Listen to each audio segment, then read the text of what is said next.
Welcome, everybody, to another episode of Building the Pride. I am your host, Mike, and Drew will be with us very shortly. We actually had an interesting special day planned for tonight's game where we're going to live stream from my house and do our normal show from 7 to 8, normal though early. And then go from that into a kind of a live watch party for live reactions and stuff throughout the game. But Drew is feeling a little under the weather, so we are starting. We're gonna do a regular one, and then I don't know. Maybe you can convince me to do a live stream reaction type of thing with the game. We will have to see how that goes. Hopefully Drew will be back on here very shortly. He had to drive home. He's a little bit of a trip away. But that's all right. Nobody's currently watching right this second anyway. So, let's see what we've got, around the NFL. Obviously, this is the last game of Week 17, and we had some interesting games. I thought over the course of this past weekend, some thrillers and some that were just blowouts. Tampa Bay wins against Carolina 48-14. That was not much of a game to watch, right? Buffalo beat the crap out of Aaron Rodgers, 40-14. The Rams did not play particularly well offensively, but their defense held strong and outlasted Arizona, 13-9. The Cincy-Denver game was a fun game to watch. Number one, Joe Burrow has got to be probably the best player on the planet right now. This dude is amazing, and for something like the 8th game in a row, he had 3 touchdown passes, something like that. So he has been tearing it up. They pulled out a super tight one, 30-24 in overtime. We'll probably talk about that once Drew pops in. The Chargers beat the snot out of New England 40-7. Seattle beat Chicago in a punt fest, 6-3. Vegas beat New Orleans 25-10. Philadelphia embarrassed Dallas 41-7. But there were some good games too. Not Baltimore, Houston 31-2. I'm not sure that's ever been a score before. That probably, but it's a weird score for sure. That was not a particularly great game, but that Cincinnati-Denver game was pretty great. I really enjoyed the Washington-Atlanta game. Washington pulls that out 30-24 in kind of that spectacular fashion as well. And then, of course, Minnesota-Green Bay. Green Bay had an opportunity to help us out and beat the Vikings. Where the Vikings going into this weekend, right? We have to win one of our remaining 2 games, and they have to lose one of their remaining 2 games. And we win in the NFC. And Green Bay did not do us any favors. They did not beat Minnesota. So it really does come down to next week, Detroit versus Minnesota. If whoever the winner of that game wins the NFC and the NFC North. And the loser of that game will be the first team, assuming we win tonight, which is always an assumption in the NFL, but assuming we win tonight, the loser of next week's game is the first team to have a 14-win season and not even win their division, which will be just crazy. That's how good the NFC North is. But Chicago definitely could have given us a little bit of a break there. Zeka, praying for no injuries tonight. Gosh, right? I think we're going to be getting people back. Like, we want to get people back. We don't want to, send them off on IR and, wonder if they're going to be back in time for the Super Bowl, that kind of stuff. So 100% no injuries. Because tonight's game, as far as the NFC seedings goes, doesn't matter, right? We could lose this game 40-0, and the only thing it hurts is our pride. So yes, injuries are the worst thing that could happen to us. Losing is not even a bad thing that can happen to us at this point. Now, do we want to win? Of course, right? But if we don't win, it's not the end of the world. Injuries is the big one. So Zach was right on the ball there. It says, just hope we can build a big lead and rest players in the fourth. I'm all for big leads. You had me at big league, big lead, Zakwa. I'm not sure we'll rest players. Those guys after the NFC Championship game last year and having it slip away after building what we felt was probably an insurmountable lead, and to have it evaporate, I think we're just going to step on their necks and just keep standing there until the clock ticks to 0. I think no one's going to want to take themselves out of the game, even if we're up by 3-4 touchdowns. They're going to want to. This is revenge, right? This is a revenge game.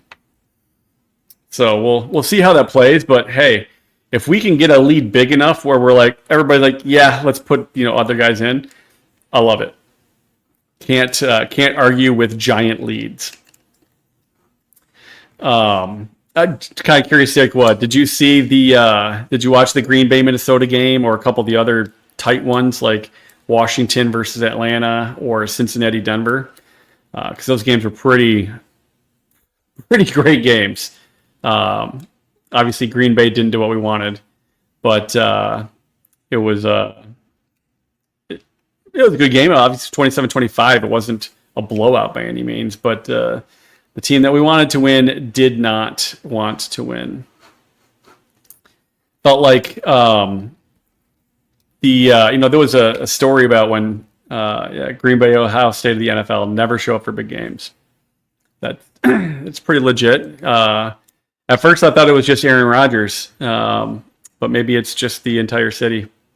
But in the 80s, when President Reagan was shot and they hauled him off to the hospital for emergency surgery, and he was famous for a quip, something to the effect of, asking the surgeon, "Boy, I hope you're a Republican." And the surgeon replies something to the effect of, "Mr. President, today we're all Republicans." And I felt that was the way that we were last week, or on Sunday with Green Bay. Like, you know what? Today we're all Green Bay fans, right? Like, we want them to win. It doesn't feel good saying it, but we wanted them to win. We were Green Bay fans on Sunday, and they let us down per usual. So the Ohio State of the NFL, though, is a pretty hilarious comparison. Trying to think, there were some other things that we wanted to talk about. I'm trying to obviously kill a little bit of time while Drew gets here. The playoff picture, let me share that screen. And let's pop that on the screen. Yeah, technically the game tonight doesn't matter unless somehow next week we tie with the Vikes. That's correct. We need a win and at least a tie. So if we win tonight, that means we can tie the Vikings and still take the NFC North. If we lose tonight, we have to win in Minnesota. No ties allowed for the NFC North. But I don't like this. I don't like seeing the Minnesota Vikings at number 1 in the NFC seedings here. And the Lions at 5. It's been 1 for so long that it feels ugly. I don't like it. It's a tough decision to rest guys, because what if you come up flat then after resting guys? Totally agree. I don't think that we will for a couple reasons. Number one, Have y'all met Dan Campbell? That guy doesn't rest at all. Like he is a machine, and he is an all go, all motor kind of guy. And his team takes cues from him. So like I just don't think that he wants to put it into anybody's head that any game is not the most important thing right now. Every game is the most important game. And to put anything in your head that it's not, like, oh, this one's okay to lose or whatever, I don't think he wants that even remotely close to their thought process. Because again, yeah, you could come out flat after resting guys. If they rest them, we come out flat against Minnesota. That's a real bummer because Minnesota is a great team. Like they got up quickly on the Packers, and the Packers couldn't do enough to come back in and pull that game out. Drew, it's building the pride. It is. We were talking about the fact that this purple thing up at the top, it looks ugly, and it needs to go back to being blue. I think it will. I think it will. All we need to do is get ourselves a win tonight, and that goes back to blue. And then we just need another win next week against the Vikings. I'm just reading all of Zaqua's comments here in the chat. A lot of good things. Oh. Yeah. Weird how Minnesota got both the Packers and Lions on short weeks after both of us playing on Monday Night Football the week before. Yeah, but I mean, to be honest, did anybody see this mattering? Like at the beginning of the season, did anybody think that this was going to be the deciding game of not just the NFC North, but also the entire NFC number 1 seed? I don't think anybody saw that. So, quirks of the schedules, I think. Yeah, this is, I think, part of the problem is the Lions are good now, and they're garnering interest, outside the market that they normally get shown in. And so, like, the Vikings-Lions game was TBD up until, like, I believe this morning sometime when they finally put it at... Did they announce it? Yeah, it's Sunday night at 8, I think. So... Shocker, the last game that they're going to show is the most important game of the entire weekend. And I think that's why they have that. So... Yeah. They can put it in the spot that's going to garner the most viewers. So, but the Lions are good now, so they're going to get Monday night games, Thursday night games, prime time games, not the standard old Sunday at 1 o'clock Eastern, so, which is a bummer because I like watching football at that time. Yeah, then you get the rest of your day to relax and go to bed early for work on Monday, right? That's right. So, Mike, what have you talked about so far with news and notes around the NFL? We kind of talked a little bit about, went through a bunch of the games up the top, and we kind of got started talking about the upcoming game against the Niners, how it doesn't matter as far as seeding is concerned, unless we happen to tie Minnesota next week, and then it does matter. But really, the injuries is worse for us than a loss, right? Because the loss doesn't matter. We can still win in Minnesota. We still have to win in Minnesota next week to claim the number 1 spot. But injuries are, longer term problems for us than that one loss. So, so question for you, Drew. Did you watch any football this weekend? Did you get to see any of these games? A couple of them, sure. What were your thoughts on the Washington-Atlanta game? Thought it was a really good game.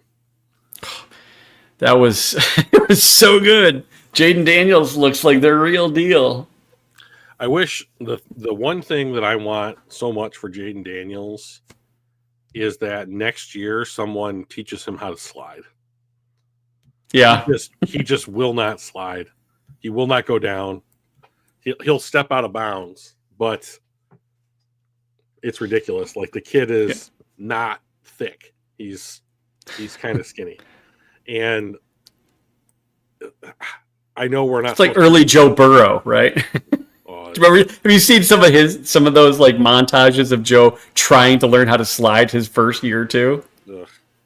Oh, it's a riot. He's gonna get whapped at some point. Like, he loves the spin move, and like I can just see him like spinning into like this safety or whatever, just comes in like a missile and just whaps him. Yeah. So great game. Really had fun watching it, but I don't think that I want Jade Daniels to learn how to slide. I mean, just protect yourself a little bit. Like, he doesn't do it at all. So,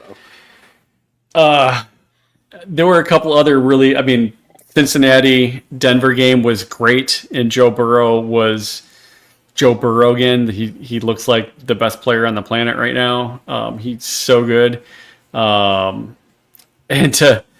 to score and then have their defense let Denver go down and score and then get the ball in overtime and doink the goalpost. You're like, this team is destined to have another heartbreaking loss. And they pulled it out in the end. But that was a fun game. Was there a defining play of like what you watched over the weekend? Because there was one specifically that had my jaw dropping. And I'm curious if you had anything like that. Well, the other game that I watched was the Chargers play the somebodies. Oh, the Chargers played the Patriots 40-7 butt whooping. And there were no definitive plays. If there were definitive plays, the Chargers had them and the New England Patriots didn't. So yeah. So what was your definitive play? The play that just made my jaw drop was in that Denver-Cincinnati game where Bo Nix, it's like 13 seconds left in the game and they have to have a touchdown to tie it and force overtime.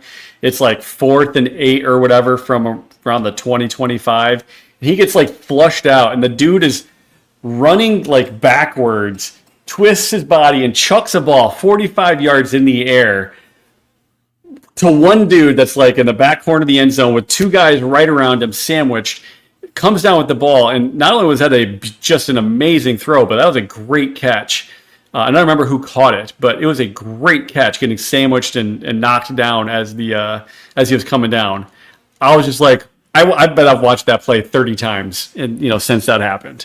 Did you see that one? You know which one I'm talking about? I did see it, yep. So I mean, Cincinnati might be the best bad team I've ever seen. I mean, they'd be in the mix for the top of the AFC if they didn't spot 4 games at the beginning of every season to their opponents. I just don't understand. It's these situations that I think, I mean, two weeks ago, Joe Burrow, he didn't snap at his coach, but he and his coach were having a conversation in a game that they were winning. And I don't know what it was about, but like, yeah, their defense is atrocious. But like, they were talking about something, and Joe said, like, we're fucking 6-8, man. Like, yeah, there's every reason that they should have been 10-8. Or not 10-8. That's too many. But like, 10-4? Yeah. So like, my issues with Cincinnati is Joe Burrow good? Yes. Is he great? Yes. Is Jamar Chase great? Yes. Is T. Higgins great? Yes. And that's it.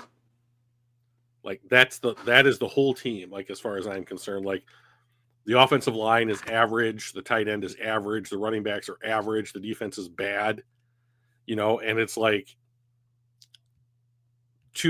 they might not get T. Higgins back next year, like, so I mean, there's every chance in the world that he walks into free agency and will be the highest paid wide receiver in football just because there'll be a bidding war for his services. Like, I see him in New England next year, but like, you don't see him getting franchised?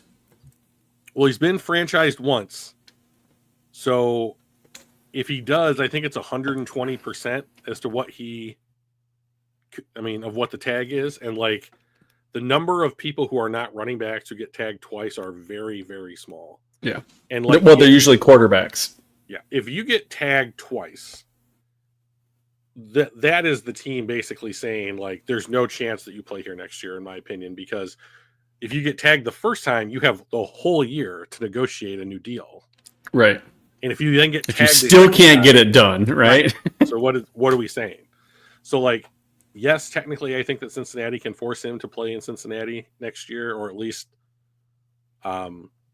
anybody who wants to trade for them, like he can have his agent negotiate with another team on the contract, but then they owe the Bengals 2 first-round pick. You know, and Right. like right now, New England has the number 1 overall pick. Yeah, they're not giving that up in the draft. So I mean, like, the only thing that I could see happening would be something like we go into the actual draft. New England trades down because they don't need a quarterback. Yep. They pick up additional capital. They trade something. The Giants, I think they're number 4 draft pick right now. Do you think they'd trade up to number 1?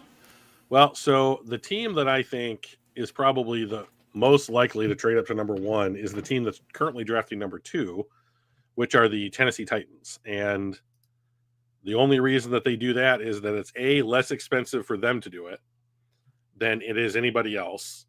Yeah. New England doesn't have to go down hardly at all. And they can trade back again, right?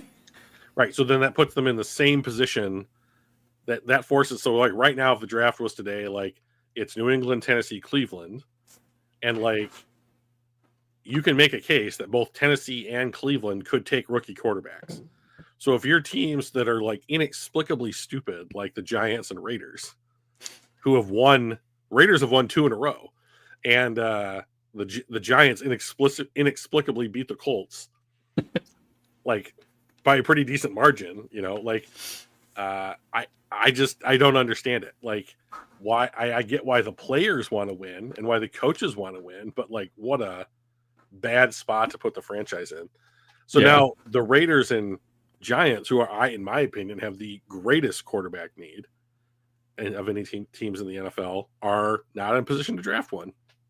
So I think there are 4 teams that are realistically, if New England loses next week, which seems likely because I think they play Denver, who needs to win to make the playoffs. If New England loses, they're guaranteed the number 1 overall pick. So then the business is open. Yeah. Yep.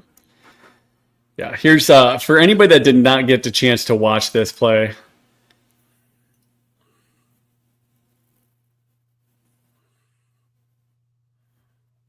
Yeah. Oh, it's Marvin. Crazy. Yeah. But Marvin, that's the second touchdown on the day, I believe. Yeah. It was a good pick. I saw that play. I'm like, wow, that was off balance, running 45 yards in the air, like to the perfect spot that it had to be in. That was a really, really good throw. So that was a fun one to watch. I think if I have to pick like something over the weekend that I was like, ooh, let's talk about that. It's Aaron Rodgers asking to be taken out of the game after he throws an interception and then commits a roughing the passer or a unnecessary roughness penalty, knocking the dude out of bounds. Even the referee that called it was laughing because he's never called unnecessary roughness on a quarterback before, you know. But like, I saw a meme today where it's Aaron Rodgers sitting on the sideline with his little Jets hat on going like this. And it's like, who can I blame this on now? You know, like, yeah, my guess is that he'll be back as the Jets quarterback, but like I'm looking at, you think so? Well, I just don't. Okay. So like, here's the situation. It's a poor quarterback draft, right? So you have Tennessee, Cleveland, New York Giants, the Jets, the Raiders, all who are in the quarterback market. And so who's available? You know, like I'm betting that Sam Darnold ends back up in Minnesota. So is JJ McCarthy available? You know, like No, I don't think that's the guy that I think that they'll go after. Kirk Cousins is available. Like Daniel Yeah. Jones might be available. Like, do you feel any better with a journeyman like Gardner Minshew or Daniel Jones now as your week 1 starter? Like, I can't imagine that you would be thrilled about that. And like most NFL draft people are like, there's only 2 quarterbacks worth taking in the first round. And then are you going to start a non-first round quarterback? Like, I just think that there, like always, there are too many teams and not enough quarterbacks to be starters in the NFL. And someone's going to have to pay through the nose. And New England should be like, okay, like, give me that Carolina deal that like Chicago got, because that's what I want. So, Do you think that we make Hendon Hooker available at some point? So I've been wanting to talk about this for a long time, and I haven't, because I was going to wait until we did our off-season stuff. But I don't understand why Hendon Hooker would not be like a valuable commodity to other teams. Like, if you are one of the 31 other teams in the NFL, and if you of some number of those you need a quarterback, why wouldn't you call Detroit about Hendon Hooker? Before he was hurt in college, he was a borderline first round quarterback. You know, he has good size, he's healthy, he's been in the NFL now. I mean, he hasn't taken like game snaps or whatever, but like he's been in the Detroit Lions offense for 2 years, you know, and like, you're telling me, I mean, he is older, I guess I think he's 26, but like,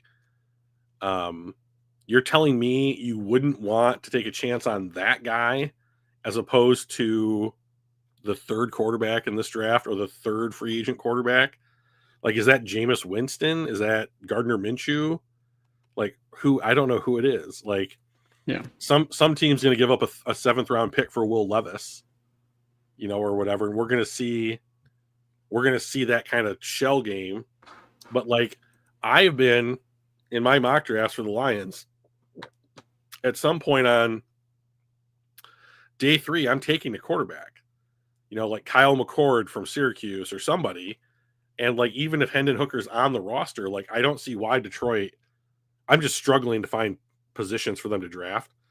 And like, I just don't know why you wouldn't jam a 3rd quarterback onto the roster to basically be like, every 2 years, we're just going to draft a guy, you know? And so we'll figure it out, you know, and eventually you have a pipeline of guys in the system. One of them comes up either for like a second contract or on a rookie deal that's been in your system for a couple years. Jared Goff, either, I hope he never gets hurt, but if he got hurt, or his contract extension runs out and the Lions decide to not re-sign him or whatever, there's a guy there. Like, you have an opportunity to develop a pipeline, you might as well do it. Like, I don't understand why you wouldn't. So, yeah, and they're bringing in Bridgewater, who just took his high school alma mater to the state championship. So congratulations, Teddy Bridgewater and team. Yeah.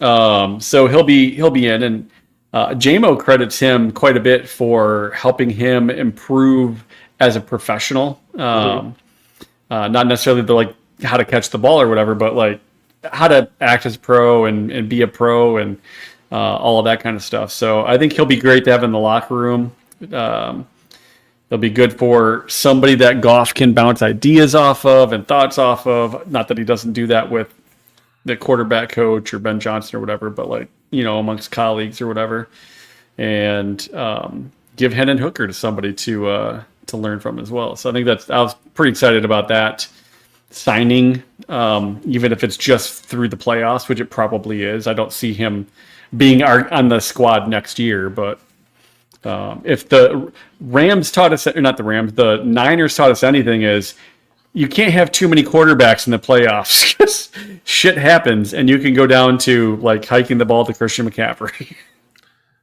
So I was listening to Eric Schlitt's podcast from Pride of Detroit this week, and he seems to think that situation has really scared the Lions front office. Yeah. And which is odd. I mean, Jared Goff doesn't get hit much. Like, he gets rid of the ball, takes care of the ball, get the ball out quick. He doesn't run, so he's not tearing up a knee. Right. You know, and so then you still Knock on have wood. Yeah, you still have Hendon Hooker Yep. on the roster, and now you've signed Teddy Bridgewater. So I don't know who the backup quarterback is. I imagine it's Hooker. I would imagine it's Hooker. You know, but like Teddy Bridgewater, I think that he came back to the Lions because they have his rights when he retired, and it's easier than the whole process. He can just jump back onto the roster, and he has the relationship with the coaching staff and with JMO and that kind of thing. And like, it's a good opportunity to get a ring from his point of view, I would say. But like, he could be a pretty attractive option in the off season on like a 1-year prove it deal, you know, or what have you. So like, I'm glad that he's back, because I certainly don't want to happen what happened to the Niners to happen to us. And like, we are the team that proposed that rule change. Like, it didn't even happen to us, and we were like, you know what? Maybe the NFL should address the fact that if this happens, here's an idea. Oh, I see what you're doing. Yeah. But like, what was I gonna say? Rats. I don't remember. Anyways, go ahead. Riveting Lions talk. Yes. Yeah.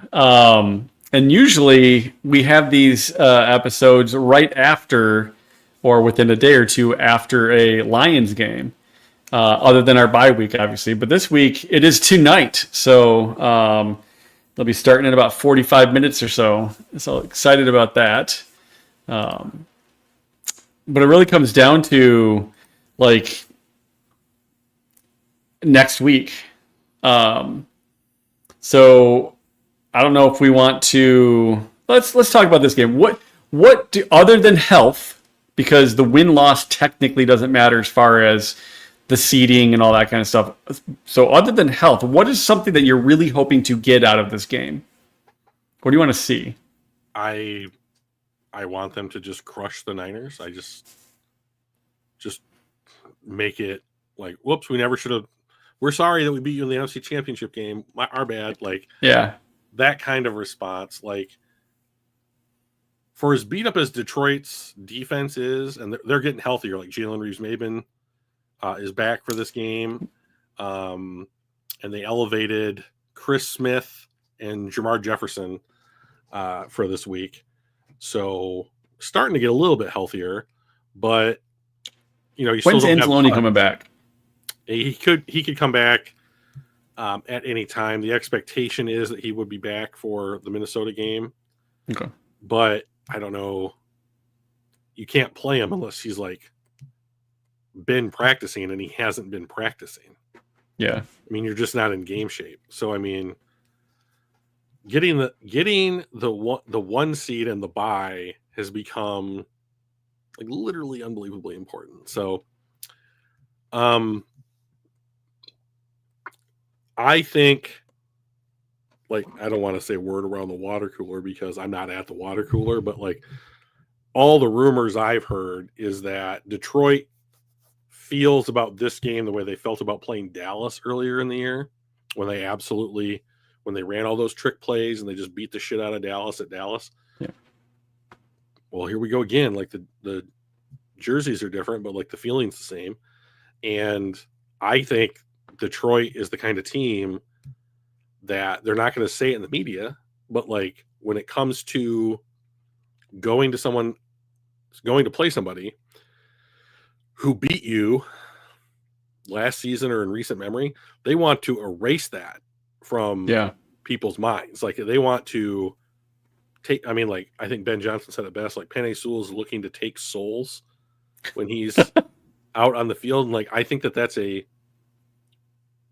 organization-wide philosophy that the Lions are trying to is like, we're trying to take your soul, and I'm here for it. Like, that's the kind of football I personally love watching.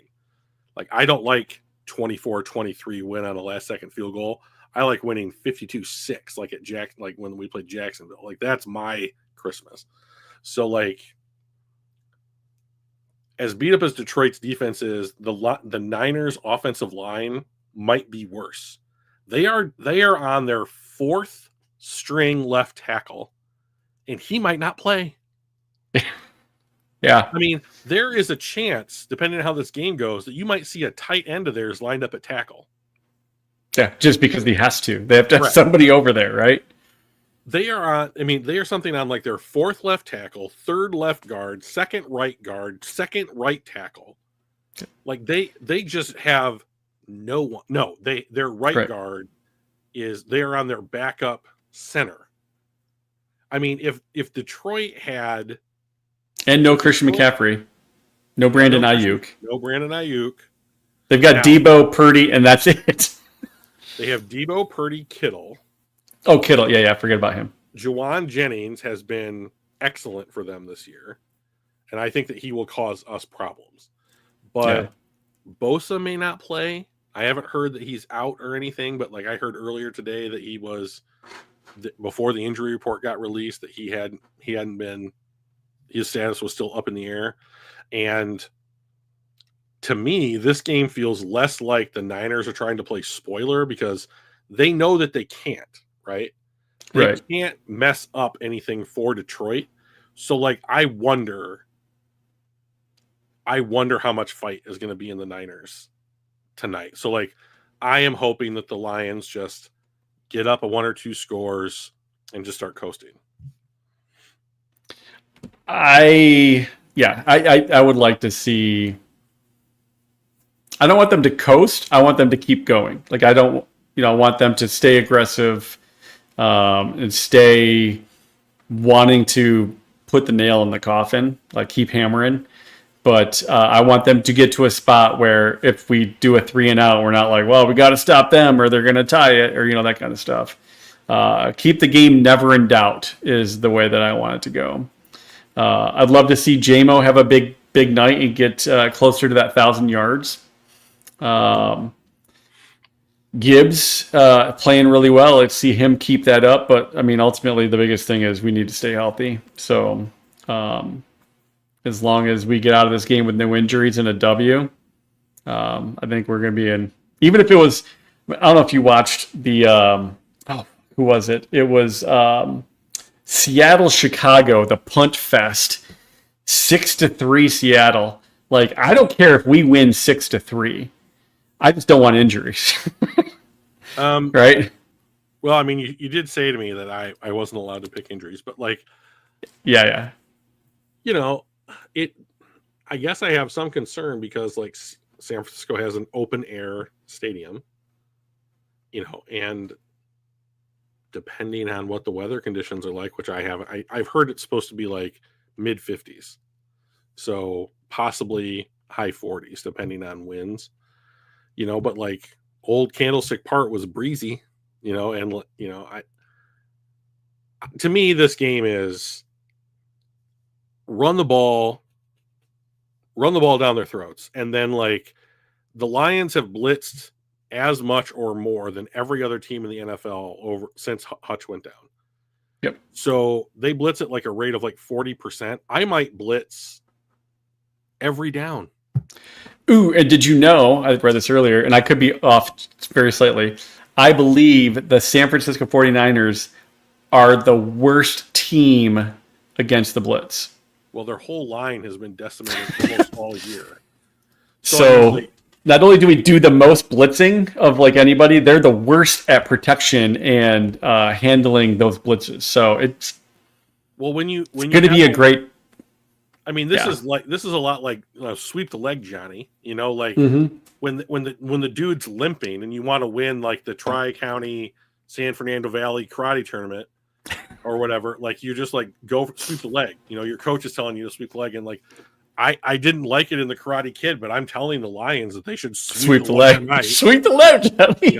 So like when the Niners injuries on their O-line invites more teams to exploit their weakness. And so like there's no reason why Detroit should do it. They play man anyways. I mean, I would send a a fifth or sixth guy, and it's probably Iffy. Like Iffy's entered that. He came back. He's Last entered the week, chat. he played 50 snaps. He got a sack, and they blitzed him all the time. And it's like, if you have Jalen Reeves-Maben back, like you're going to get some amount of plays, 15 or 20 plays out of him where he's in the game, and he's probably going to cover Kittle, and like Campbell will help on that a little bit too. But I think this is like, figure out where Debo is and then blitz all night. Throw Terry and Arnold on Debo and let Kirby or probably Branch cover him as well. Put 2 on them. And then have Jack Campbell watch over the middle for Kittle and call it good. Just focus on those 2 guys and make them run through. DJ Reader's out. Who's going to be in the middle? Anu Zarike? I believe that he is back. Okay. But I think it'll be some kind. I mean, Reader will play 35, 40 snaps tonight. Reader? Didn't he just tear his ACL? McNeil. That's right. Sorry, DJ. So Reader will be the nose tackle, and he will have probably on Wuzurike to start. Who do you need to say? Well, he would be great. Yeah. To have a good game. I would love it if he had a good game. To me, the person that I want to have the best game, like to Zaqua's like line of thinking here, the person that I think if they have a big game today that means the Lions are going to win is Jahmyr Gibbs. Like if Jahmyr Gibbs is running effectively and like catching some like the Lions have run screens like 4 or 5 times each of like the last 4 games, and I am all here for it. I am all here for it. Get those fucking linemen out in front, let some defenders behind you, and then give Gibbs the ball like 6-7 yards downfield where he has to make one guy miss.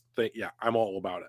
So I mean, like to me, if Jahmyr Gibbs has a good night tonight, you might as well just lock up a Lions victory. So, but you got to play. I kind of feel that way about like Kirby Joseph. If Kirby Joseph is the game's MVP, that he's probably had a pick or 2 or shut down like Deebo Samuel, made some big plays, that kind of stuff. So I think he and Za'Darius are probably going to be the 2 keys, and maybe Branch too. Branch doesn't intercept as many as Kirby does, but he's more on the coverage side. So, but if like one of those 2 safeties is getting a game ball, we probably won. So I'm on Twitter, and I have a tweet here from the website 33rd Team, and apparently there's some rumors floating around that Micah Parsons may not want to be in Dallas. And I heard that he or his dad said that he would love to be in Detroit next year. Do you know who the betting favorite is for what team he plays for next year? It's probably Detroit. The Detroit Lions. Can you imagine Micah Parsons and Aiden Hutchinson together? No. It'd be unfair. So here's the thing that I would like to see. He's a fantastic pass rusher. But like, I would almost like to see them play a 5 if say he was on the team, which is ridiculous. Right. But like, because he's not going to be. But if you played a 4-man line and then he played the Sam linebacker role and was basically like a 5th defensive lineman, there's no way you're blocking. Well, I mean, to be honest, like you could just put him at the other edge rusher. My only issue with having Micah Parsons on the Lions is that he plays the exact same role that Hutch plays. Yeah, we wanted a running buddy with him. We do. Here's the issue that I've learned about that is that the Lions don't want a running buddy like we want on the field for Hutch. Yeah. They want Marcus Davenport. What they want to do I don't know how to describe it, but what they want to do is they want to have the line of scrimmage, and then Hutch goes in, right, and then the whole rest of the line is like this,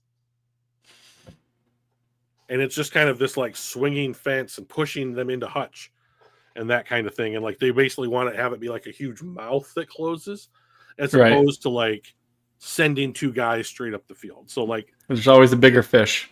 right, okay, Star Wars. But you know, I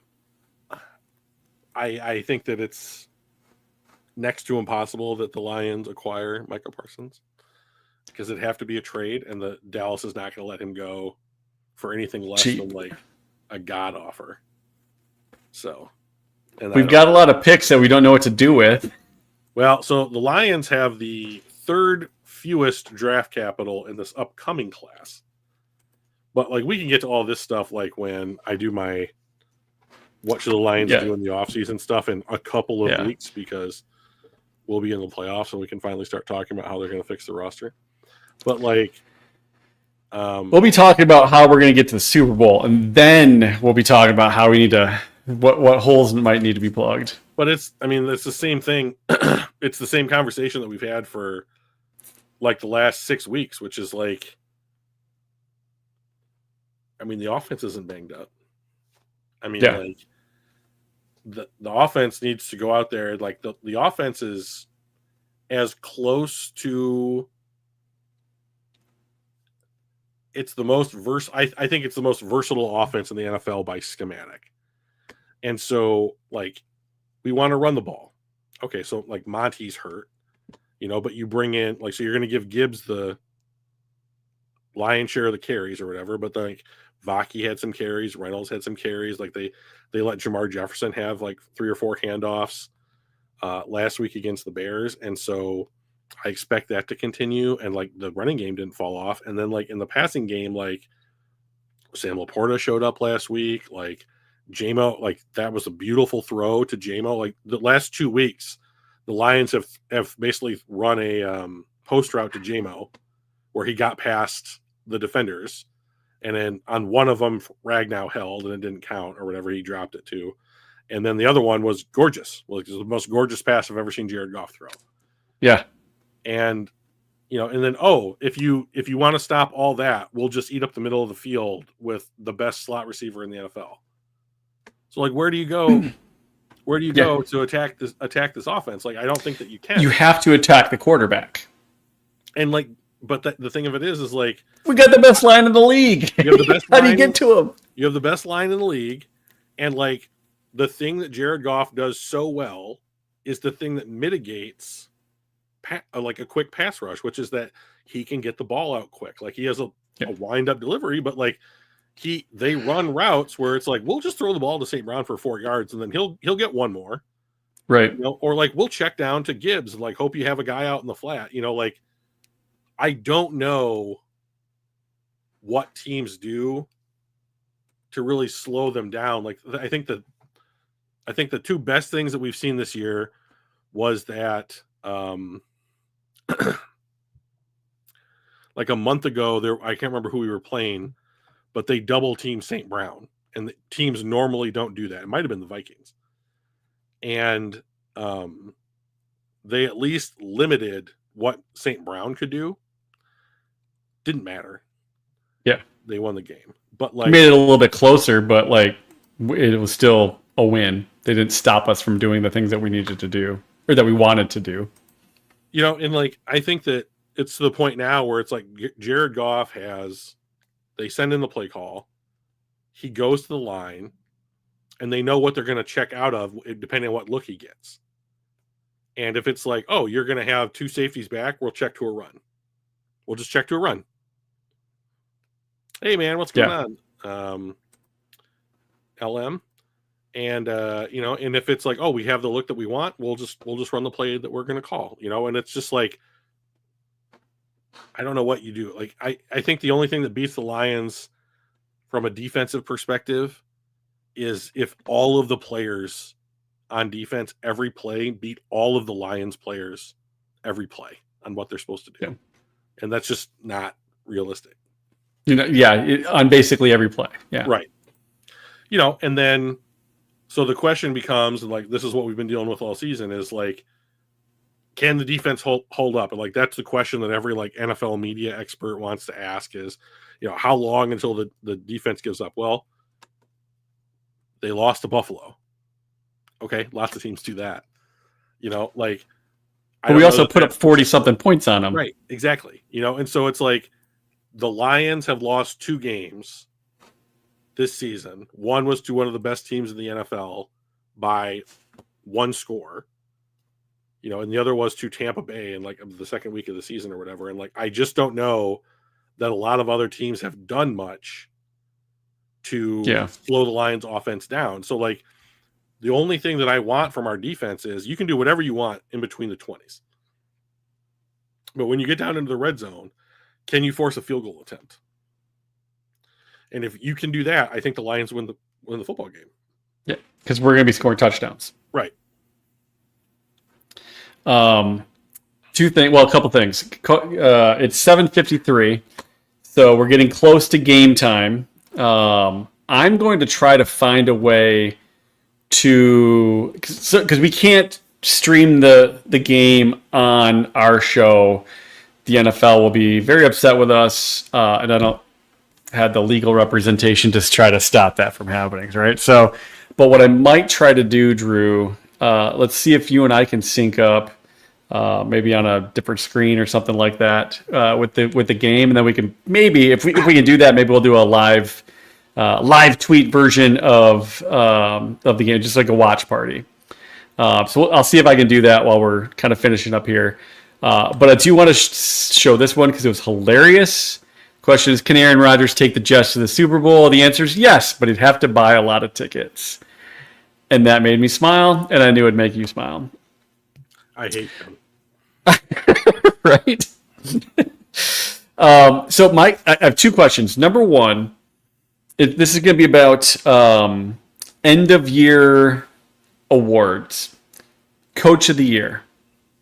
Who do you think is going to get Coach of the year? Whoever wins the Minnesota-Detroit game next week wins Coach of the year. You think so? Yeah. I've seen a lot of people saying that it's got to be, Peyton out in Denver for turning that team around, Kevin O'Connell for, doing that team, and that Campbell shouldn't even be in the conversation because our team is so stacked. How could we not win?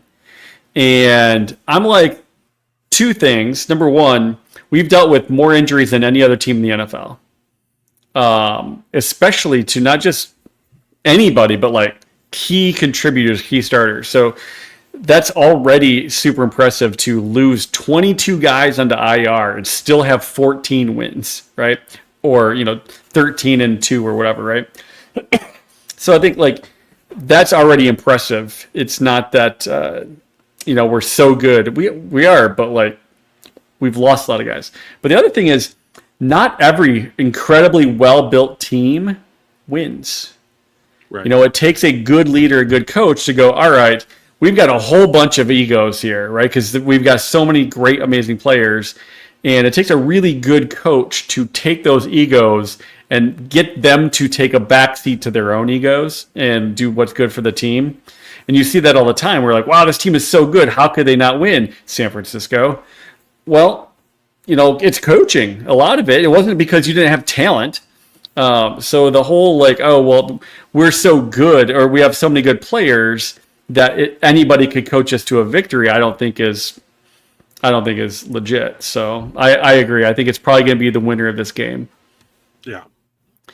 My second question, it's a pretty low percent right now, but if the Bengals get to the playoffs, does Joe Burrow pop to the top of that MVP conversation? No, he doesn't. You don't think so? He's third on my list right now. And he's playing really well at the end of the season. Awesome. He played great early on, but they didn't win. Right. This is a team that is currently 500 who needs to win to have a chance and get help to make the playoffs. And it's like, I don't understand it. I mean, I don't understand it. He's playing well. Okay, but like value in the most valuable player award comes like there's lots of players that add value to their teams. Like the quantifiable thing when it comes to value, because it's a nebulous term, is like, does that translate into wins? And like I understand that it's an individual award, but like then if you're going to quantify it, like let's just give it to the guys who have the best stats, because then the best stats are the people who are playing the best. And like I just don't believe that he's playing the best. Like I don't know, like okay, so I'm assuming these are the top three in your mind, right? Lamar, correct. Josh, and Joe. So he's got 42-8. Josh Allen's got 28-6, and Lamar Jackson has 39-4. Like that's ridiculous. So yeah. I mean, like, I would have this race myself personally as Lamar Jackson, Josh Allen, Joe Burrow. But if you look at the seasons that like Lamar Jackson has had where he's won MVP, this is a better statistical season than any of them. Right? Like the problem is that the Kansas City Chiefs exist in the AFC. So like you can't look at any of these guys' teams and say they're the best team. Yeah. Right. So like, and Patrick Mahomes is not even being discussed as a potential MVP candidate, and his team's 14-1. Yeah. Yeah. So I mean, like, if we're gonna talk about value, I think that both Lamar Jackson and Josh Allen over the entirety of this season so far has given more value to their teams than Joe Burrow has given to his. And it's not by much, but I think it's distinctive. Yeah, I think it's I for the most part agree with almost everything you said. The only thing that I push back a little bit on is the wins piece. Because again, these guys don't play defense. Same thing that Stafford had for 12 years in Detroit. Like he put up great numbers, and if he wasn't on our team, we'd be a 2-win team. But we were only an 8-win team because our defense was so bad. Even he couldn't overcome that. And I feel like Joe Burrow is having the same kind of a thing. I mean, 4,600 yards. I mean, he is 400 yards more than the second place dude. Sure. That's like 2 games. That's a game and a half, 2 games, right? So like, over Lamar, he's 700 yards more than Lamar. Then give it to the guy who has the most stats. No, I'm just saying, like, I think that it can't just be stats, right? Because there are things that Lamar's doing that don't show up on the passing side, right? With the running, obviously. And the same with Josh Allen. Josh Allen's only got 28 touchdowns. Dude's got like 9 rushing touchdowns. Yeah. So like you have to take that in consideration. Obviously, these are just the passing grades.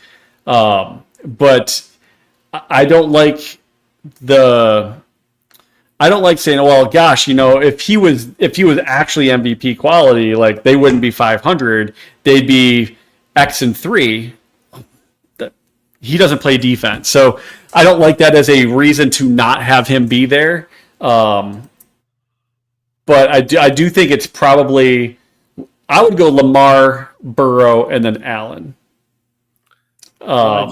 And if I could pick any one of those guys to build my team around, it would be Joe Burrow. Oh, wow. Like I'm looking at Lamar's stats, like he's got 850 rushing yards this season.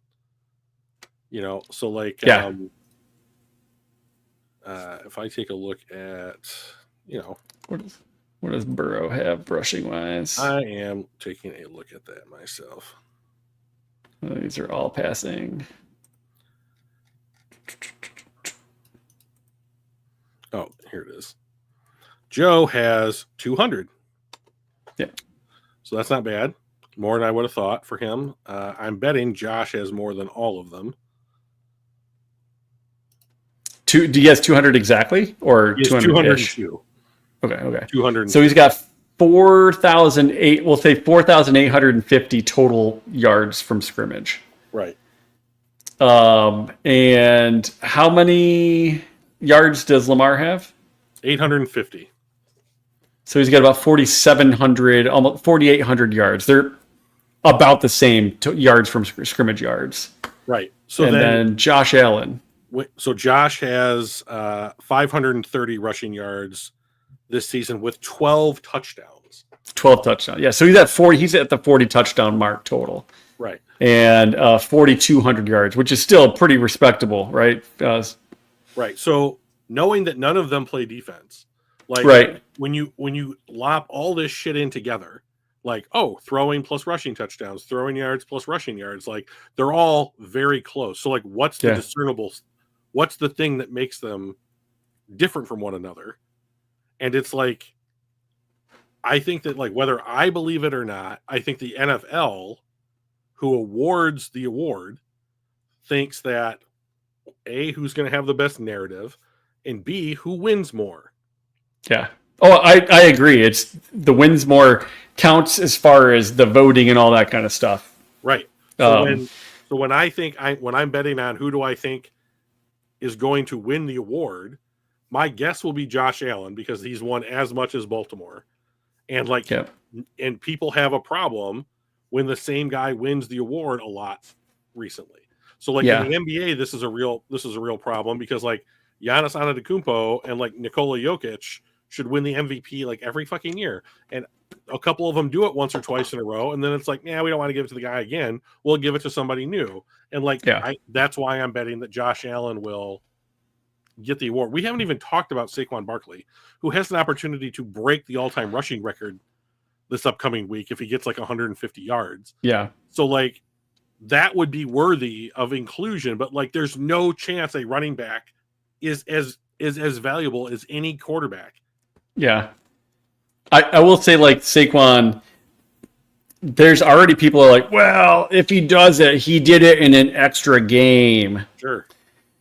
And that's legit, but it doesn't really matter as far as what the record is. The record is the total in a regular season, because when Eric Dickerson did it, I think there were 16 games. When O.J. Simpson did it, there were only 14 games.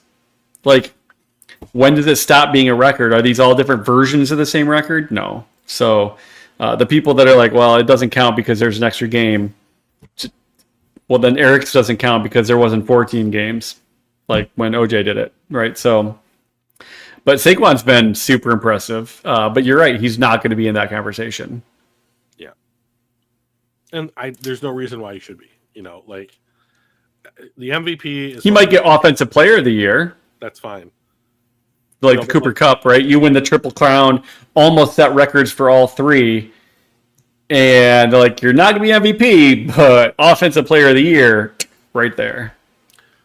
There's just no other single position in football that can come as close to value as what a quarterback adds to the team. And it's just, I'm sorry about that, but like, I think it's good that something like Offensive Player of the Year awards exist, because you're not going to win the MVP award. Like, it would take, if Cooper Kupp can't win it, winning the Triple Crown, if Saquon Barkley can't do it, breaking the all-time rushing record in this season, like, then no one's ever going to do it, because what records are more prestigious than that? So you can't. You actually can't win it. It is a quarterback award. So it just kind of is what it is, right? I don't care. Like, I just don't care. I mean, like, neat or whatever. And like, I think that if Lamar gets it, I think he's a lock for the Hall of Fame, because there haven't been many 3-time MVP award winners that haven't made the Hall of Fame.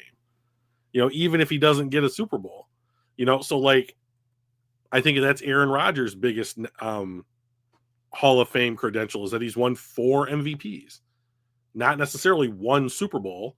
I think it's the fact he did win a Super Bowl. He did win a Super Bowl. Yeah. But like, I think that the more prestigious thing that he's done is to win multiple MVP awards. And so it's not easy to do. And this is the Patrick Mahomes era. So, I mean, like, we're talking about guys who are not Patrick Mahomes. So, which is crazy, right? Yeah, it is crazy. So what is your while we finish up here, I'm gonna see if I can try to get some stuff going where you and I can do this off screen. But what is your prediction for tonight's game? I'll do the same prediction that I did last week. I'll say 35-17 Lions. 35. That's a whooping. I am gonna go with 31-13. So the line on this very similar range. Yeah, the line on this game right now is 3.5. So if I was putting money on this, I would be betting the over like fucking crazy. So you went Lions 35, San Fran 17. That's right. Yeah, we have the exact same spread. I just think that we're not going to score quite as many, and I don't think that they're going to score quite as many either. Okay. All right, so let's see if I can hit you up on Discord. Sure can, buddy. Here you are. Let's see if I can do that. Yep, I can see it. Excellent. I don't know why my picture's not coming through.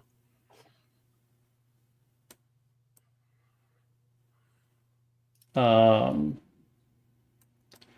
do that. All right. Do you want to do this like live watch party kind of thing? We can try. Or at least maybe for the first. Yeah, it actually echoes because it's coming out of both. So apps. On Discord, I turned off my mic. Oh, okay. It's still loud. I can still hear you really well. Well, I don't know if you're listening to me through your headphones. I don't know why you got your external speakers going. No, I'm only. You can hear you through your stuff. Oh, Zako's got 3120. Ooh. All right. Let me.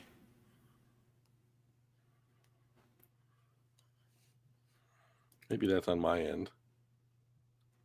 Now, if you can hear my audio.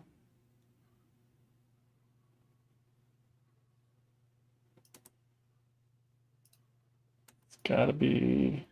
This is happening now. Yeah, it's still happening.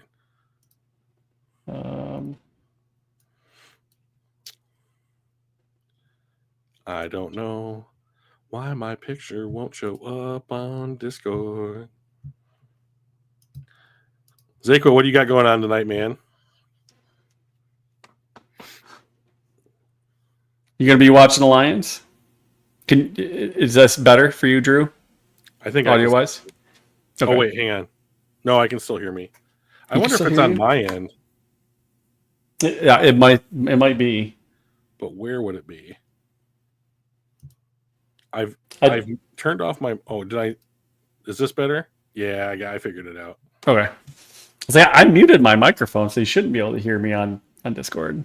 So, Mike, how do you want to do this? Do you just want to watch and talk about it? Do you want to try and go like play by play, like Tony Romo and like whatever his partner's name is, Al somebody? What do you want to try to do? Just see what happens, I guess. Just kind of talk about things, a little color commentary, I guess. Just like, oh, that was a good play, or I don't know. We'll see. You know what, Drew? Let's see what happens. Let's just see what happens. You know what I'm going to do? Here's what I'm going to do, Mike. Hey, chat. If anybody is listening, I wanted to try and do this a little bit more. I mean, this is our first time doing it, so like, I wanted to try and do this. I will say I'm not feeling the best, and so I may have to just leave at some point. But like, I do want to do this more. That's why I wanted the games to be at 1:00 on Sundays. But, a lot easier to get together that way. Yeah, but what would make this experience like? Do you want to see us do this? What are your suggestions for how we do it? Like, what makes like anybody still listening to us right now want to keep listening while we do this? I'm very interested in that. Because if nobody wants us to do this, like I'm fine just, not. But I think it's going to be fun. So We got it's what 8:12, so a couple more minutes till kickoff. Looks like between me, you, and Zeka, we think that we're going to be doing pretty well offensively today. So I will say, the Roar of the Lions UK guys do this, what we're about to do, very well, and they I don't know what kind of play-by-play. Okay, well, we'll try stuff. They do this play-by-play stuff for every Lions game, and they do it like it's 3 a.m. where they are when they do it. Like it's a commitment. Nuts. They're nuts. But like Matt, who's their I would say like kind of the lead guy over there, he literally is doing like the Tony Romo, Tom Brady, Greg Olson color commentary stuff, and he's quite good at it. And like I know that if I can't watch the game, I'll just put them on like on YouTube and like listen to the game, because you can't get radio stations to do that shit anymore. Like they on Twitter, they highlight like the Lions play-by-play guy all the time because you get so excited. And I have no idea where to listen to that guy do the game. Is it like, because it's not a national feed. It's probably like 590. I'm not 100% sure actually, but it's probably 590. The Rams in LA, I see some of their feeds. They have the similar types of plays where the clips of their announcers going nuts and all that kind of stuff for different plays. And they've got a Spanish speaking one, and that dude has so much passion that when because Tyler Higbee was out, their starting tight end was out the entire season, and came back this past week, and he scores a touchdown. And the video that they showed, I was just in tears laughing. He was so like he strings this out like it's football, right? Like soccer football, and just oh my god, he was phenomenal. It was such a great listen. That's great. All right, I'm gonna see if.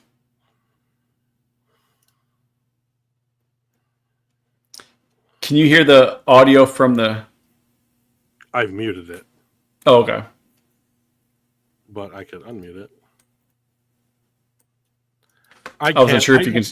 I don't listen to announcers call football games anymore because I hate them. Oh, yeah. So I can get that. Let's make it 8 on the road. That's a good idea. When I listen to football games now, it's on mute. I just watch. Like, I don't know. I don't want to sound like a snob or an asshole, but like I have listened to everything those fuckers can say. Yeah. I just don't care. Like, so at this point in my football watching life, I'm 42. I've been watching football for like 35 years. So like, unless you are a completely biased announcer for my team, I don't want to listen to you. And I will just watch the game with captions on if I want to, so I don't have to listen to it. Look, 36-yard return, all to almost the 40-yard line. That's fine. You're looking at a $60 million quarterback right there. Brock Purdy. Yep. Yeah. It's going to happen. Yeah. It's going to happen. What are their other options? Correct. Aaron Rodgers, perhaps? He wanted to play in San Francisco since he came in the NFL. I can't imagine that they would downgrade like that. We're starting immediately to a pitch out to Debo. Yeah. For what, 4 about yards? 3. That's about 3. They are 16th in the NFL, 22.1 points per game.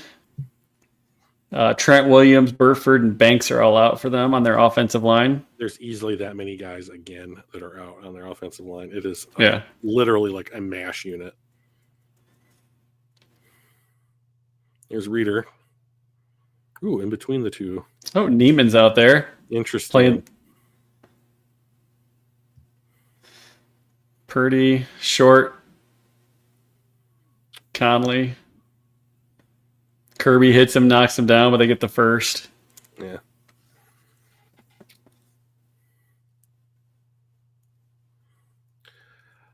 So the Lions have not been very good in like the scripted quote unquote parts of opening drives.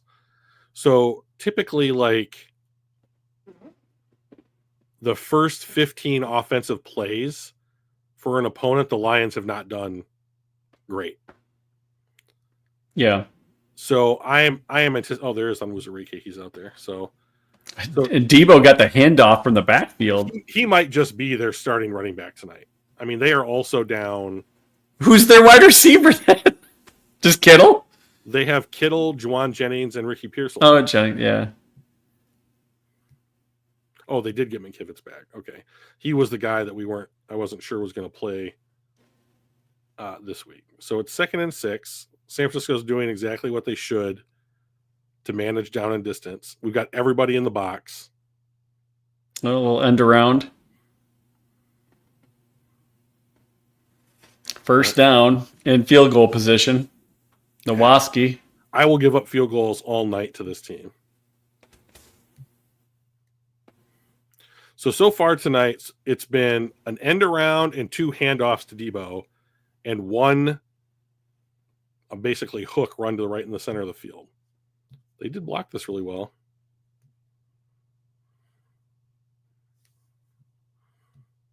Okay. There's too much of that shit in the NFL, in my opinion.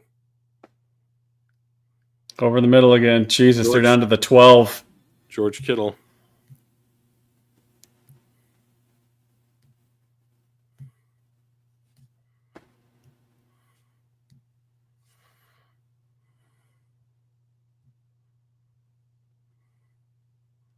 Yeah, okay. So like at this point, I mean, does it matter that you need to come up and stop?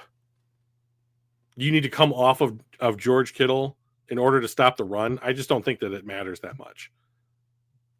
Like he went for the play action fake there. So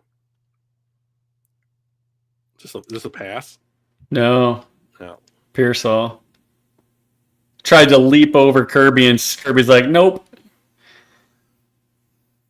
Ricky Pearsall has like the last year when he was still in college, he has one of maybe the greatest catches I've ever seen.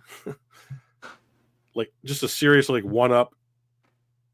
Who is this? Damn near dropped it on the little end around toss.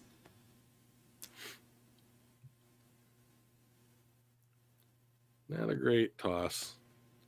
Is that Broderick Martin huffing his way out there? Yeah. That's never going to work.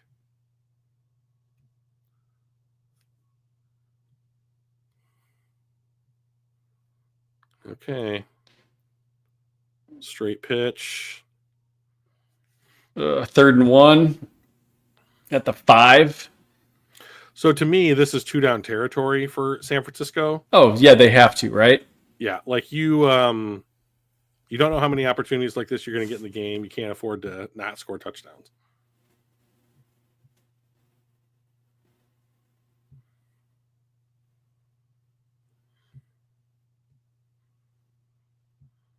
They're just... I don't like it when a team can walk down... Again, it was a keeper. They didn't get the keeper. It's what they get when they don't push the tush. Okay. I don't, to be honest, like, I don't know that this drive matters. I think it's about taking what they're doing in this drive and applying it, the Lions applying it to the rest of the game. So, I mean, we do like playing from the lead, not from behind. Well, sure. Well, I don't know who won the toss, but I know that San Francisco got the ball first. So, I mean, like, he got there. Oh, shit. All right, so 1st and goal from about the 4, 3.5. It's interesting that was 2 straight up QB sneaks.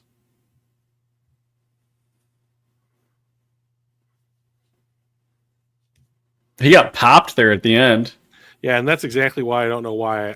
I mean, I guess they were just like, we don't want to waste the like 4 yards that it takes to like do the handoff, but Wildcat. Put someone that's going to be a little bit more durable. Hand off to the running back. He gets tackled to the line. Reader on the tackle, stuffing it out the middle. oh, we got to fight. Terrion Arnold and Juwan Jennings.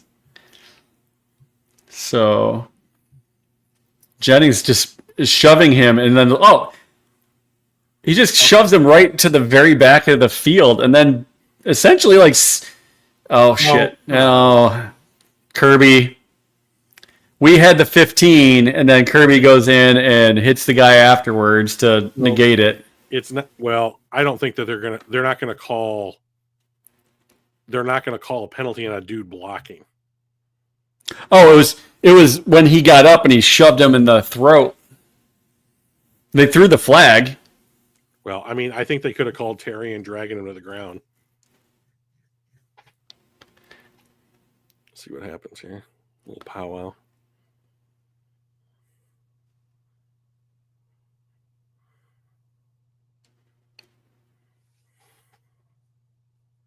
Well, I guess the question about how much fight San Francisco is going to have. Yeah. Personal foul, both teams. Oh, so we're just going to do it again?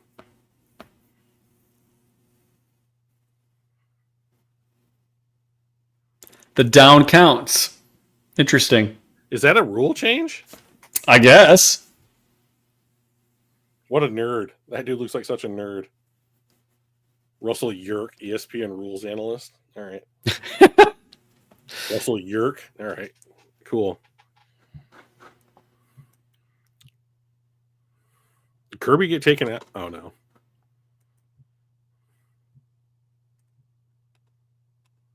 No, the down didn't count. Remember, they ran it for no gain on first down. So this is 2nd and goal. The ref literally said the down counts. Well, it's 2nd and goal, and they already had one play since they got a first down. That was the first play. No, they didn't. You're right. Okay, guys, relax. So that is a touchdown. He didn't catch the ball until after he was outside. His feet never watch. It's not a catch, not a catch, not a catch. 1 down, 2 down. Now it's a catch. He's not in the end zone. Yeah. Calvin Johnson rule. That was a catch too. It absolutely was, yeah.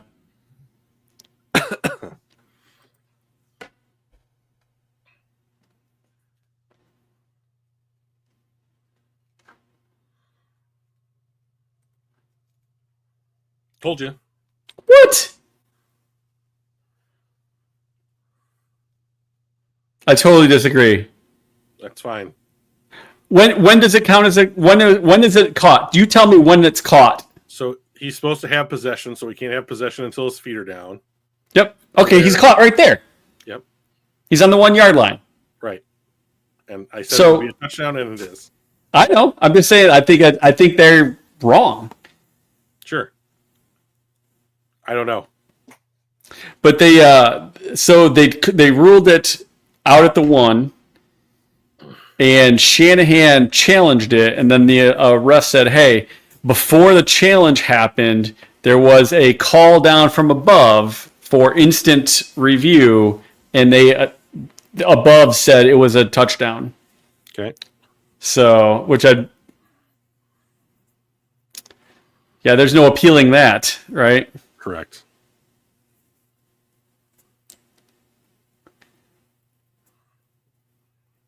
So that's fine.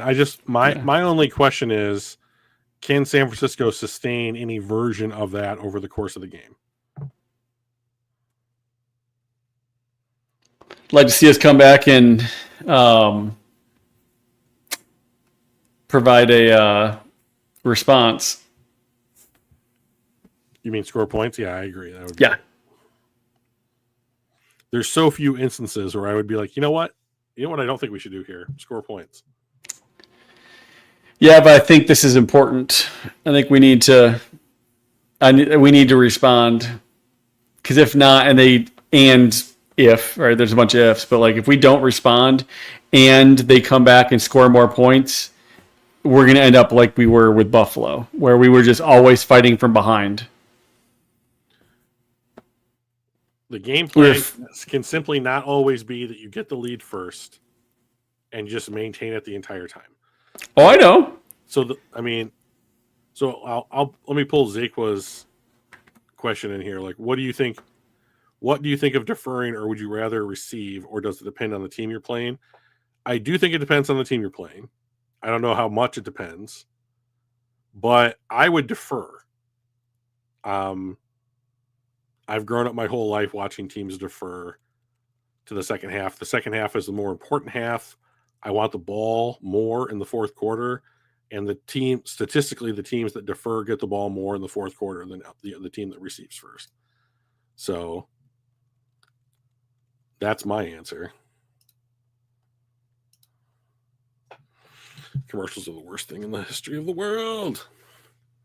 Way worse than war. Like everyone's like, Dan, why don't you sit your starters? Like the game doesn't mean anything. And it's like, well, I don't know if you're aware of Detroit football, but historically they haven't done a ton of winning. Right. So we're trying to win every game, and like, was it Jim Mora? Like Herm Edwards, you play to win the game. Right. And like, I don't know how many of those players you can be like, all right, guys, we're just not gonna don't play as hard. Like, you just have to not put them in the game. And like, I don't think coaches want to do that. Like Brian Flores was the best example of this. Like when he was the year that he was fired in Miami, like they had Tua as a rookie, but they were winning with Ryan Fitzpatrick, and Flores just refused to play Tua because Ryan Fitzpatrick gave him a better chance to win. Kennedy on the return out to the 35. Yeah, so there's a good return.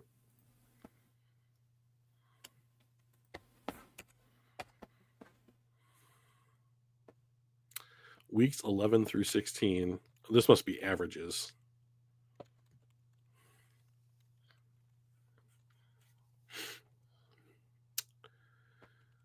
Give it to Gibbs. Watch him run. Gibbs is so fast. He's really fast. Quick out to JMO for about 3.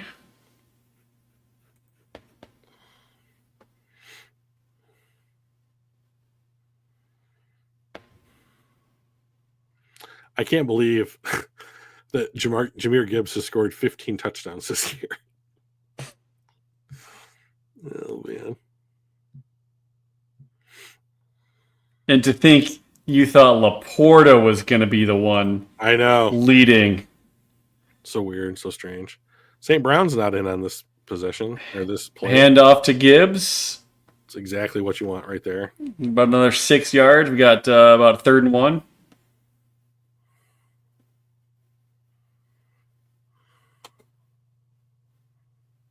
Charvarius Ward is out tonight. He's like their one of their starting corners. That's interesting. Yep. And Greenlaw, their starting linebackers out. Like, we should have no problem. Well, this game just screams like who has the ball last. Another handoff to Gibbs.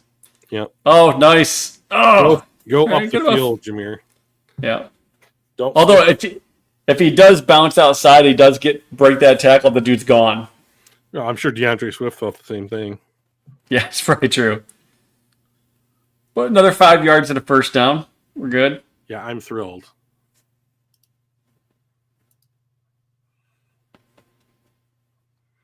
Come on, Jared. Has left the chat. All right. Try to recruit ASICs. Sure. Woo. Hand off to Gibbs. Oh, breaks a tackle. 15, 20, 25 yards. See, this is what I'm talking about. If 21-yard carry. If he does something like that, like once or twice more this entire game, like I just don't think that San Francisco can long haul it. I mean, look at this.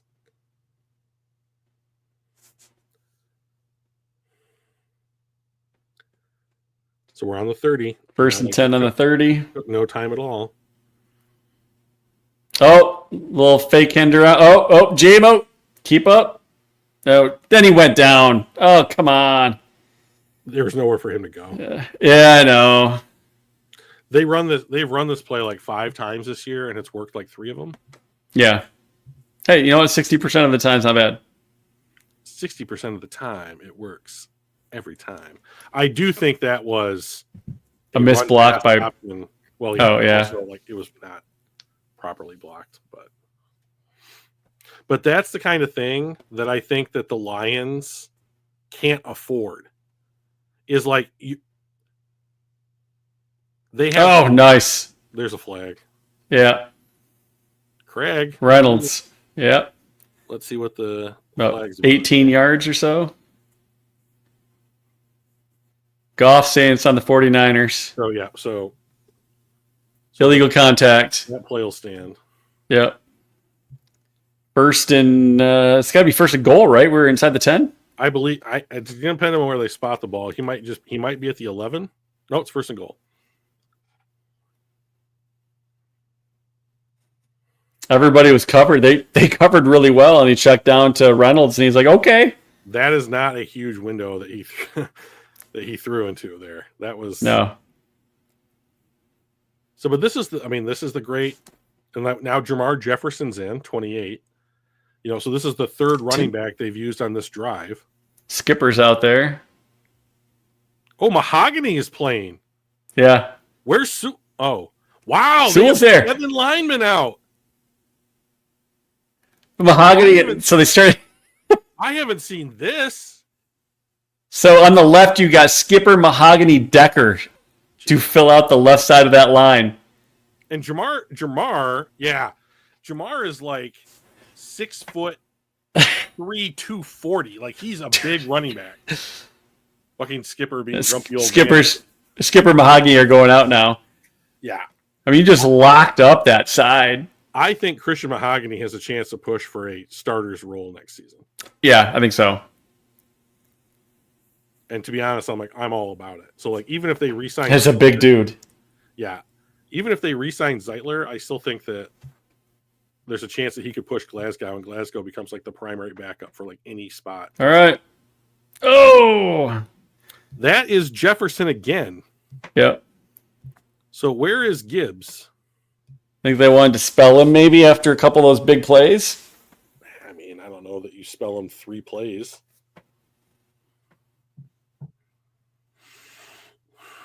Let me just bring up Twitter here real quick.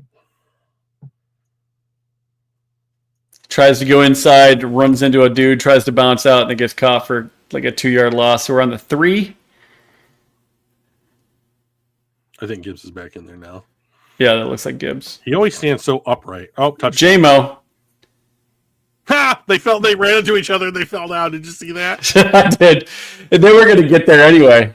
It was JMO starts from the left, runs to the right, stops, heads back to the left in time for the snap and the handoff, and he had all the speed. There was nobody that was going to catch him.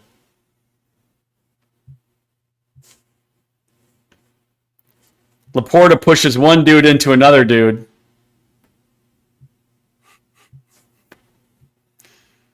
JMO high stepping into the end zone.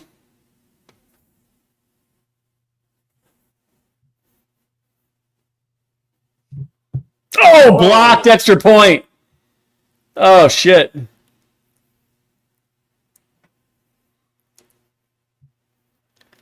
So if he fumbles there, we pick that ball up and run it into the end zone. Is that just a 1 point?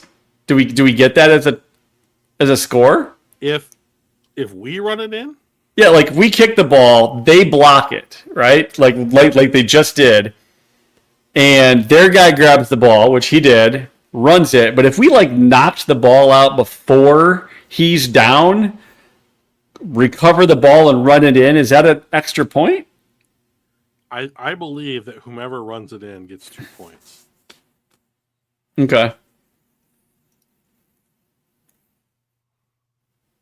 I've never seen anything like that, so it could be anything.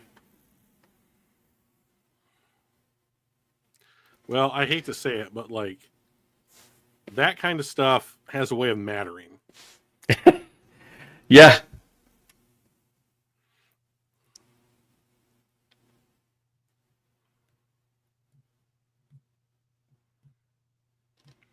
That's really disappointing. That's usually not something that you see. Well, obviously, like the Lions haven't done it all year, so.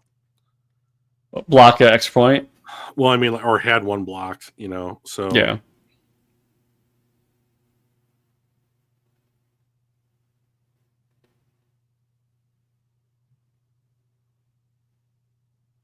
Oh, Missouri beat Iowa in the something or other bowl.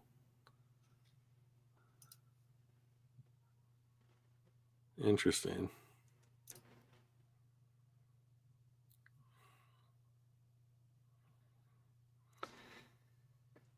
So we answered.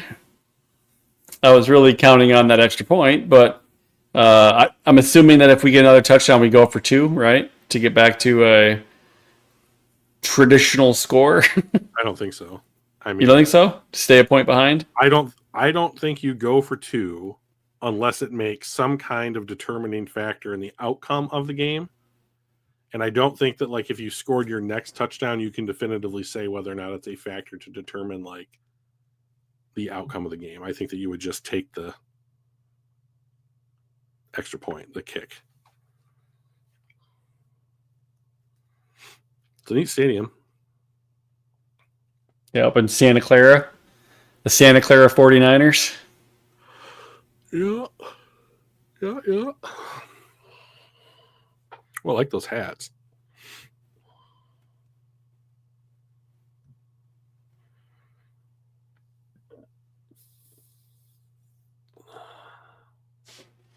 Well, I'm glad they scored. I wasn't in love with that drive.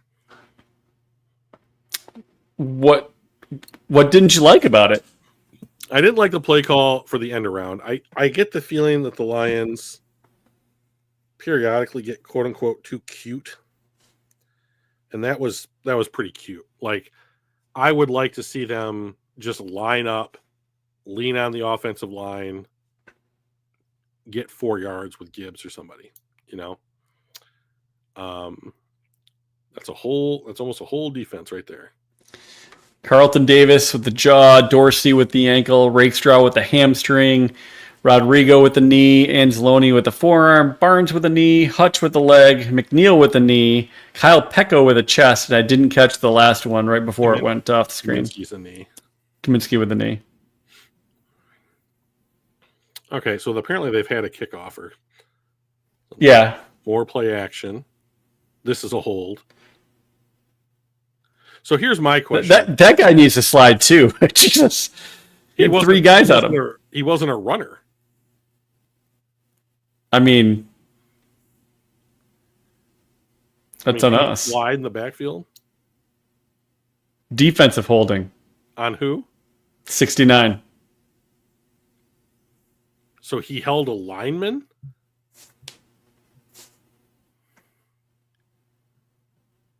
Oh, yeah. Okay. Kittle. Wow, dude. Wow, dude. Yeah. He sure did. I didn't see anything. The refs are against us. Jesus. Yeah, that was as blatant of a hold as I've seen in a while. That is an easy call. Detroit versus everybody. Yeah. Pitch. Oh, big hit. Perfect play. Campbell. They get like 1 or a half of a yard, but Campbell popped him. So I believe it was Neiman who ended up occupying. So on the right-hand side of the screen here, you're going to see that Campbell's in, but even further. Yeah, okay. So it's the guy that's blocking Kittle, Branch. Branch came in and made that play because he occupied Kittle, and then the running back can't bounce it outside, and he forced him back into Campbell.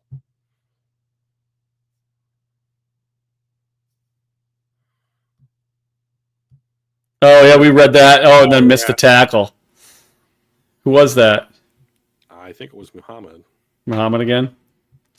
I mean, so like when we talk about like the injury side of things, like this where it comes up is not necessarily like for me where one guy there's a clear talent disparity between one guy and the guy across from him. It's the fact that like Muhammad holds or like misses the tackle, or when the other guy might not. That's where it shows up, in my opinion.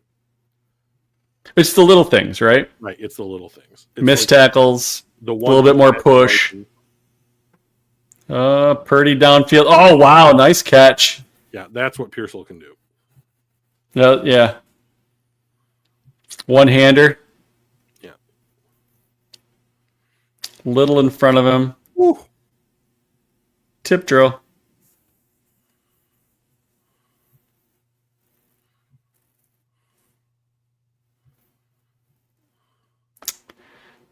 Terry and Arnold got almost turned around like he tried to turn his hips the wrong way or something. I don't know. But he went from being about a yard off of him to being about 6 yards off of him. Ooh, Garendo. Man, that was a nasty run.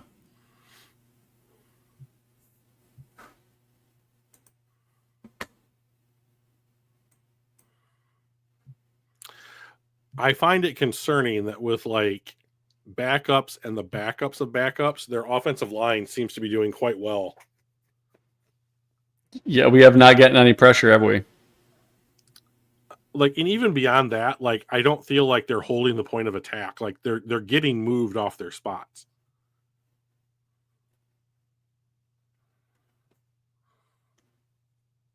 Fake pitch, wide open. How does Kittle not have somebody within 10 yards of him? I don't know if it's zone. They probably handed it off. So let's just see if it's zone or not.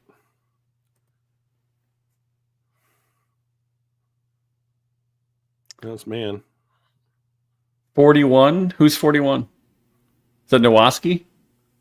On defense. On defense. It's not Turner, right? Oh, come on.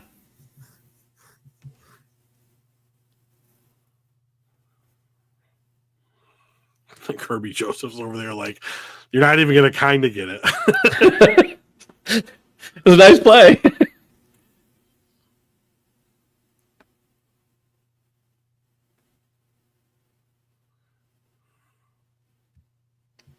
Encroachment number 98. Maybe it was 51 that I saw, not 41. It's interesting. But that dude, it was Neiman. So he was on the right side and then followed the running back and left that wide open for Kittle to run through.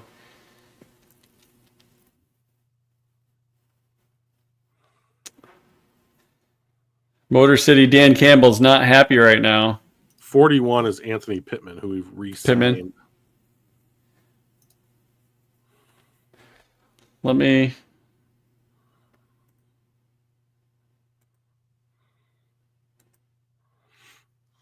So let's watch the replay.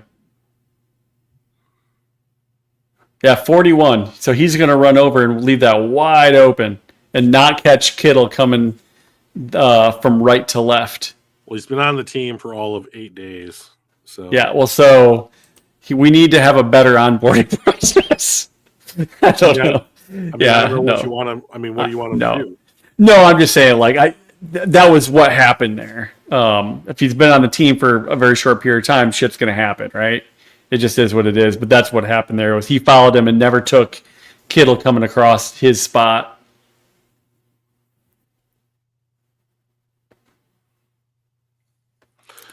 I know the Lions don't like to do it, but like I've been kind of thinking for a while now, like just run more zone.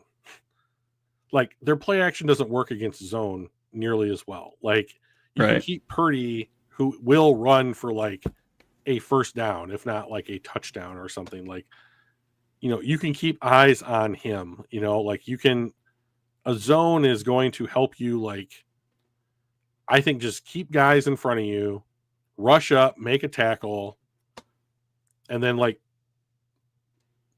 like handle your business in the red zone. Like I almost would concede the rest of the field.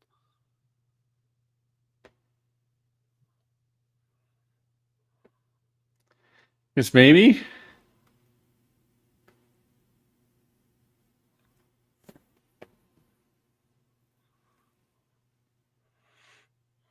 I hate commercials. Well, I'd say that they're what makes watching TV free, except I'm paying for Hulu right now, so it's not making it free for me.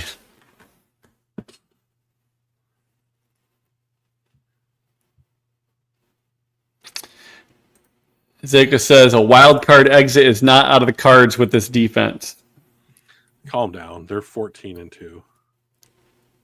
Or they're 13-2. Like, let's relax. I mean, the defense has been like this now for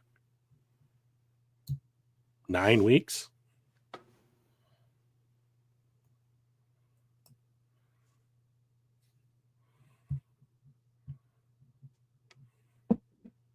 It's just not fun not being successful all the time.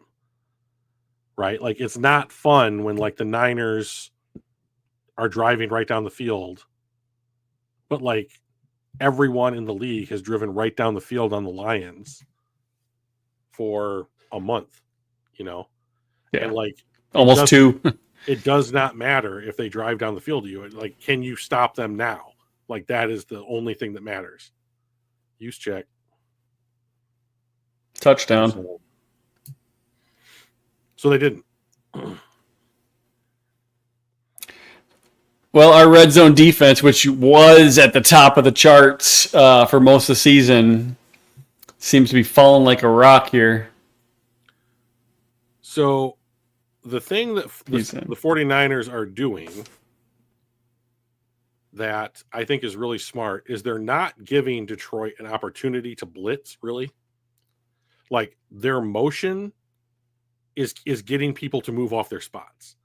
Like, their motion is getting people to hand off people, like, on assignments. Yeah. And the Lions can't just line up and blitz and try and get to Purdy. And, like, the 49ers are aware of this. So now Detroit has to go to plan B, right? And so, like, but here's the thing, like, even if the entire first half goes like this and the Lions just hold serve, they get the ball in the second half and then they break serve. So, I mean, I don't know that I'm just not as concerned about this. Like, I would love it if they stopped them. But, like, I just don't know what the expectation is as to why we think our defense is going to stop. Like, who's the best player on this defense right now? Ours? Yeah, who is the best defensive player on the field right now for the Lions? Probably Branch or Joseph. Right. So, like, they're both maybe Campbell, which means that they are as far away from the ball as they can possibly be. So, like, yeah, that's the issue is that, like, I think that because, like, remember when we talked to Eric Eager and we asked him a question about safeties, it's like the more you have to react, the slower you are when it comes to, like, being able to get into the play. And it makes a lot of sense. It's really simple, but, like, it makes a lot of sense. And unless you are going to move Branch, like, down into the slot and into the box and put him on Kittle or have him take a running back in the flat or somebody, or have him spy Debo or something like that, like, I just don't know that you're putting your players in the best position to negate some of their matchup advantages. And they have matchup advantages. So, I mean, like, I'm not surprised that the Niners can do this. I just want to know. Oh, Zake was hanging tough, man. I just want to know, like, I think the Lions have need to do something to get the Niners to, like, commit a holding penalty or have a negative play. And, like, San Francisco is very good at not putting themselves in those positions. So, like, this could be tough. Well, I think the most disappointing thing or frustrating thing from a fan standpoint is this team is decimated even on offense. Like their main dudes are not playing and they're still walking down the field on us. Hey, Shannon. Thanks for joining us. Hey, Shannon. Shannon's watching the game. She was texting me earlier, wanted to know about the blocked extra point. That doesn't happen very often. So I got a little bit more push than normal. I got a big dude in there with long arms and a huge mitt. That's right. I did tell you to join.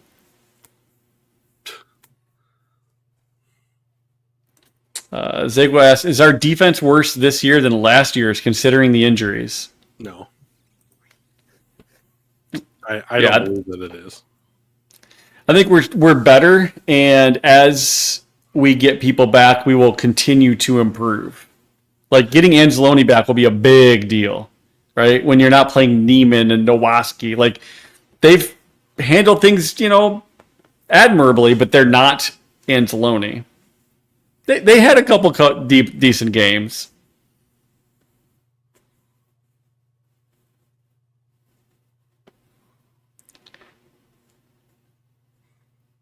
Illegal formation. On who? Number 40. Us? On us. Kickoff? Yeah. So now we get at the 25 instead of the 30.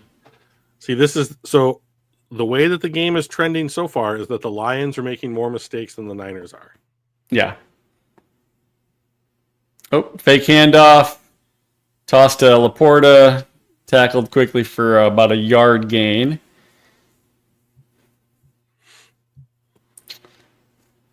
By Malik Mustafa. Ooh. One of the guys I wanted the Lions to draft last season. Safety out of Wake Forest, I believe.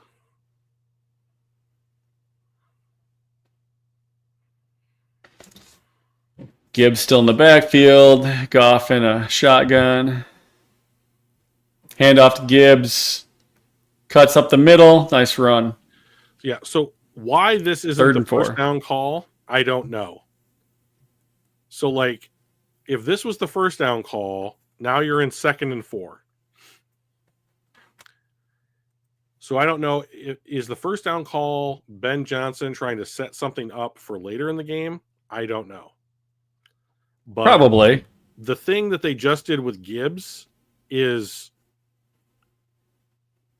the stuff that I want to see them do so much more often. Get rid of the ball. Whew, that was a tight window. Is that Brock? Laporta. Nice job, Sam. I hate his mustache, but it was a great play. Yeah, this was I talked about Goff not having great ball placement. This was a nice tight window. Yep. Right where it needed to be. Nice throw. Look at that, right before the linebacker's arm gets there. Did you see the San Francisco CB's arm? Oof. It got twisted right around.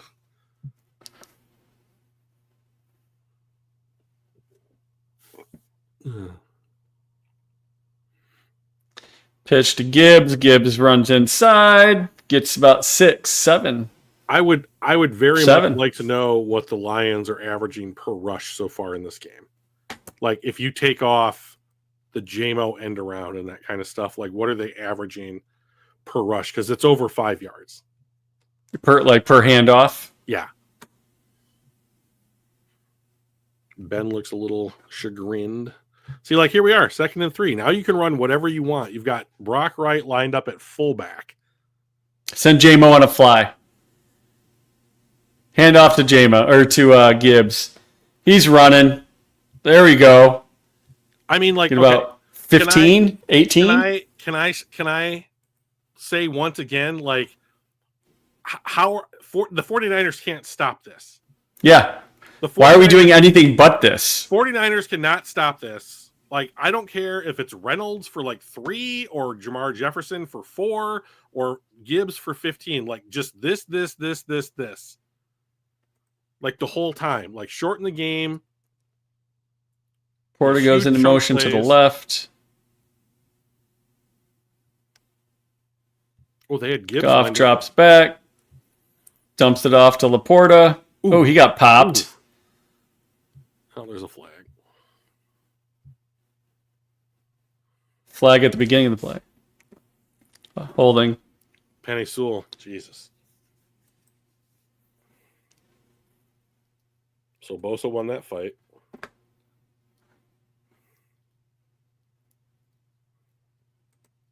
Yeah, and drags him down. Okay, led to the helmet.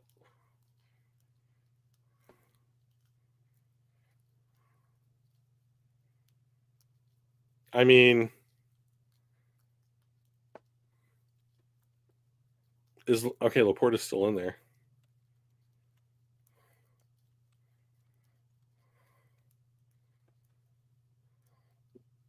Oh shit, he's running. Dropped. See, Jared Goff is like the least athletic quarterback in the NFL. And as soon as you do that, he cannot escape. Oh, Greenlaw, and he's grabbing. Greenlaw was out. Was it? I thought Greenlaw was out. Well, I don't know who it is then. I thought it was Greenlaw. 2nd and 24. I hate. Just like we had it drawn up. I hate Nick Bosa.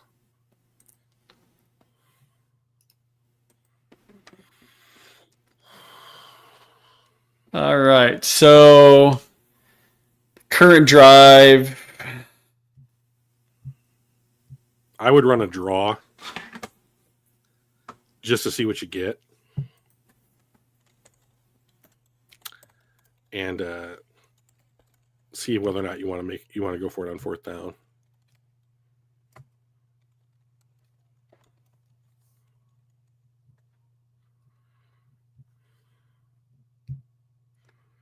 Hey, did you ever see a movie called Den of Thieves? It's a heist movie. I did not. That's pretty good. It does look like there's a Den of Thieves 2 coming out now. So that's which, unfortunately, like I like Gerard Butler just fine, but like the other guy, I'll look him up on IMDb real quick. But the other guy that was in Den of Thieves 1 is like one of my favorite actors, Paulo Schreiber. I think his name is. Let's see, Paulo. Den of Thieves. Pablo Schreiber. Pablo. In high school, in Spanish class, we had to pick Spanish names, and we typically didn't pick I didn't pick like Miguel, but I was Pablo for 4 years in high school in Spanish class. So, well, that's great. Very weird. What a coincidence. Fun story. Yeah. Yeah. So that's what happens when you get commercials. Yeah, it's true. They're the worst things ever. But this guy Pablo Schreiber was on a couple of episodes of Law and Order SVU, and was like an actually really scary bad guy. So that's where I first kind of saw him. He was on a show called American Gods, that was based off of a Neil Gaiman story or book. So that's Bosa and say Dean Winters. Oh, I thought he said Dean Winters or something like that. Yeah. Okay. I mean, I don't want anybody to get hurt, but if Nick Bosa doesn't play, I'm not going to cry about it. Yeah.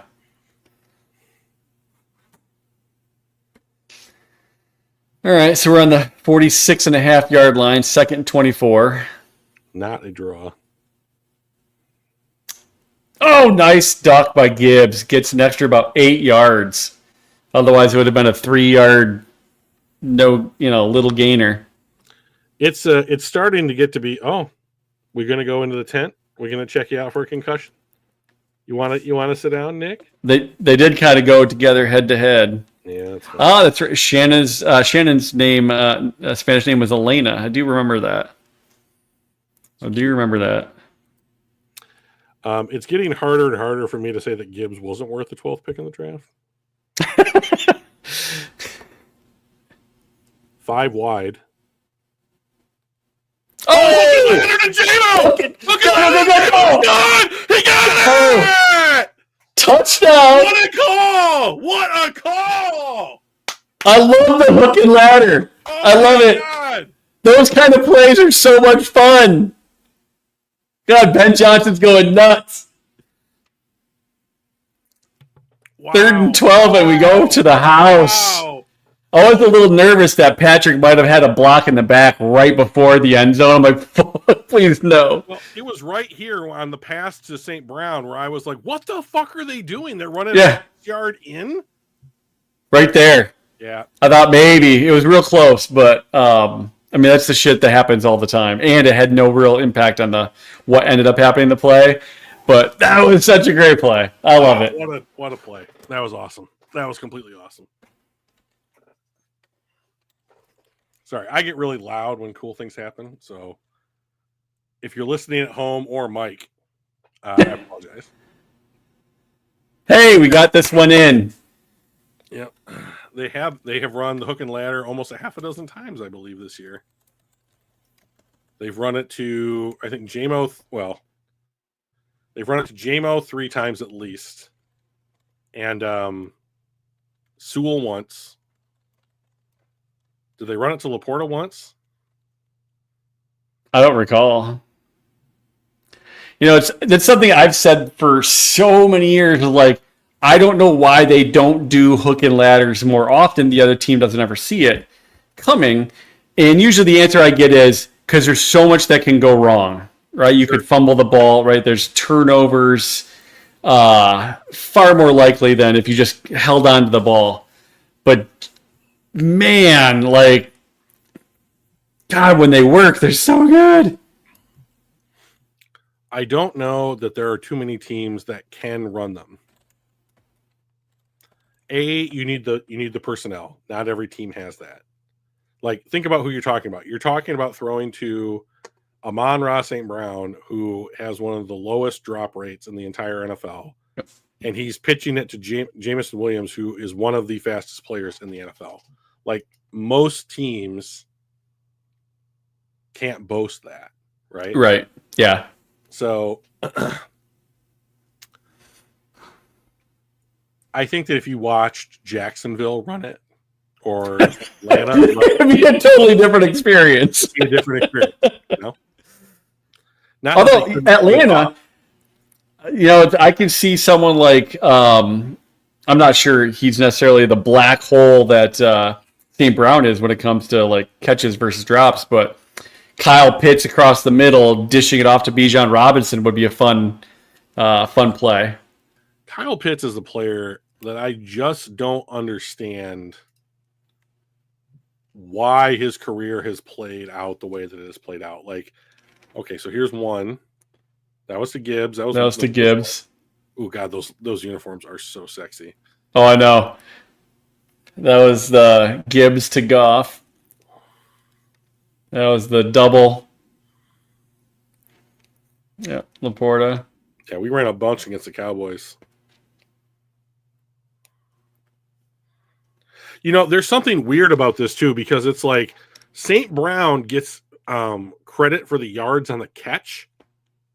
And then I believe JMO gets credit for the yards based upon where they started the play. No, that'd be too many yards on it, right? No, it's more yards than the actual play went, for sure.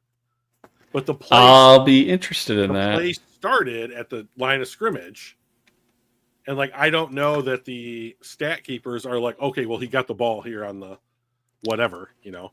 So, Shannon, can you look into it? Can you figure out like who gets what and why on the end arounds? You're a big fan. All right, so looking on NFL.com's live. Like, what do they call this? Game info or the drive summary and that kind of stuff. It says, touchdown Lions. Jared Goff passed short right to Amon-Ra St. Brown to San Francisco 41 for 1 yard. Lateral to Jameson Williams for 41 yards and a touchdown. Okay. So I think JMO only gets, he gets 41 yards. Was the ball on the 41? 41 was where St. Brown caught it. Okay, so he gets it from the pitch.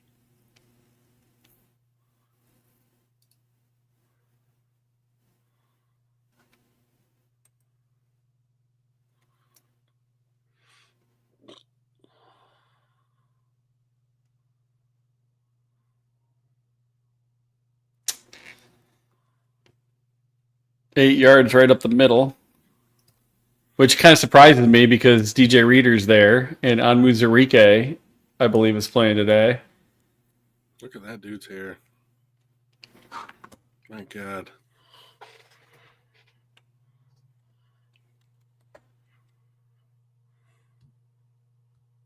I'm jealous of the hair. Not that I would grow it out that long, but there we go. Every right to be jealous. Yeah, I blame my mom's dad. I have what I'm calling, I got a haircut recently. I have what I call the Friar Tuck going on. The Friar Tuck? Yeah, so Friar Tuck was a character from Robin Hood. And his religious order shaved the top of their skulls for some reason about religion. I don't know what it is. Pearsall getting that. Nice tackle. Iffy Melifonwu. Welcome back, sir. He put that shoulder right into him. I mean, Ricky Pearsall, and he was moving forward, and then he was not going forward anymore. Bam! Boom, stop.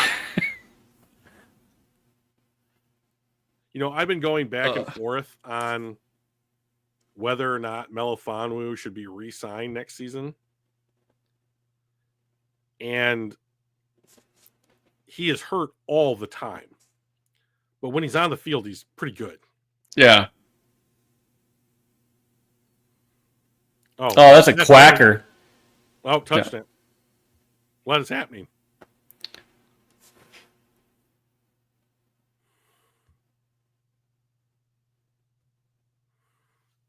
That was weird. Can you still see my screen? Yep. Okay.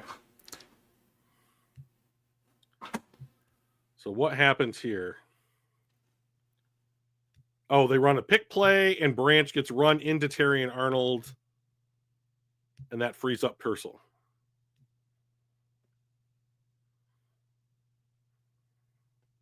Basically, Arnold and Branch ran into each other. Yeah.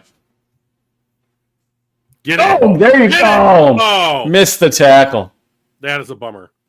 That is like a potential 5-yard loss. Yeah. Josh, come on, buddy.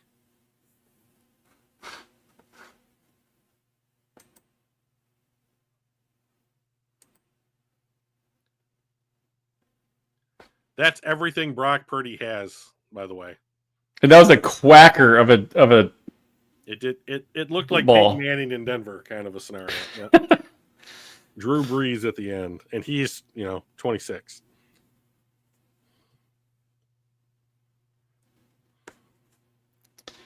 Four or 5 wide. Oh. What a great play. Yep. Faked us out. Turner right out of his shoes. And he did it with a fake toss after he crossed the line of scrimmage. Yeah. Not that, I mean, that's cheerleader appreciation time. Yeah.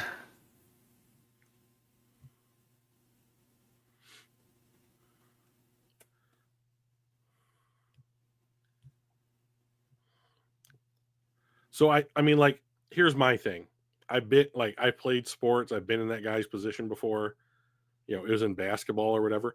But like, if Brock Purdy decides to pass it, you're nowhere close to where he's throwing the ball. So I mean, like, shouldn't you just take Purdy? I mean, like, yeah. It was a good fake. Yeah.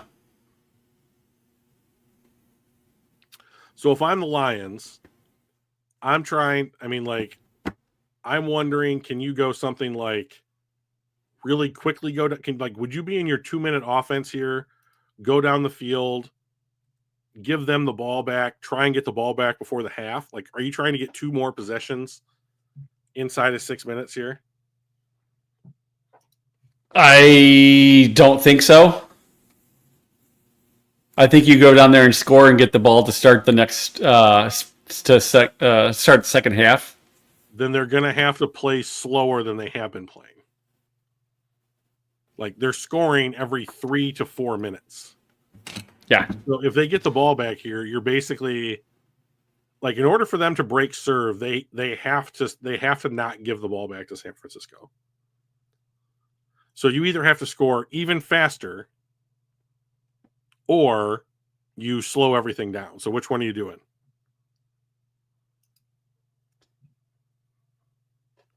Praying? I don't know. Whatever we're doing doesn't seem to be working. Yeah, I don't know that prayer is an effective, like in real life. Yeah, real time. That's more of a. Yeah, that's more of hopes and wishes kind of a scenario. So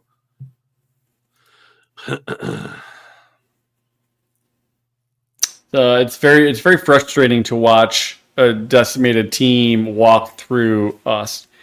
While yes, we are a decimated team, but we should be a much better decimated team. I disagree. I mean, like the offense is fine, and like the depth is better on this team than it was, but like you go from a starter to a backup player, and I don't know that there's any making that up. I just don't know if there's any like making that up. Yeah. So I don't think I want to live to 100. I don't want to die at 60, but I don't want to live to 100. I don't think.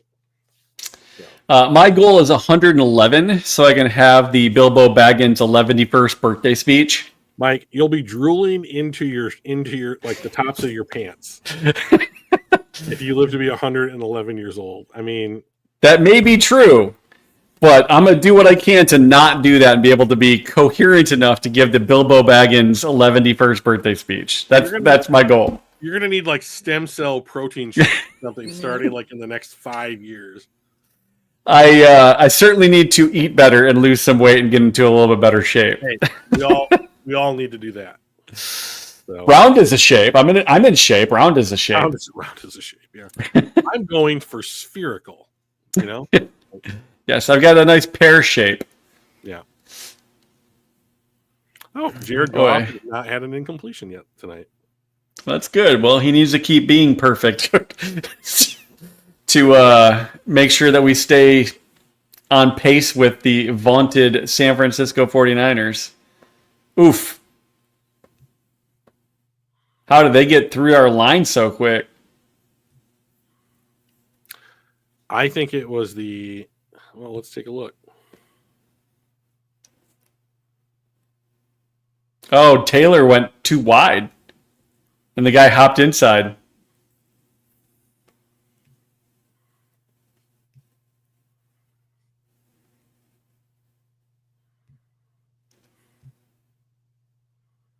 Got Laporta down deep. Guard is signaling with their arms now to snap. There you go. Go. Get a blocker. Up front, move forward. Fuck me.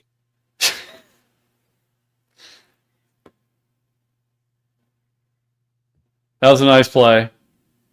See, this is the kind of thing like Gibbs just does a curl right in front. Him on any linebacker in the NFL is a mismatch. Forward. I mean, like, yeah, he's running all that way for nothing. Saint in motion. Fake handoff to Gibbs. Oh shit!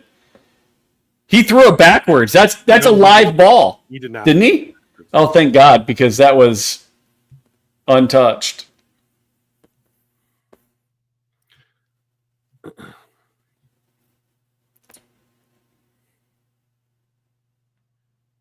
I guess it was forward by about a foot and a half. There's no way. Whew.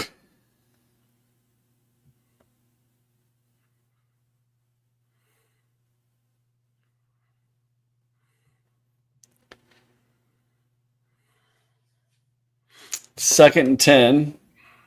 It's all right. I don't know what they're doing on St. Brown tonight, but like he has done almost nothing. Nice screen to Gibbs. Back up to about 8 yards. 3rd and 2. So I might be running this clock down. If I get a first down here, I might start really running the clock all the way down.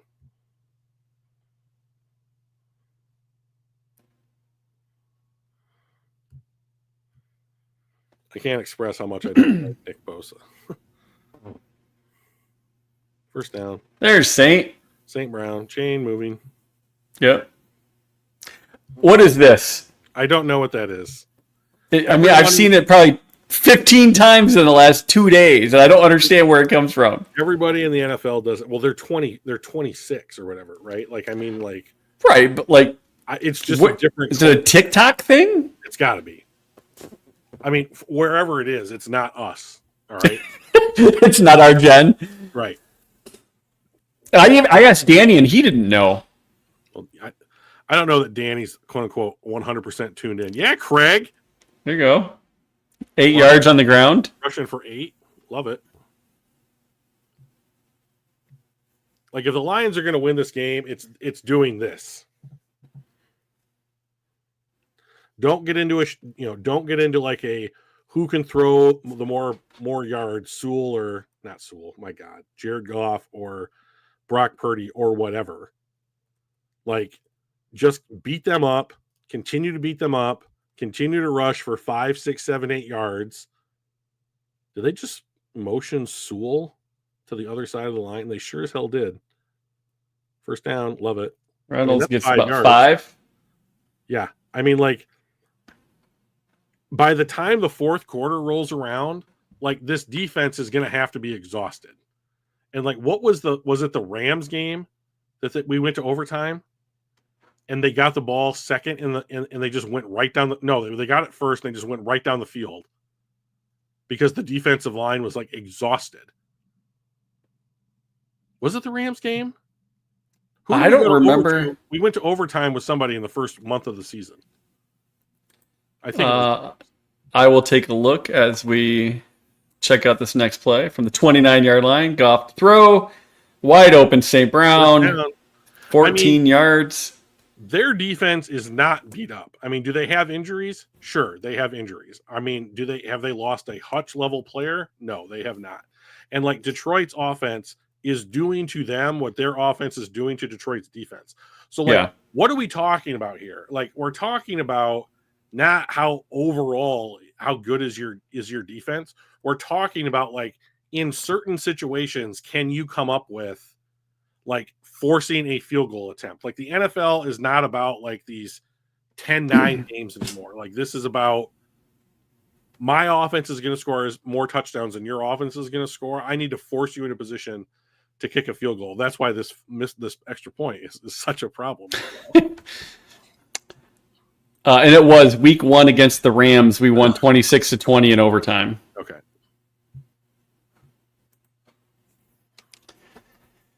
Yeah, I do wonder at what point do we go for 2 to try to make up that extra point. It'll be in the fourth quarter at some point. When we have to? Correct.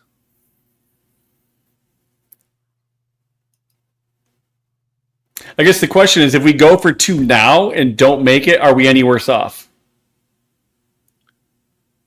I guess technically not. But then you're giving back an additional point, right? Yeah, so we're down 2 instead of 1. Either way, we're kicking a field goal to try to make up the difference, or a touchdown, obviously. But I don't know that I need to go, and I don't know that I need to run the risk of giving that point back if all it does is get me back to a tie. But that might be the important thing at the end. But like, either way, like, you either, like, right now, you either, if you're tied or down a point, like, you kick a field goal to win the game. If you are tied or down a point and you score a touchdown, you win the game. Like, it's not about how much am I down or if I'm tied. It's about like whether or not the math supports like you needing to earn a possession back. So right now they don't, right? So like, they're doing exactly what I think they should be doing, which is to grind down the clock to make this a last possession or as close to it possession of the half, and then try and break serve starting the second half. I want to just throw this out there that my prediction's already blown up because I predicted that they were only going to score 13 points. Your prediction's been blown up because you predicted 17. Zega's the closest right now with a 31-20 victory prediction. So, and his prediction has been blown up because they've scored 21 points. Well, true, but he's the closest right now. Okay.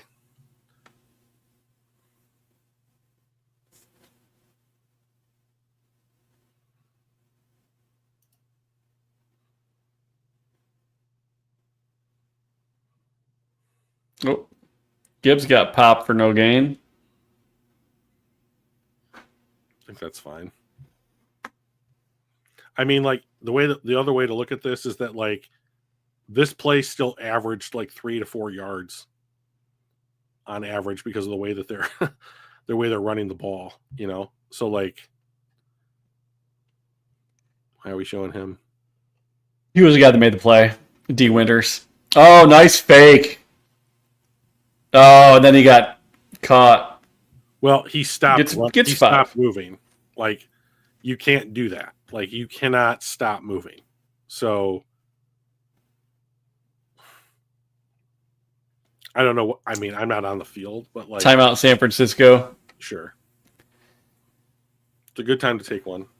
Yeah, everybody bit on the handoff pitch thing to Gibbs to the left, and then throws it quick to St. Brown to the right, and I thought, oh, great. And then the dude got through anyway, the blocks, and was able to snag him. I will say that 3rd and 5, especially in this area, has been a down and distance the Lions have run the ball on. They may also consider this to be 4th down territory. So, yep. Ran the ball, Gibbs. So now it's 4th and a healthy 4th 2. and 3. Yeah. Ben Johnson's looking at his play sheet. Do you go for it? No, because I mean, yeah, I think that I would go for it here because if you kick a field goal and you get the ball back to start the second half and you kick a field goal there, you're still not ahead. You're not ahead. And like yeah, I just go for it here. This is who the Lions are. I mean, yeah. Live or die by this. Okay. Lions under Campbell gone for it 45% of 4th downs in opponent territory. Wow, they are getting a lot of space up at the top. Okay, so hated the call. Not the decision, but the play call. Yeah. Yeah. So basically they ran what amounts to a jump ball in the end zone. So I guess the thinking there is like Laporta's 6'5", pretty open. But like if there is a penalty or whatever in the end zone, you get a fresh set of downs at the 1 or the 2.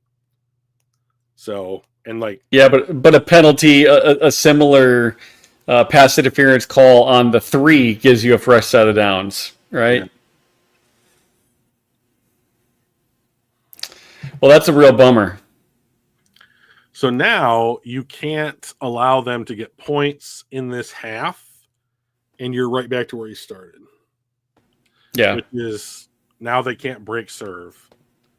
So now you need your defense to hold at some point in the second half on a drive, or you have to steal a possession somewhere else.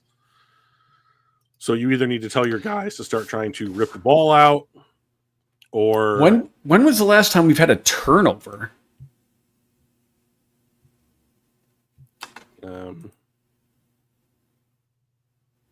That we got a turnover? Yeah. We got the Bears fumbled twice last game. Oh, that's true.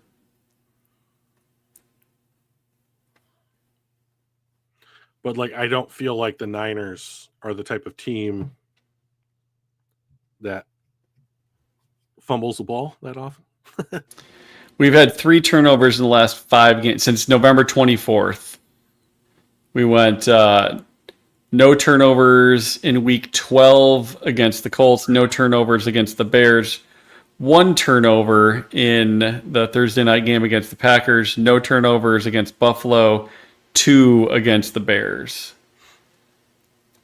But we had the first 11 games of our season, we had 1 or more turnovers, and then we went like no turnovers in 3 of our last 5.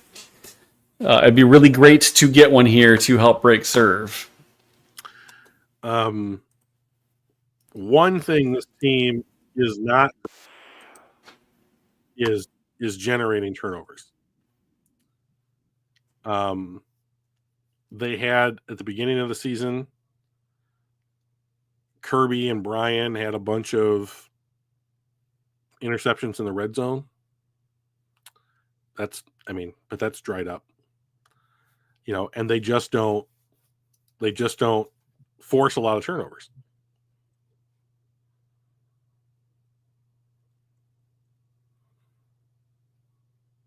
Get it! Oh! All right. Well, he's outside of the tackles.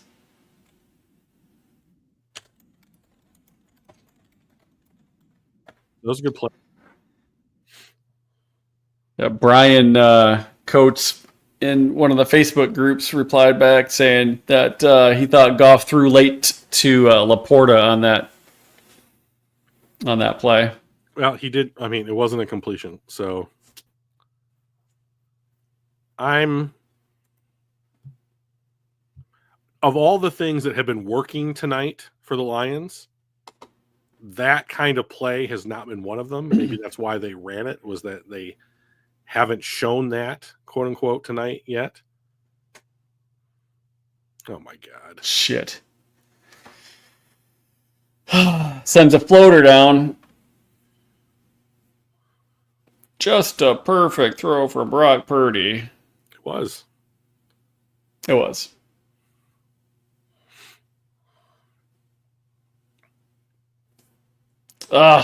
Niners trying to preserve their timeout. Oh! And it's just going to be that kind of night where it's like you are a heartbeat away from a sack or a pressure. Yeah. He got bumped right as he threw it, being with the collapsing pocket. Ooh, and like Brock Purdy is a very efficient quarterback who just doesn't make many mistakes. And like, that's a perfect example of it. Yeah.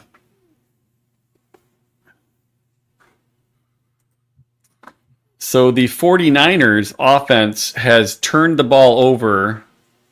Let's see what happens here. Quick out, first down. Pearsall. They've turned the ball over 1, 2, 3, 4, 5, 6, 7 straight games. Then week 8, they didn't have a turnover. They had 3 the week 7, 0, and then 3, 2, 1, 2. Like they've only had 3 games without an offensive turnover. So they're prone to turnovers, and we need to get 1 or 2 of those bad boys. I'd love to know what those were.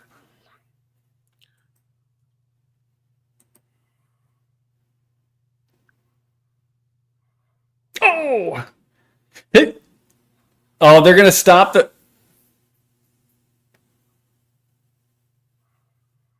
Yeah. I was going to say the clock should run. Why? Because it was because the fumble happened when he was in bounds where his forward progress was. And then the ball, I think.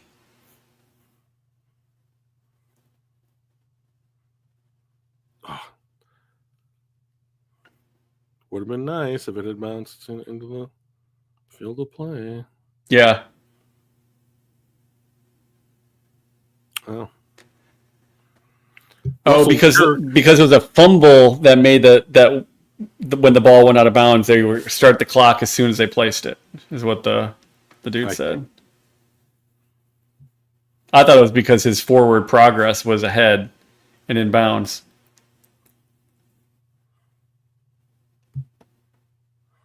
Flag on the play. Holding? I don't know. Yep, coming back. Well, thank God. That might be a game saver right there.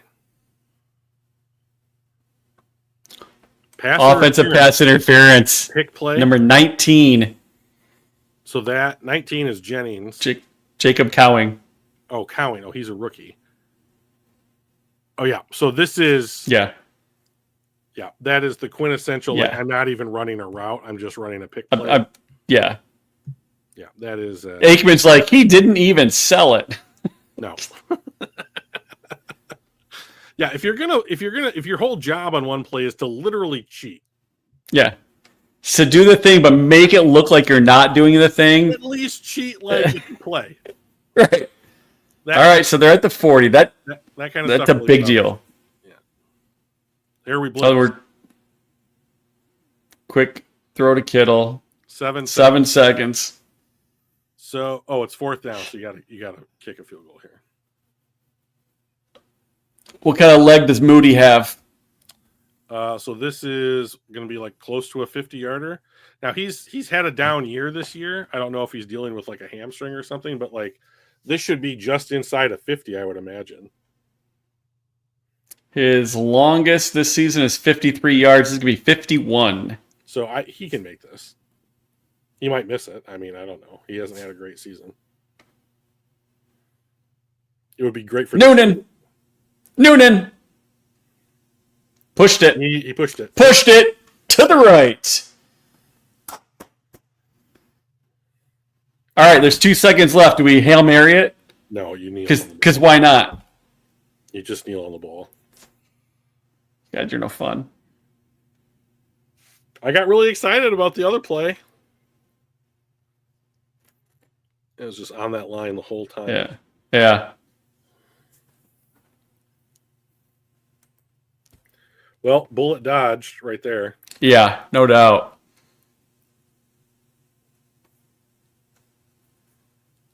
A couple weeks ago, a month ago, right there it is. A month ago or so, he missed a couple field goals in a game, and Debo went up to the placeholder and like grabbed him by the face mask. Oh, did he? Yeah, and it was like got in his face, and it was like, that doesn't look good. That's not what you're supposed to do.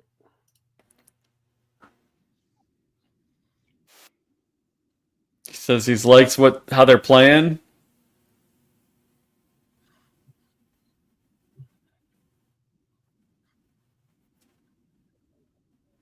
Three straight touchdowns for the first time their entire season.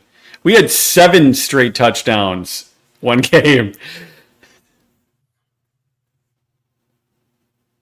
And a field goal. I don't know what they're supposed to do. I mean, yeah. This isn't, and by the way, this isn't just like our backups are in, so everything's going wrong.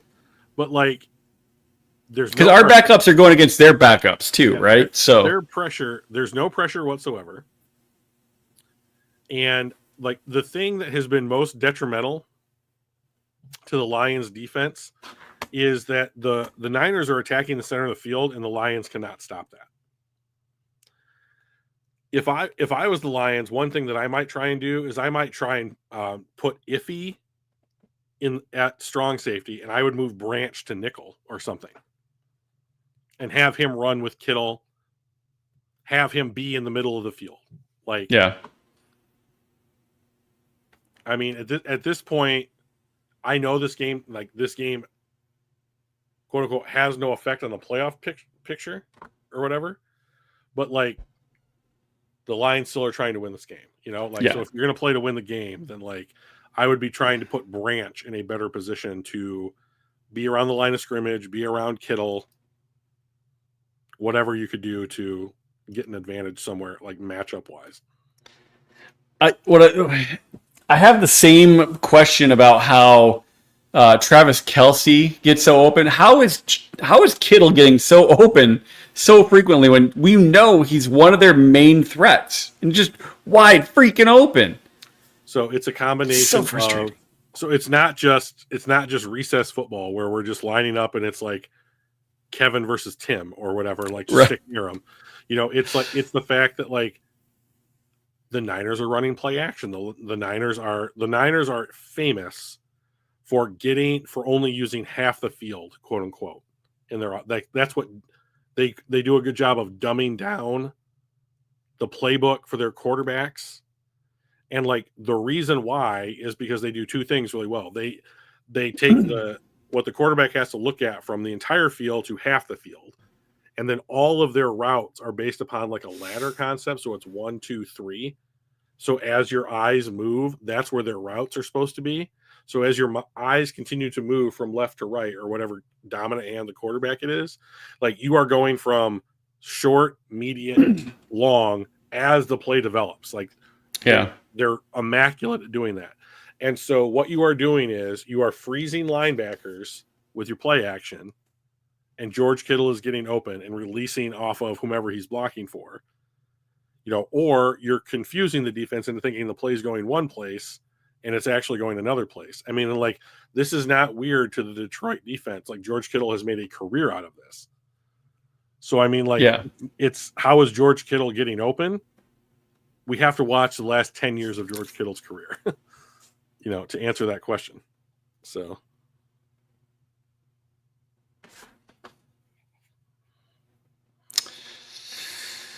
Well, what do you think overall about the first half? Not what I wanted to see. I thought San Francisco would not be as efficient on offense as they have been. You need to be able to do one of two things well in the modern NFL. You either need to be able to generate pressure or you have to cover. They're not doing either one of those. So you have to make a choice between which one of those two things you think you're going to be able to do better. And I think that what they're probably going to have to do is blitz and hope and leave people out on islands. So I would start bringing Iffy up to the line and sending him through. Or you tell your Lions forced exactly 3 pressures in the first half. Right. Like if Hutch was in the game, he might have 3 pressures on 3 plays. So like the other thing I would tell my defensive linemen to do is like Brock Purdy is not holding the ball forever. He's held the ball longer than 2 seconds a couple of times. But like I would be like, if you don't beat your guy off the ball, you put your hands in the air. Right. So it's like, oh, I didn't beat him. Hands are up. I'm just going to get my hands in the passing lanes. I don't know if you guys know this. Some of these guys are enormous. And they have hands that look like tennis rackets. I would put those tennis rackets up in the air. As DJ Khaled once said, put your hands up and let them stay there. That's DJ Khaled, the poet, by the way. The poet, yes.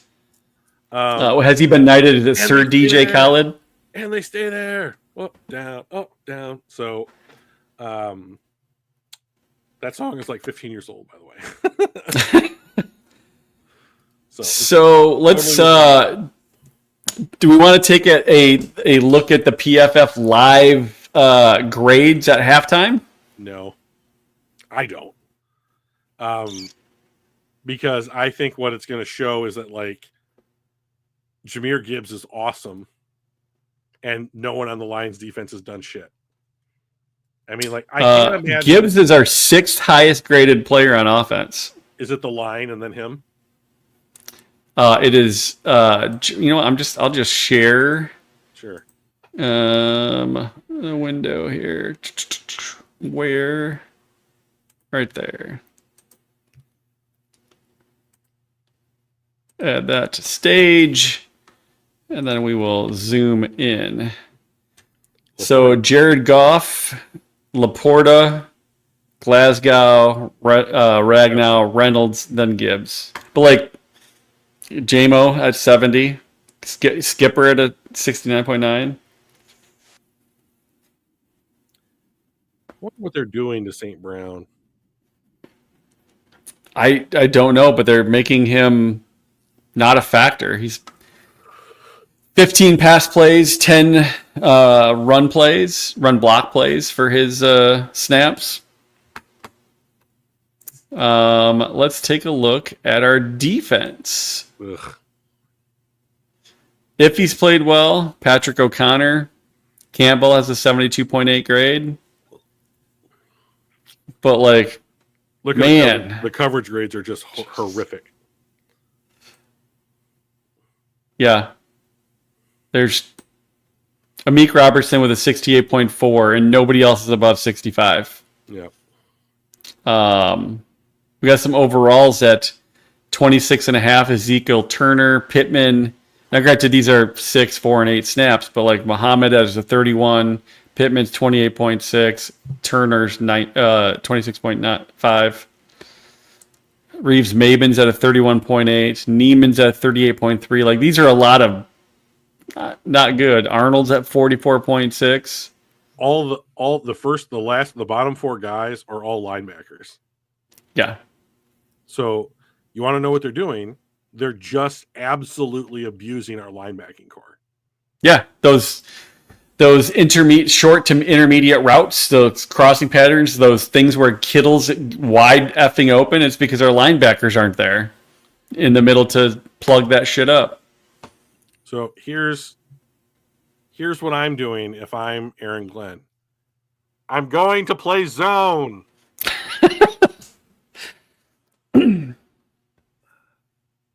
I mean, did you just send Iffy in on one side, Smith on the other? So usually what they have done when they blitz Iffy is they put him between a D tackle and the outside pass rusher. Right. So he's hitting effectively what would be the B gap. And that has proven pretty effective. You want those guys rushing in as straight a line as you possibly can. So I would attack the A gap right on either side of the center. I would line Reader up directly over the center, and then I would have Iffy right behind him, and then whichever one seems like it's open first, that's where you go. And just do that. I mean, just looking at their defensive grades, look at their run. They've got one guy at 74, but their number 2 best grade is 66. Like, their run defense, this is what we need to exploit, right? Is this just more run? Yes. So what I would like to see the Lions do is come out, establish the run in the second half, and if you get an opportunity with like Laporta or JMO, like on like a deep in or like a wheel or just a simple 9 or a post, like take a shot. But like it has to come off of the running game. Because look, Brock Purdy to Kittle, Brock Purdy to Pearsall, Brock Purdy to Conley. Like Conley doesn't really count, but like Ricky Pearsall and George Kittle are absolutely killing the Lions. Those guys primarily work in the middle of the field, and Pearsall got one excellent Branch runs into Terrion Arnold runs into Branch play. Right. Gets open. Kittle has one great play that gets called back because of a hold. Like. And you're right. That could be a game-changing penalty because they got no points out of it. Right. And he was down to about the 8-yard line or something crazy. Yeah.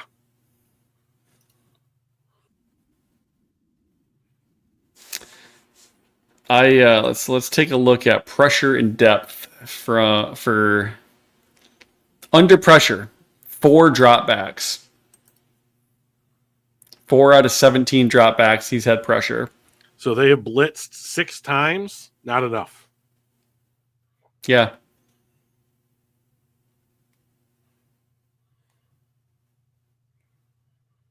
That's right on average. I mean, that's right on average though. Like they've had 17 plays. Yeah. What is 6 out of 17? 35.3. Yeah, that's right on average. Like I think they need to do more. Yeah. Game-changing penalty was Joseph with the push as well.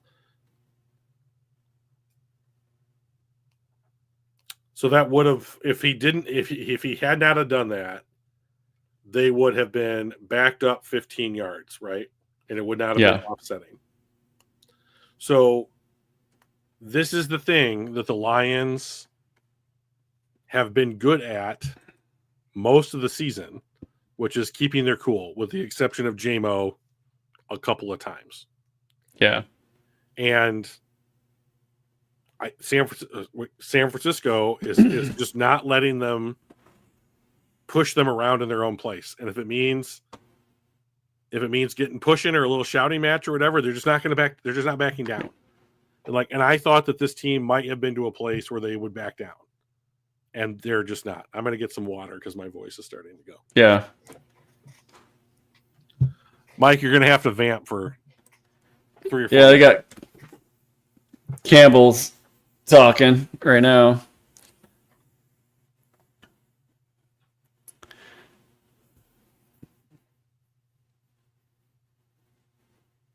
San Fran, we know what they are. They're a good team. Yeah, we need to get our poop together on defense and, make some noise, I think. The Santa Clara 49ers, they're what, a 6-9 team or whatever they're at right now. It's they can win. They've got dudes out there that can put points up. So the good news is we're going to hey Brian, how's it going, buddy? Get to receive. Ooh. Caught right on the line. Out to the 30, 34. All right. 34-yard line. We'll see what we can do. Are you another person that just cannot stand Joe Buck? I actually don't mind him. I don't mind him. I don't mind any of them. There's none of them that I just can't stand. I like Troy Aikman as a commentator.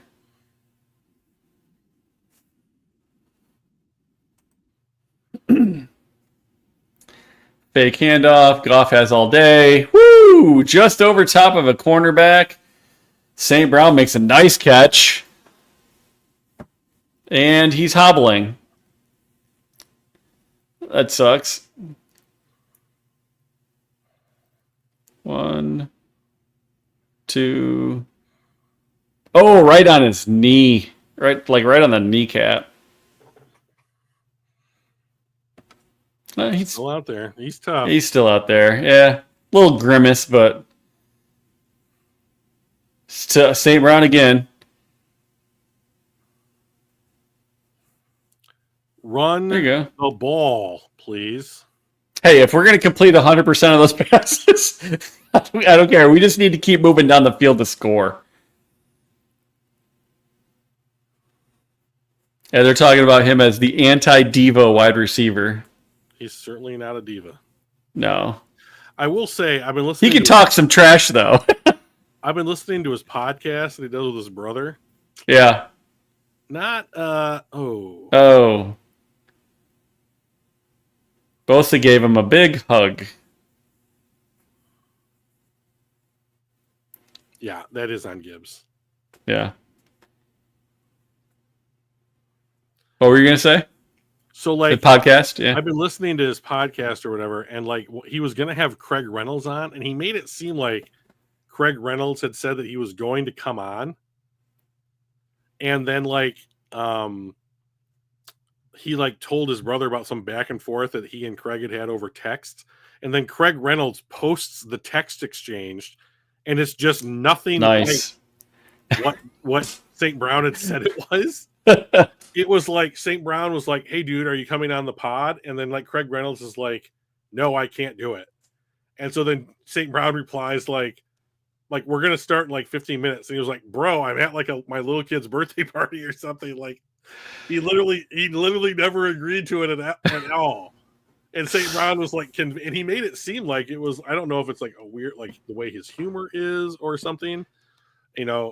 I have a pretty dry sense of humor, so I understand people not necessarily oh man. That was a nice mid-tier throw by Goff right on the money to JMO cross in that previous play. Yeah.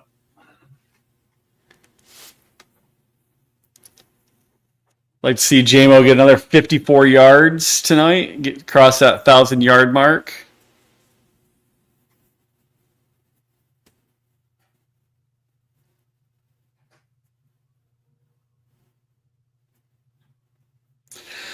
Almost 20 yards are out for a catch.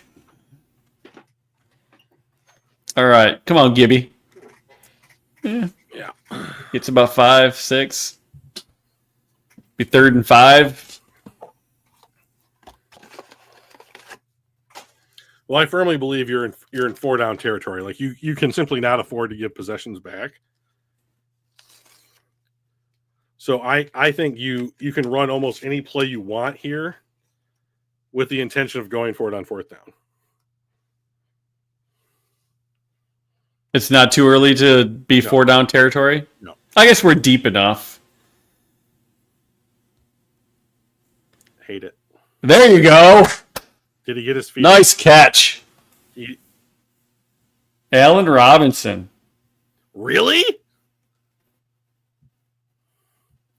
Remember, this guy was a dude.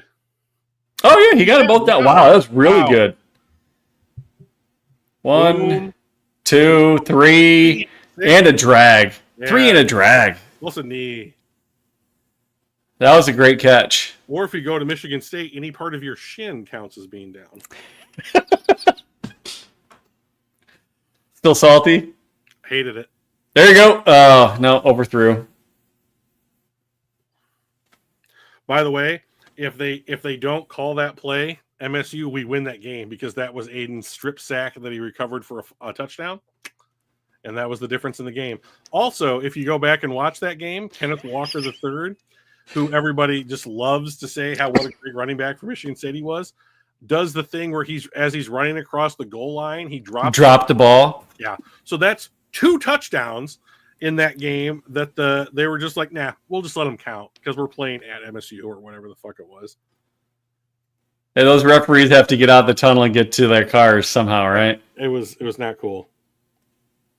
Oh, look at that. Gibbs powered it up there like Monty does. He's it's that kind of stuff that really like makes me be like, okay, you can't be like, well, you can't use the 12th pick on a running back, you know? Like, yeah, I mean, like Monty, like early on in his career with Gibbs, he would go down easier on like some of those tougher runs. And I don't know if it's just playing with Montgomery and his like beast mode mentality, but like he's running stronger now. He's had a whole offseason in the weight room. Well, that also I'm sure helps. He stands so upright. Touchdown. Laporta. Bam. Okay. You're maintain serve, right? Going for 2. They're going for 2. All right, Mike, here you go. I mean, down by 2, down by 1, it's still at least a field goal, right? So that must be their thinking. If they don't get it, I am blaming you. Okay. Well, if they don't get it, I'm going to blame it on execution. For as much as we give Goff shit about ball placement, that was a nice throw. That was. He's had a couple of those really nice ones. That crossing pattern with JMO earlier this drive.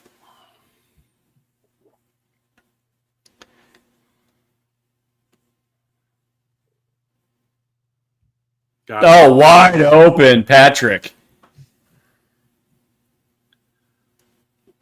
I want to see that again. What was that route? Because he got wide open. That was... I'm almost... Do that next time. To me, this almost is like, once again, a nice thrown ball. To me, that is you ran your route and now your quarterback's out of the pocket and you're just running with your quarterback to try and give him a target. Yeah. I mean, it could be. Yeah, well, I know a lot about football, so that's what it was. Well, I mean, like, that was also the direction. It's not like he stopped and went, oh, my quarterback's running this way. Let me give him, he just, like, kept on going. All right, that's what we needed to do. We need to come out, get that touchdown, get caught up.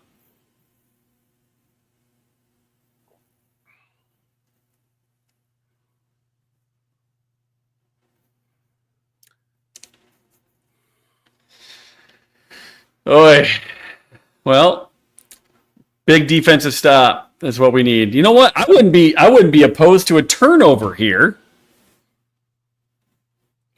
Gladiator 2. Have you seen Gladiator 2 yet? No. No? Yeah, are you interested in it? No. No? So, did you like the first one? Yes. Yeah. So what about the second one? Are you not interested in then?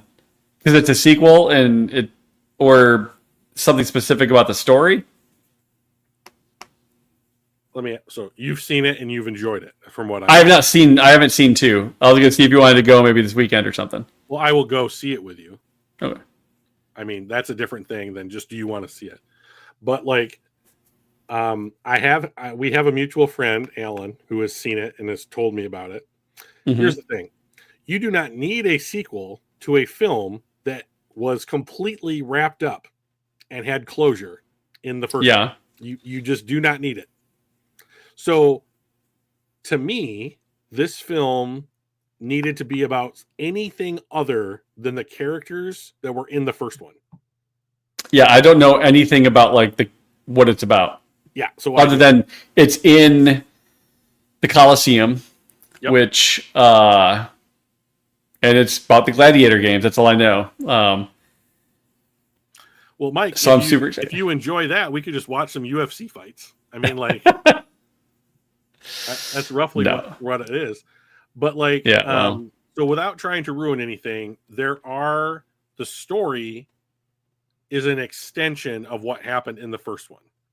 Oh, interesting. I'll have to rewatch the first one before we go. It's been a while since I watched the OG. Russell Crowe's character is out for vengeance and then dies at the end. I do know that. Story over. I mean, like, but I love Denzel Washington and will watch anything that he is in. So yeah, I'd recommend Training Day. I've watched. Very underrated. He won an Oscar for that movie. I mean, like, I don't know that it's. I think the movie as a whole, I thought was underrated. Like if he wins an Oscar, like obviously, like his performance got recognition. But I thought Ethan Hawke was great in that. Oh yeah. And I think overall, like the whole film, I thought was really good. And you never hear people talk about like, oh, you know what's a really great movie? Training Day, right? Well, it is like 20 years old.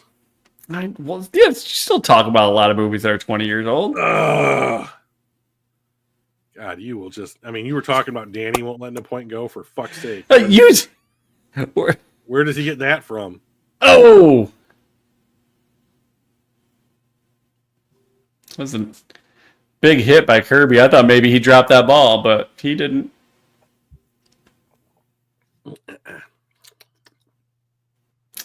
The worst winning percentage in Dan's first 24 games. Second best in his last 45. I think there's going to be a lot more games closer to like 77 than there are going to be to 18 or whatever it was. Yeah. Get him. Campbell with a nice tackle.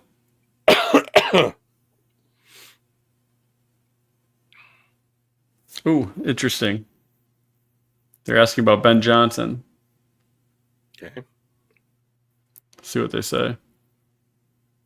Aikman says it's hard to think that he would be back.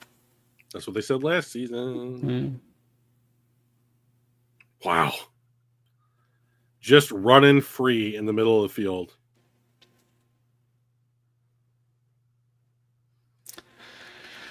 Oh. I'm telling you. Aaron Glenn needs to get pissed, is what he needs to do. So they're playing cover one, so this is man. And they run play action, they suck all the linebackers in. Ricky Pearsall runs behind the linebackers, and there's no one back there. This is just all game. Ugh. Touchdown.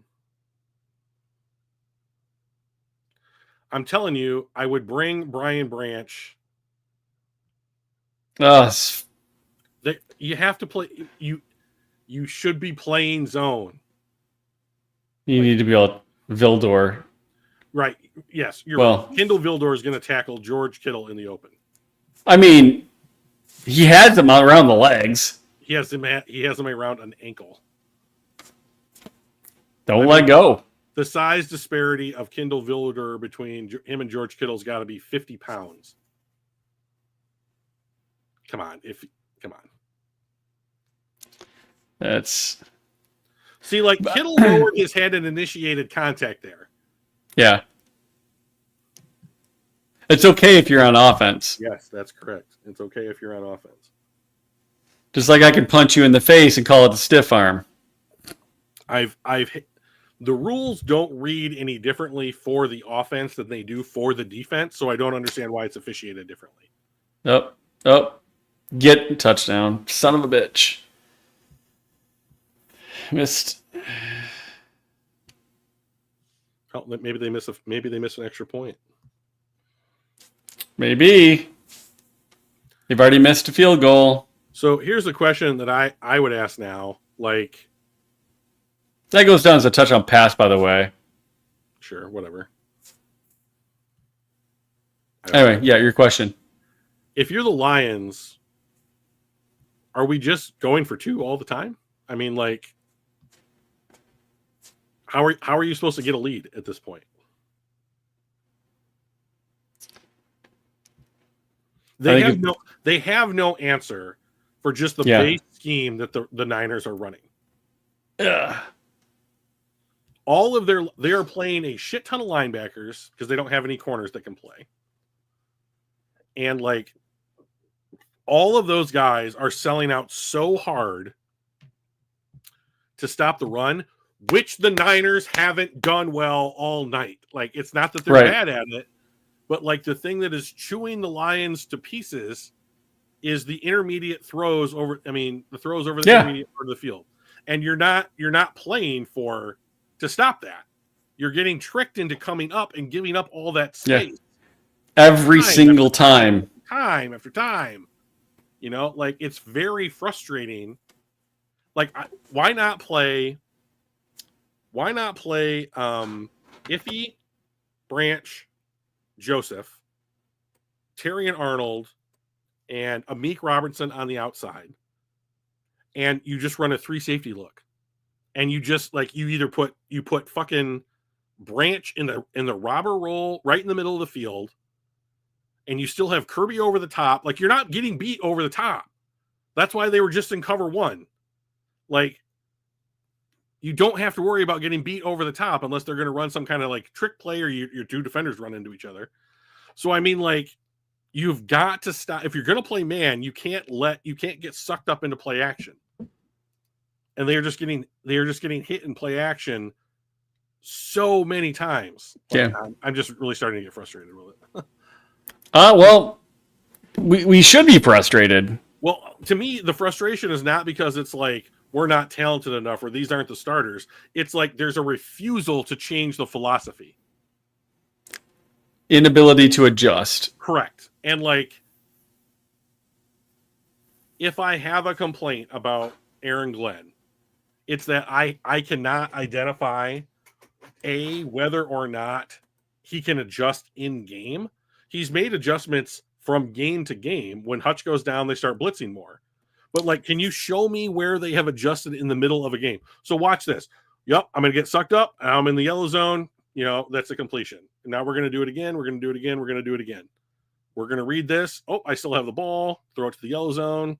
This is the entire Niners offense all the time. You want to know how George Kittle's getting open? It's that exact thing. Play action, fake to the right. Let Kittle slant off to the left, and he's wide open because everybody's still running to the right. And it's out of different looks. It's out of different motion. It's out of different formations. But it's the same exact thing time after time after time. Like, it's basically saying, like,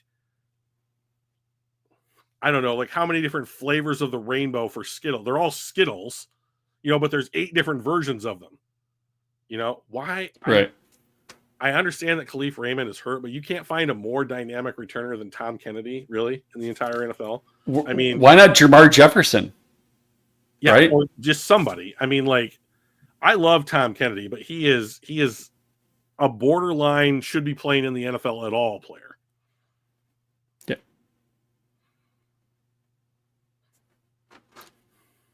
All right, let's see what we're doing here. Goff under center, Gibbs in the backfield. St. Brown Feint in motion. Fake handoff. play action. Dump to Gibbs.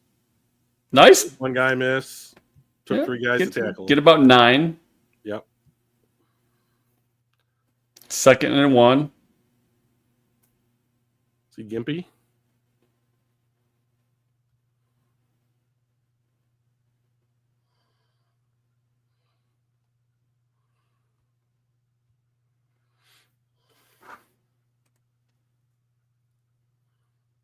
They look to get JMO involved early, but they have seemed to have cooled on that. Wonder if it's a look thing or if it's a need to check down thing. There we go. There we go. It's right Laporta for a big one. So this is okay. So now the back judge has thrown a flag. About 30 yards in the air. He threw that longer than Goff did. I don't know that this is good news for us. You don't see this guy throw flags often. This poor kid. Is that a cramp? He's not bending his knee. There's no foul on the play. Okay. I wonder what it was. No.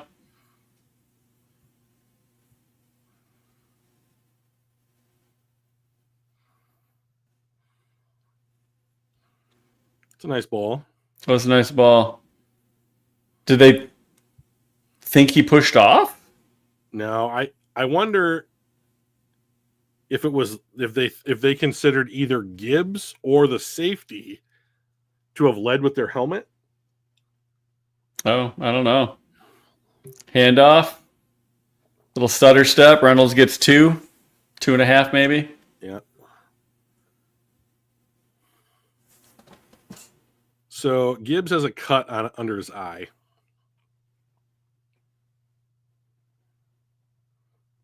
So they've brought so here they did this a lot against the Seahawks, I think, where they were playing 3 tight end sets. So now they have Laporta, Wright, and Zylstra all in the game, and they use this to really good effect, both in the passing game and in the running game. Again, I believe it was against the Seahawks. So let's see what they can do with it here.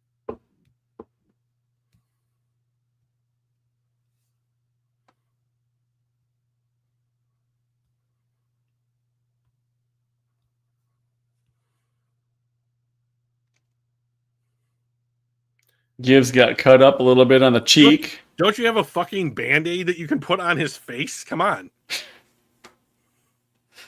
Also, what is it about NFL players not being able to hold things for themselves? Water bottles. I don't know. I don't know. Oh, Goff. Jesus. So here is the problem. Like, if Jared Goff ever feels like he has to move, he might as well just go to the ground. Yeah. I don't know what he's angry about.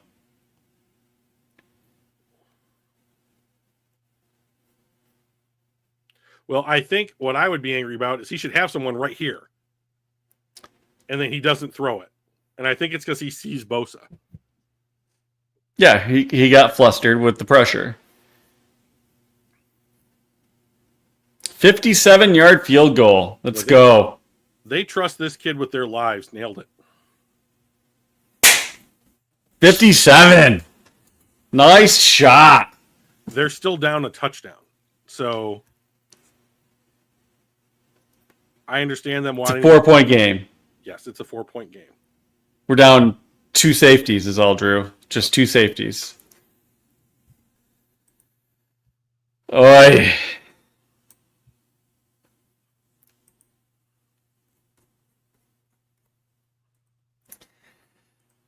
Well, I don't like the fact that we're not crushing them. You know, I guess my mistake here was thinking that the Niners just weren't going to care as much.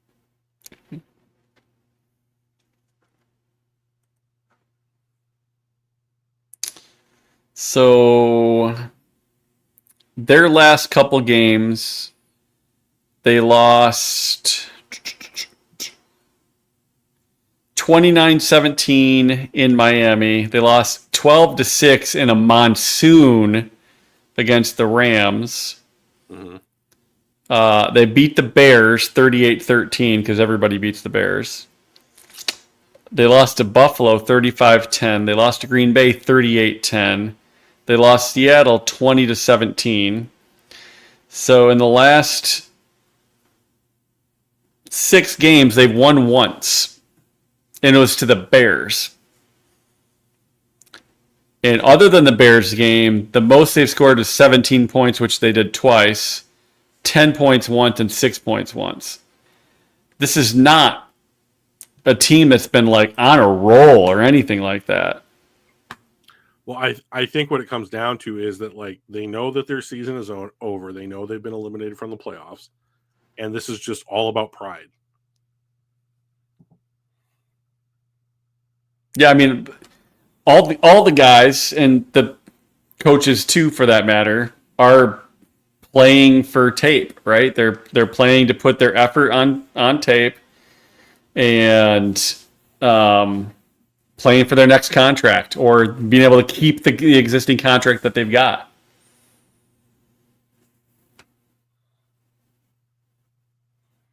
Those guys don't care about draft position. They do not. I forget which guy said it. They're like, I've already been drafted. You only get drafted once. Once you're in the NFL, I don't care about the draft position for the future years. There's Gibbs with a Band-Aid. An Eagles fan showed up. Weird. And the Broncos. What kind of person do you have to be like, I'm going to the Niners-Lions game. Let me get my Broncos stuff out. And you know they had to spend an obscene amount of money to get these tickets.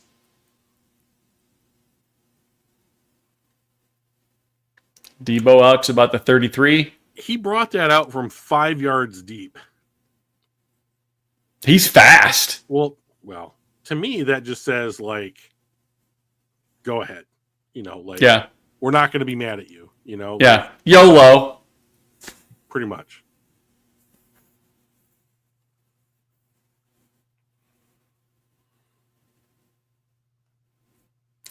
All right, let's see if we can make a stop here. Drew, who's going to make the play?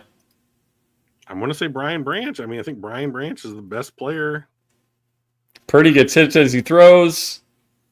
Pass interference. This is going to be pass so Kirby, on us or them? Well, they're blowing the play dead. So, I mean, this... Why?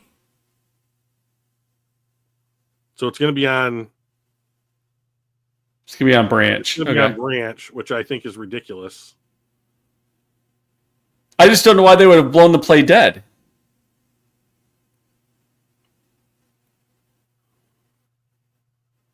You know, if he just doesn't do that, that's the break you needed, you know? Yeah.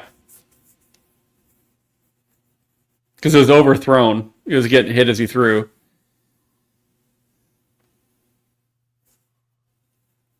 I just feel I think it's weird that they blew the play dead. Well, I think it's because they knew who it was on. And then they knew that there could be no continuation of the play.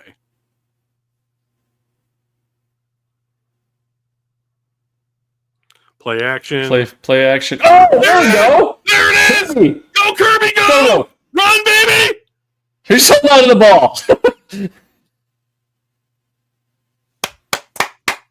Well, if you don't... There we go. Hit it the second time. Run the same play. Let's do it. Woo. There we go. God, that was super important. Oh, man, my throat hurts. Okay. Remember how I said earlier, like, if Kirby Joseph gets a game ball, that means we probably won? Yeah. Come on, buddy. All right, I'm going to go grab a drink real quick. I'll be right back. Yeah. Macy's is having an after Christmas sale now through Wednesday, the 11th. 70% off on men's looks, 25 to 40% on Adidas and more. 65% off on bedding. Macy's.com. Coors Light. Do you enjoy alcohol? Drink Coors Light. It's cold and it's alcohol. If you have an acquired taste for beer, think Coors Light. Our mascot is a train. Geico. Our mascot is an AI-created gecko that talks, an anthropomorphized salesman who is small, therefore making everything around him that you would consider to be normal-sized hilarious. We are going to continue to say the same thing that we have now said for the last 15 years, which is that we'll save you more money than other insurance companies, even when there's no difference between all of us. Hashtag soul-sucking insurance company stuff. You guys can't see the... I'm John Travolta. I was in a movie called Saturday Night Fever where I danced and got famous. So now Capital One has hired me to dress up as Fat Santa Claus, eat cookies, and go out with my Saturday Night Fever swagger 50 years later. Or not 50 years, 30 years later. Boom, I'm dancing John Travolta Santa with magic Santa powers. I drink milk and dance disco on the dance floor. In my satin Santa outfit. Gross.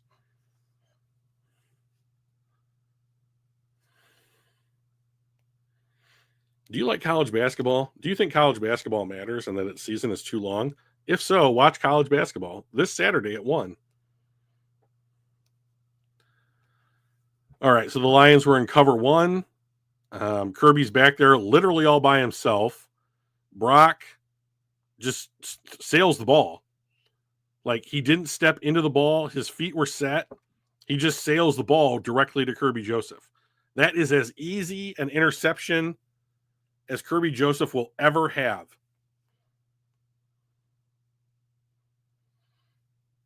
Goff rolls out, throws it to Jamo. Jamo runs About it for about 8. What'd you end up going with? Mike's Hard Lemonade, 0 sugar. Jesus Christ. Good for guys watching football games or if you're a Beverly Hills housewife.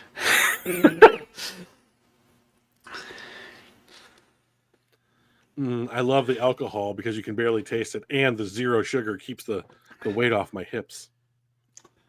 I definitely need to keep the weight off my hips. Yeah.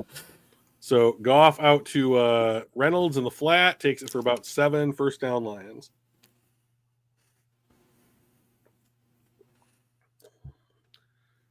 Note to self, Craig Reynolds is one of the players I don't think will be re-signed in the offseason by the Lions.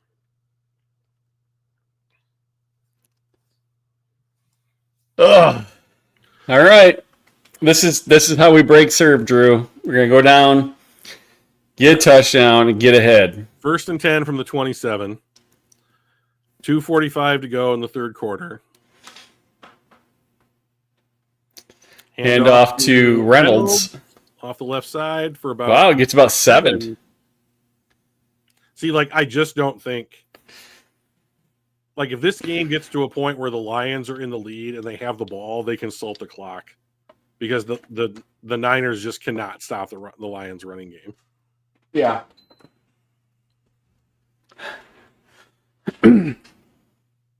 If I was playing this game in Madden, I would be walking the clock down to about 5 seconds every time I had a play. Well, it's 9, 8, 7, 6, 5. Goff and shotgun. Yep. Hiked it at 1 second. Fake toss. Oh, wide open. Brown. St. Brown. All right, right in the middle of the field. Down to the 6.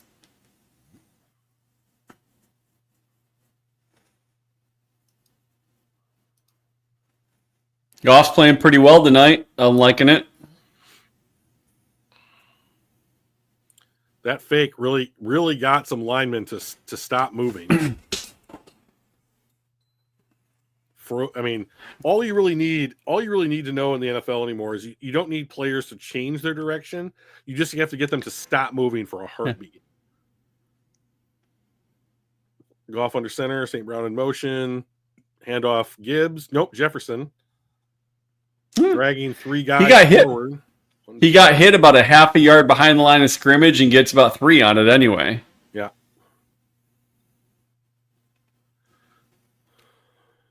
The 49ers defense looks beat up. They have dudes that are limping around, getting up slow. Could be important come the fourth quarter. What are you doing? Can you see? Yes. Okay, You're good. sharing your screen with me. Well, I've got 3 of them. I just want to make sure as I move things around, nothing's screwed up for you. Interesting.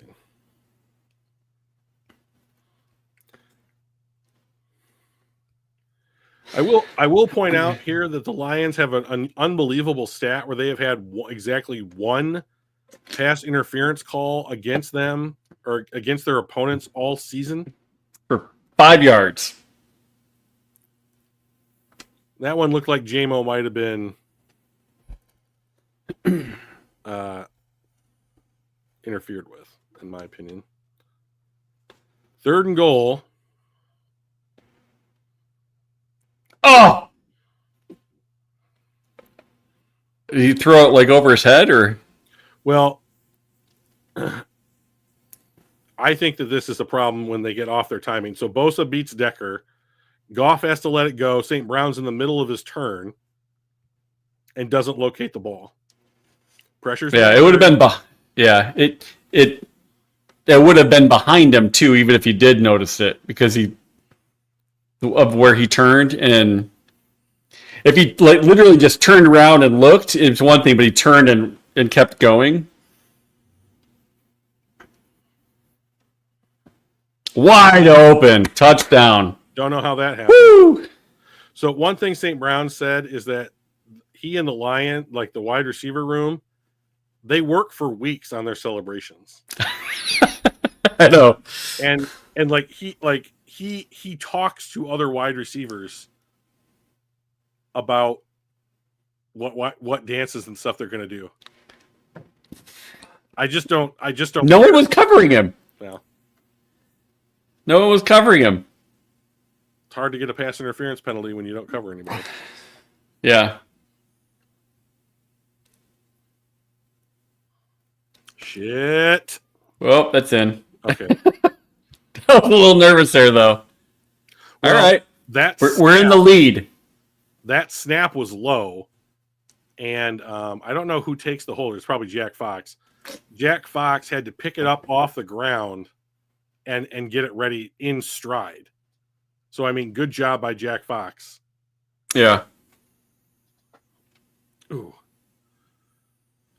I wish that I was wealthy enough for an in-house masseuse, because, man, my back has like a catch in it. And I would love to be able to just be like, Julio, it's tightened up on me. And then, like, know, I'm just like, here you go. Meet me in the red room. Oh, wait, no, that's a different. If I was rich enough for an in-house masseuse, you know I have a red room that's been designed. 100%. Because why not, right? 100%.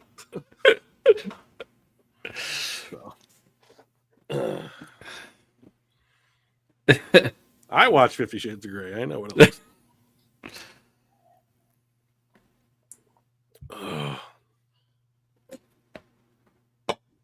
You know what I'd really like? There's got to be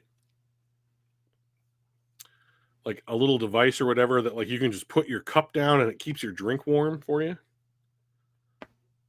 Like a little heater, like a drink, like coaster that's also a heater.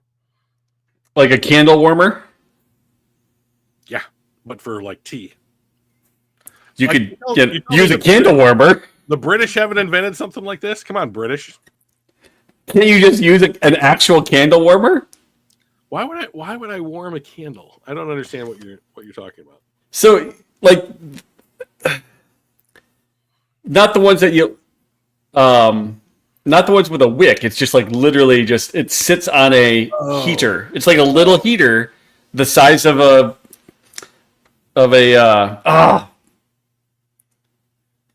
the size of a coffee cup. And you set the candle on there, and it just warms it, and you get the odor and all that. Nothing? No, I'm with you. I'm liking some of our followers' posts on Twitter currently.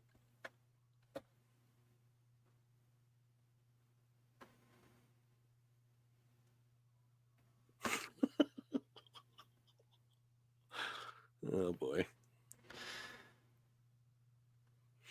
Breaking news: Colorado QB Shedeur Sanders has no interest in playing for the Browns or Titans. Shockingly. has no interest. Lots of college kids out there being like, you know who I hope drafts me? Cleveland or Tennessee. Like, traditional. I really want to live in Ohio. Tennessee seems great too. They got a lot of great stuff going on. By the way, Jared Goff's real-time grade has jumped up to a 92.0. Great. Way to go, JG. If the Lions end up winning this game, this will be one of the games where I'm like, Jared Goff, in my opinion, this is his version of putting the team on his back. Like, I think that like it looks different for somebody like Jared Goff than it would for somebody like Josh Allen or Lamar Jackson or Joe Burrow. Like, he has not missed throws. Like the one to St. Brown a minute ago, I think is just a result of the fact that their timing was affected by Bosa's pressure. Yeah. And like if he got to hold that ball for a half a second longer, that's probably a touchdown. But doesn't matter. He hit it on the next play. So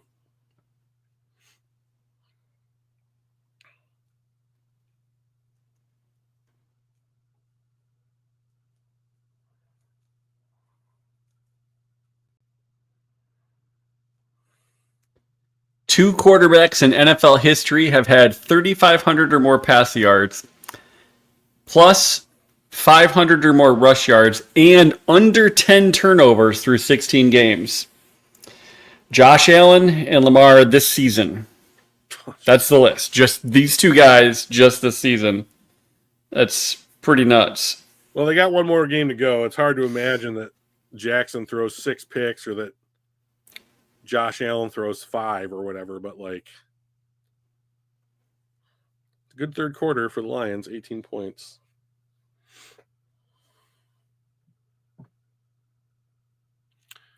Okay. Detroit Lions, 22 straight wins when leading entering the fourth quarter, longest active streak. All right, well, there's no reason to break a streak. Agreed. So they got a first down here, but they only got like 1.5 yards. Yeah. So like I'm completely fine with that play.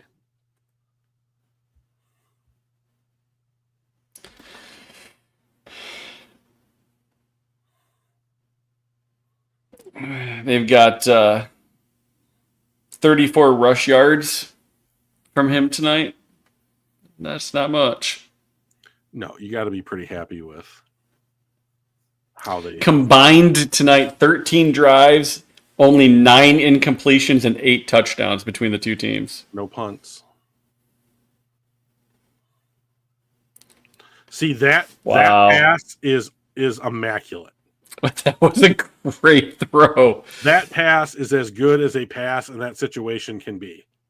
And like, if he's right there, he's right there. A fraction of a second off of the swipe of the arm. Yeah. And he knocks it down. So like there's just no when the play is that good, there's just no defending it. Yeah.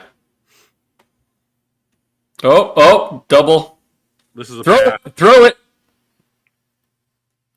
Threw it away.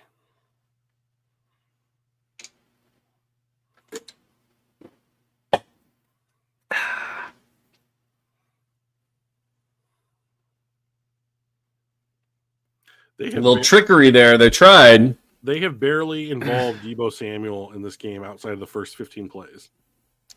Yeah, he was on like he had the first play of the game, if I remember right. Yep. So it has been George Kittle and Ricky Pearsall who have absolutely destroyed the Lions tonight. Oh! Kirby almost had a second one. This is why the game should be indoors.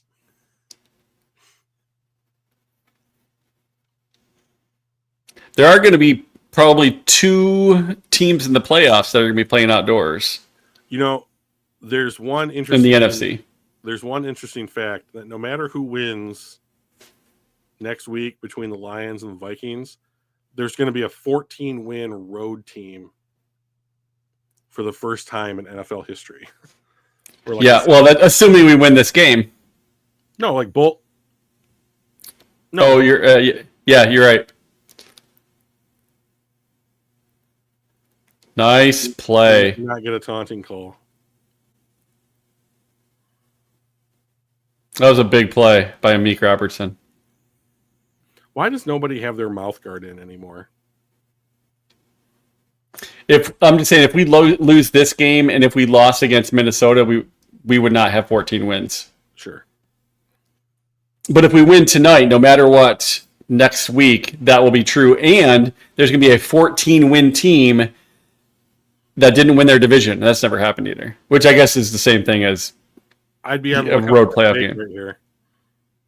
Ooh. Missed it. Pushed it. Almost was blocked. Well, when you're that far away, the ball has to travel just over the heads of like the defensive linemen because you just can't get far enough down the field. Oh.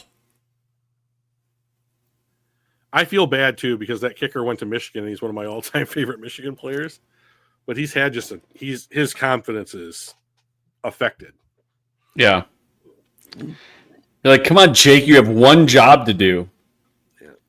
But it's a hard job. Danny, well, I was talking with him, and he said that he believes no warm-up, no practice, he can kick 5 field goals of 30 yards. And I'm like, no, you can't.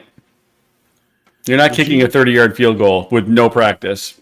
You kind of cut out for a second. Did you say that Danny thinks that he can no warm up go out and kick a 30-yard field goal? Yes. Not only that, he believes that he can kick probably 3 out of 5. He's like, I might miss the first one, but I can do like 3 out of 5.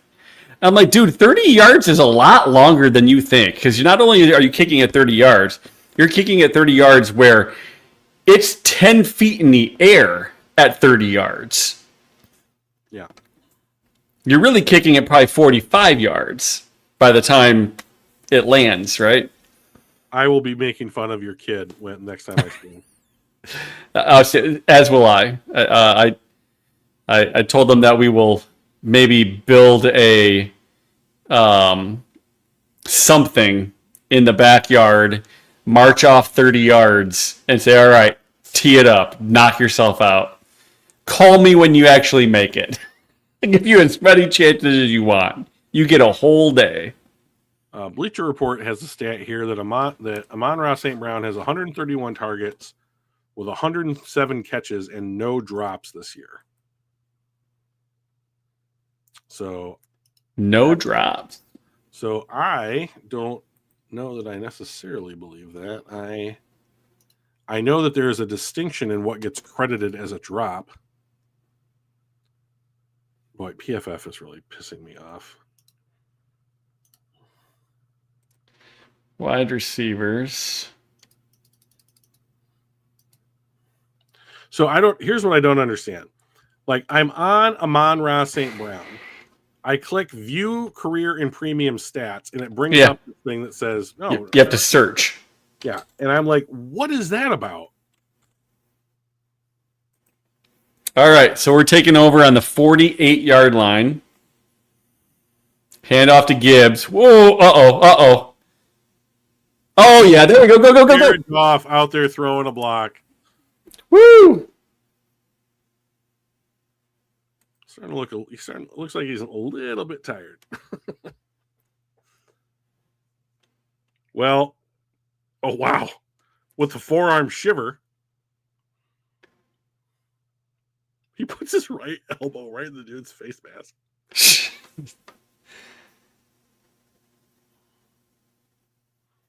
Wow, on a play that they should have lost 5 yards, they got 3. That's great. Yeah.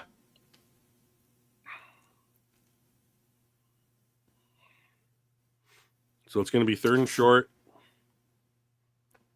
About 3rd and 3, right? Yeah, I'd say right about that. So your whole playbook's available to you.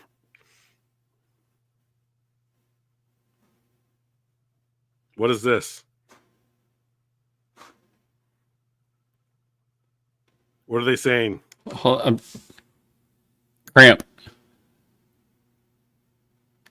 Said he was Does, fine.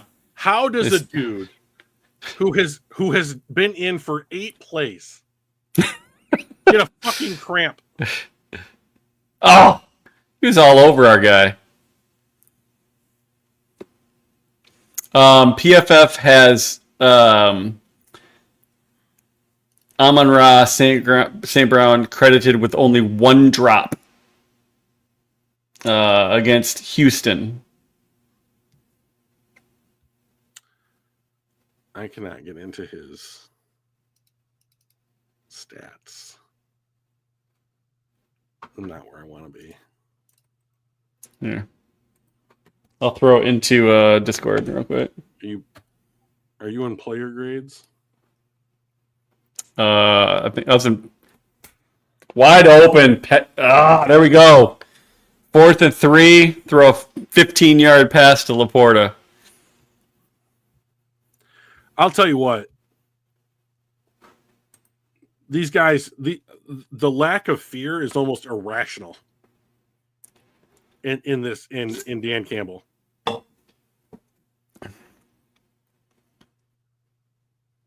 Jesus Christ, wide open. What do you think is, on a scale of 1 to 100, what do you think is bigger, lack of fear or belief in his players? Is there any difference in those two things? I don't know. So if you believe in your players, why would you be afraid, right? And if you don't have fear, why wouldn't you think your players could do it? I guess how much of the lack of fear is the belief in the players? Is it all of it? I would think that it's the overwhelming majority, sure. Yeah.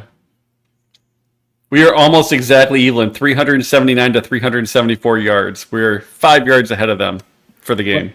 But does that mean, though, that almost every other coach in the NFL doesn't believe in their players as much as Dan Campbell does? I do believe so. Because there are lots. Oh! That's not a backward pass. No, they whistled it, but that wasn't the best throw. Probably might have been able to be caught by JMO as well. Jared has got to be able to set his feet. Has to be able to set his feet. And he just doesn't here. And he just doesn't have the arm talent. Yeah.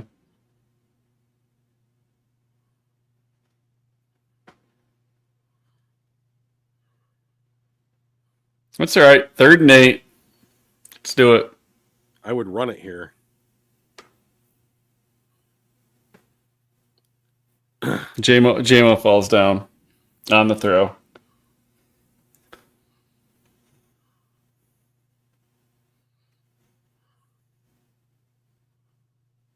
Yep. I don't know really that's really his fault. No, he was going to get tackled for no gain anyway, if he does catch that. Come on, Jake. 42 yards. This is a chip shot. Got it. Banged it through. That would have been good for 60. All right. Relax. I mean, it was way up there. You are getting all worked up.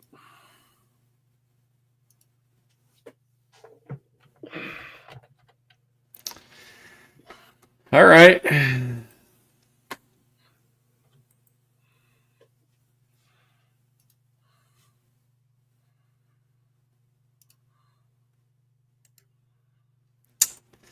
Let's see. Amon-Ra St. Brown on the year has caught 82.6% of his targets, which I believe is the highest percentage in the NFL this season. What do you know? You don't know anything? I know things. You don't know anything. You know very little things.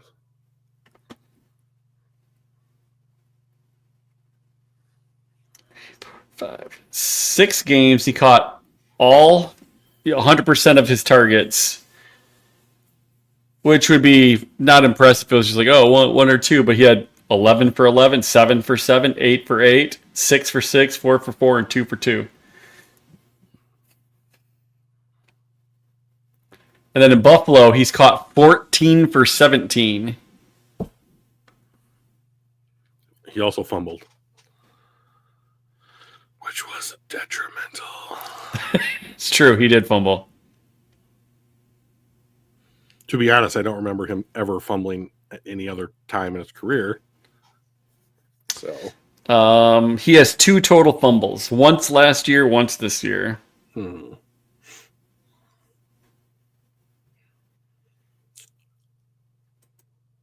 Uh-uh.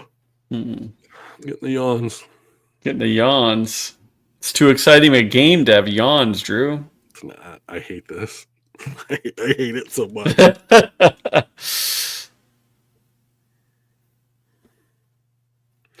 I just want to say, like, the game has not fundamentally changed, like, in the last quarter's worth of play. Like, this is still a one-score game. The only difference is that Detroit is in the lead now, and any touchdown, which, let's be real, are most of the drives,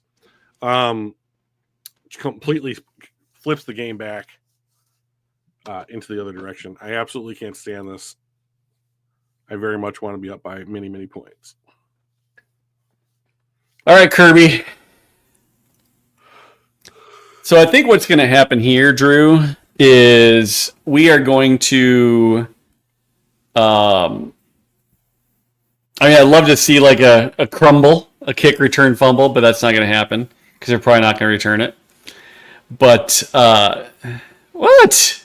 You know, like the crumble term. I think you should just stick to not coming up with cute terms for football stuff. I mean, like, creativity's nice. Good job. But, ugh. Yeah. Okay, well, I think we're going to get a fumble. Okay. We're going to cause a fumble. Who's going to fumble it? Who's going to fumble it? I think it's going to be Purdy. I think it's going to be kind of a strip sack kind of deal. Okay. We're finally going to get pressure, and we're going to knock the ball out of his hand when it's right back here before it starts moving forward, by the way, which is critical in the whole we get the ball part. Sure. I like it. I hope you're right. I'd never be more happy about you being right. Oh! A sack! It took 3 guys in 9 seconds, but we got there!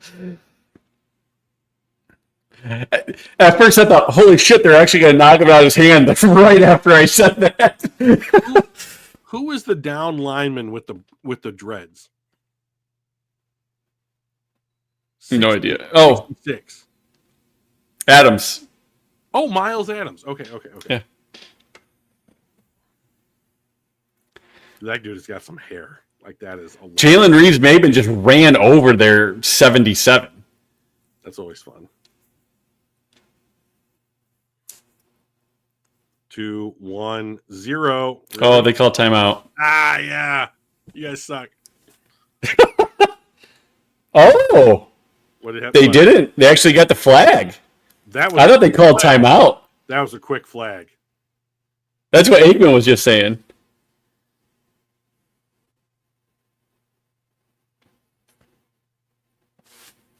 Last season of his rookie contract. He is going to get the bag.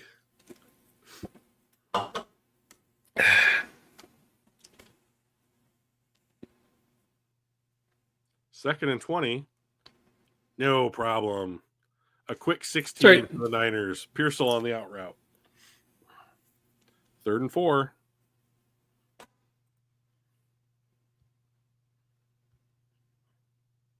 He bought all of his lineman cars too. That's what Toyota trucks or something like that, right? Apparently Jesus. He is a spokesman for Toyota, and they gifted the cars to his linemen because he makes $1 million. Like, there's right. He's spending half his check on cars. That's his NIL contract. Yeah, pretty much. I mean, that's what quarterbacks. Oh, Pearsall first down. So Penn State's backup quarterback transferred, I believe, to Missouri.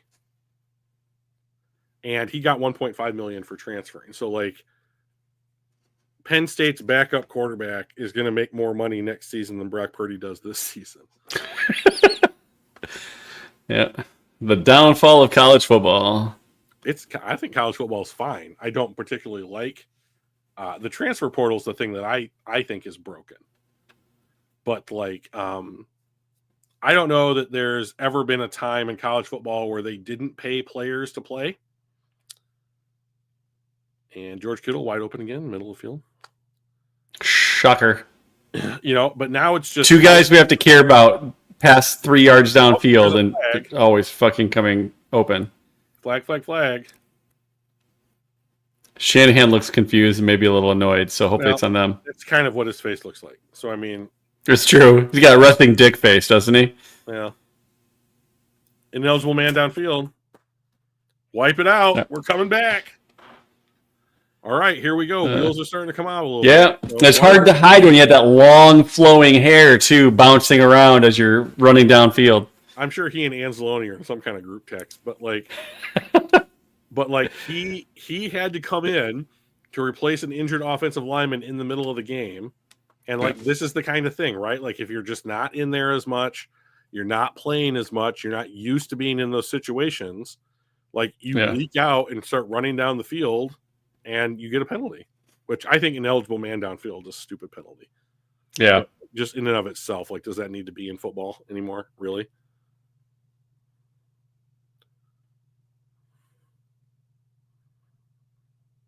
We're going to fight again? Branch, come on, get your shit together.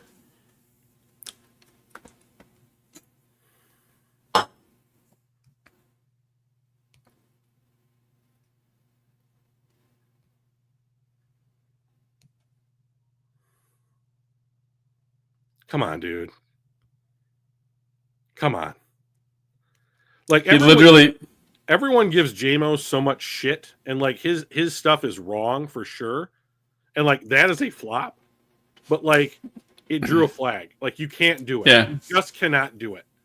This is also football, and like that's unnecessary roughness. Oh, for fuck's sake, right? Well, I mean, you can call it anything you want, like being an idiot, like when we know what's going on, but like just don't do it. Just I mean, it's yes! Kirby Joseph again. What did I tell you? What did I tell you? He's gonna get 2. Wow, that might be the nail. Oh, that might be the nail. And like I hope Aaron Glenn is in Branch's fucking ear right now, being like, "You see what Kirby's doing out here? You see what Kirby's doing? You know what he's not doing? Nice job, Kirby Joseph. Wow. Look at fucking Zakwa just holding tight. Just what is this? He's just. I think he tried to type Kirby. But he's probably J. Curb. Oh, maybe he's had a couple of Mike's Hard Lemonades too.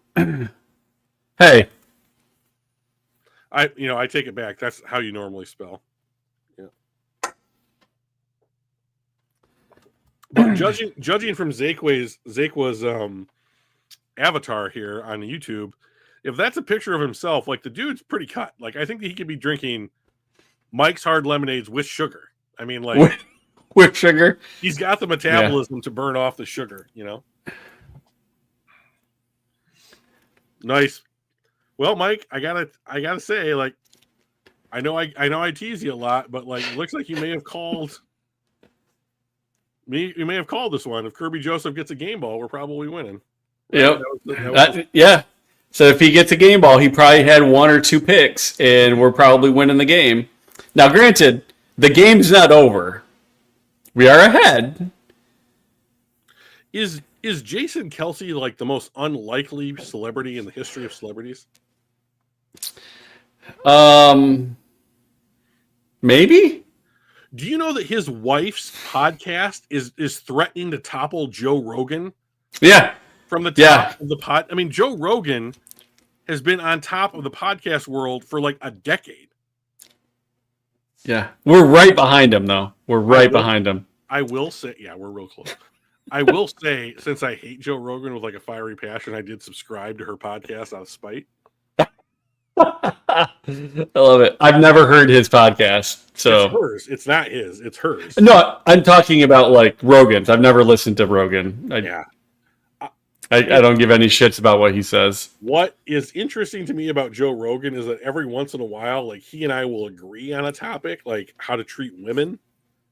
Like he has apparently like a bunch of sisters, a mom, he has daughters. And so like he has what I would consider to be a very my leaning policy on how to treat women. And like I was surprised to hear that, but then that's the only thing we've ever agreed upon. Which I don't know. Zakwa asks, why do you hate Rogan? I don't like Joe Rogan for a variety of reasons. He and I disagree politically and socially, number one. I don't understand the kind of celebrity that he has attained. He was apparently a comic, stand-up comic, who got a job on Fear Factor, and then he parlayed that role into UFC. So like I think the thing that the most complimentary thing that I can say about Joe Rogan is that he knows what's going to be popular. So comedy, that's not a surprise. What the game show he got hired to do was asking people to watch. Good call. Yeah. UFC, good call. Podcasting, good call. Like have to give the guy props, but like he and I simply disagree. Whenever you hear Joe Rogan speak, you can basically be like, Drew thinks the opposite of that. So like, I'd love to have his success. I mean, he's absolutely successful, but like that guy to have the kinds of opinions that he has, having the platform that he has, I disagree with. I don't like it at all. We are 1st and 10 on the 50. You know, it's interesting to me that Reynolds is the one that's in. Instead of Jamar? Where's Sione Vaki? Why isn't he returning kicks? It's an excellent question. Maybe he's the punt returner. And we just haven't seen it. Coach, can I return kicks too, please? No, just punts. But they never punt. Talk to Glenn. So I know that Kirby was tied with, I think it was Xavier McKinney for most interceptions in the NFL. Interesting with his that the interception leaders in the NFL are all from the safety position this year. Yeah. And with the his first one, he took the lead, and he extended the lead with his 9th in the season so far. And that might do it, you know, for like the interception lead leader in interceptions. Well, there's only one game left. Right. So I mean, right. like someone's got to get 3. Xavier McKinney's got to get 2 to tie, and then Kirby has the Minnesota game to go. You know, that might be pretty rough. Sam Darnold for MVP. When I look at a quarterback like Sam Darnold, who's having the best year of his career, bar none. Reynolds again. Oh, big pop. Yeah. But he got 5. Yep. I'll take it every play. Yeah. Never have a 3rd down again. I love it. He's taking that leave. No, if you look at, I mean, Mike, can you pull up Kirby's year over year PFF grades? Because he's like 20 points higher this year than he was at any other year. This is his 4th season, right? He was in Hutch's class. So he was 22, 21, 22. So this is his 3rd season. Right? Yeah. Yeah. Yes. Portalade is all right. So 3rd and 2. All right. So Kirby Joseph. A first down might get them to start burning their timeouts.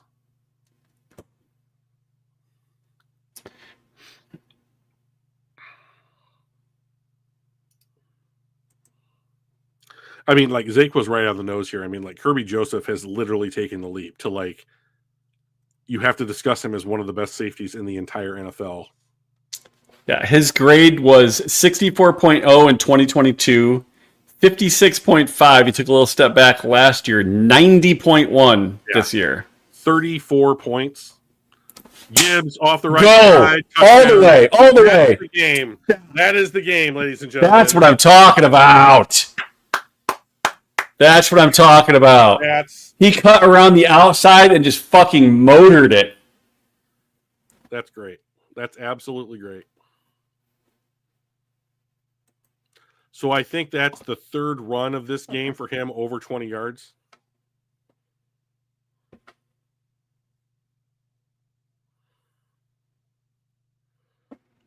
Sealed off a block. They're in man. So cornerback. Who was that sealing off that block? Was that Laporta? It was Sewell. Was it? Yeah, I believe so. Well, if there's... Missed the extra point. Wow. Wow. Doesn't matter. 12 is as good as 13 in this situation. If there's anything that Sewell does well, that is sealing off blocks. Yeah. Oh, Zeitler. Was it? Yeah. Where did they send Sewell? Did they pull him? Oh, no. That was 80. Yeah. Back it up, back it in. I'm going to back it up a little bit.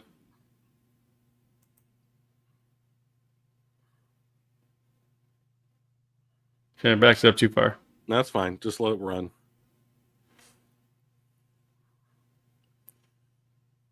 Fucking Bosa getting up off the ground like a bitch.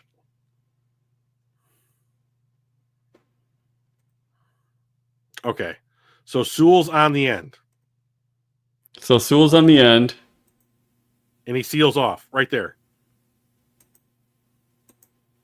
His guy's on the ground. Yeah, that's him right here, right? That's Sewell. Yeah. All right. Yeah, it was. They were in man, and Tim Patrick knew it was a running play, so he got his hands on the cornerback. And then he didn't have to beat anybody. Gibbs just goes and gives Sewell a big hug. Yeah, look at this. He's got 153 yards from scrimmage tonight.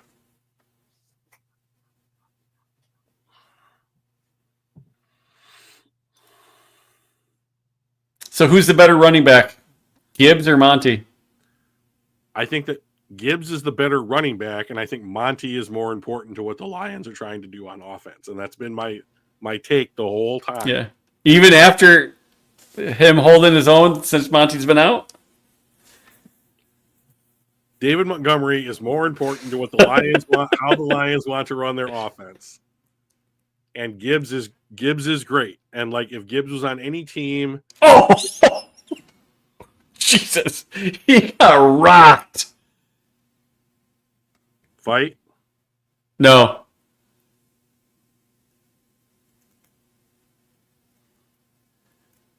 I think they were thinking they knew the ball was loose. I think everybody was scrumming to get the ball and didn't know the ball wasn't in the pile.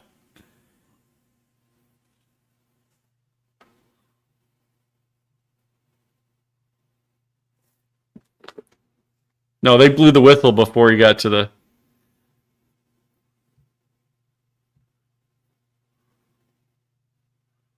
Is this Debo? So the ball's out.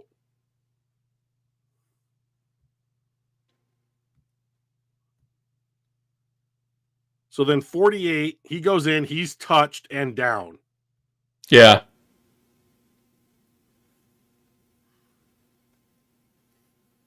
So they're going to gain 1 yard from where Debo got absolutely smacked. It was a crumble, Drew. Why am I punished when you say stupid shit and then have it come true? Why am I punished? I've been so good. It's like it's my Christmas present to me. I've been so good. I'm a good person, and I just happen to know you, and I have to listen to things like crumble, and then it actually happened. It's not fair to me. Oh shit! You're lucky to know me and to have. I deserve better. Like I deserve better. Oh,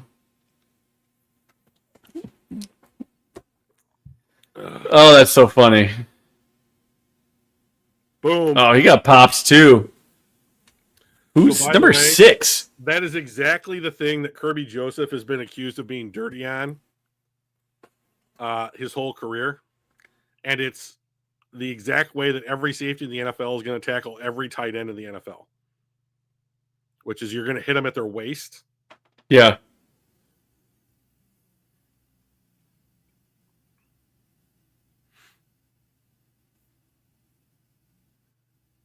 See, the problem here is that even if San Francisco scores, they have to give the ball back, right? So, which means they know that they can't, which means it's an onside kick. Yeah. So, like, if I'm the Lions, I'm just in zone and I'm rushing up to try and keep everything in front of me.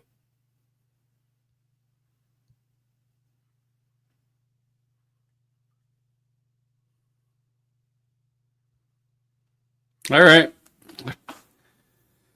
Force him to throw on the run. Throws it out of bounds. 2nd and 10. 2:22 left. Yeah. So when the Lions win this game, which looked a bit iffy there in the first half, but the second half was more important. It even looked iffy a little bit in the third quarter. They will go back to taking the 1 seed because of the tiebreaker with the Vikings. Yep. So now it's all going to come down to the Lions Minnesota at home against Minnesota. Like, this is not going to get it done. Oh, jeez.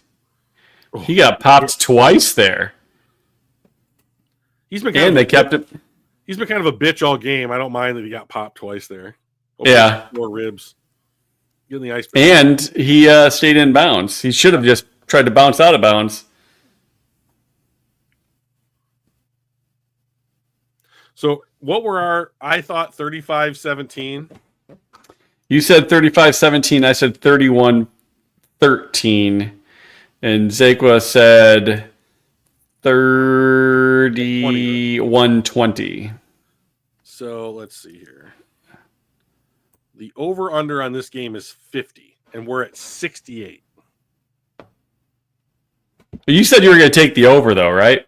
So I was going to take the over on the point spread, meaning that the Lions would win by 4 points or more. Oh, yeah. So, if I had taken the over-under on the points, if I'd seen the game at 50. You saw it at 52. 35-17. The betting line for what if you added both teams' scores together at the end of the game, prior to the start of the game, was 50 points. Okay. So, I predicted that 35-17. So I predicted they would have scored 52 points. Yeah. So I would have taken the over. Right. On the what they call the over/under. Right. Yeah. So you're taking the over. I would have taken, looks like the under, because I picked 31-13, which is only 44 points. Because you're afraid. You're afraid to think that there will be big scores. I just didn't think they were going to score. I figured we'd beat them by the same margin, but I just didn't think they were going to score much. So I have to break you of this mentality, okay? The Lions will not win games the rest of the season unless they are scoring in the 35 points. Yeah. I mean, I think this game is a great example of that. What does San Francisco have? 28 points? Yeah. Okay.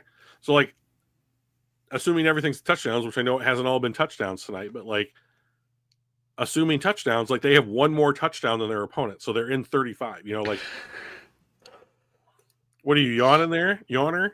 Little, yep. Oh, look, it's the husk of Scott Van Pelt on the scarecrow that they take down out of the field for 3 broadcasts every year. Animate with black magic. Oh my God. Have you seen Wicked? Speaking of magic. I've never seen Wicked. I haven't seen the movie or the play. It's phenomenal. I love the play, or the musical. I've seen that a few times. And probably one of my top 5 like favorite musicals, and the movie was just A+. Oh, great. I'm a huge fan of Ariana Grande, mostly because she's funny. She's a riot. Her impressions are so great. She has a lot of them. She has like 5 good impressions. Yeah, Branch. There we go. Branch. All right. A lot of times I yell "got him" before they even get there because I know it's going to happen because that guy doesn't see the other guy coming. He timed that snap right at the snap. The other thing, and I continue to have a debate about my mom with this. Like I am of the opinion that Ariana Grande, just on vocal talent, is at worst tied for the most talented singer in the history of the world. Who would you say that she's tied with? The only other person in the conversation, as far as I am concerned, is Whitney Houston. I was gonna say it's got to be Whitney Houston being the other one, right? And then I have people like Adele, Sia, even Pink has exceptional range. But like Ariana Grande can do whatever she wants with her voice. Yeah, it's truly exceptional. And you throw the fact on top that she's like funny, and it's just like, oh, they took Purdy out. Ooh. I think my AirPods are about ready to die on me. Oh, well. Branch give you a little bit of a stinger, Brock? Well, you shouldn't have gone to Iowa State. Why would you try to come back into the game? Because you're down by 12. There's a minute and a half left, and you're out of the playoffs anyway. That's because it's just not the mentality of NFL teams and players. That's the only. I know.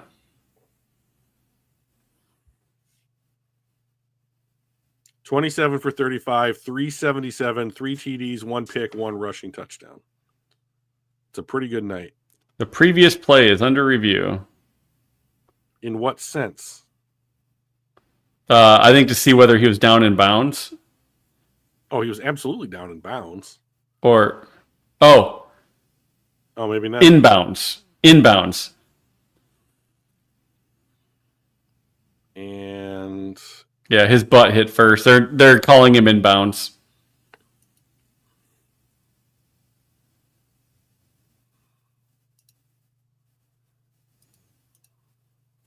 So Shanahan's deciding on a 10-second runoff or call a timeout.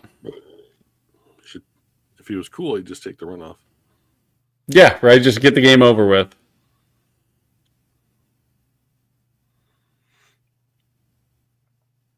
A little bit of face mask there. On Branch? Yeah. Well, you can't review that, so. No. Well, his helmet's off, so. Yeah, they're checking his right wrist.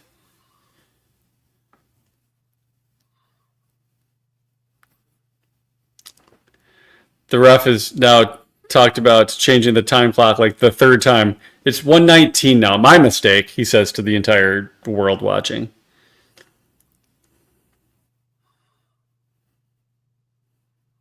So this ref is Sean Hockley, son of legendary NFL referee Ed Hockley.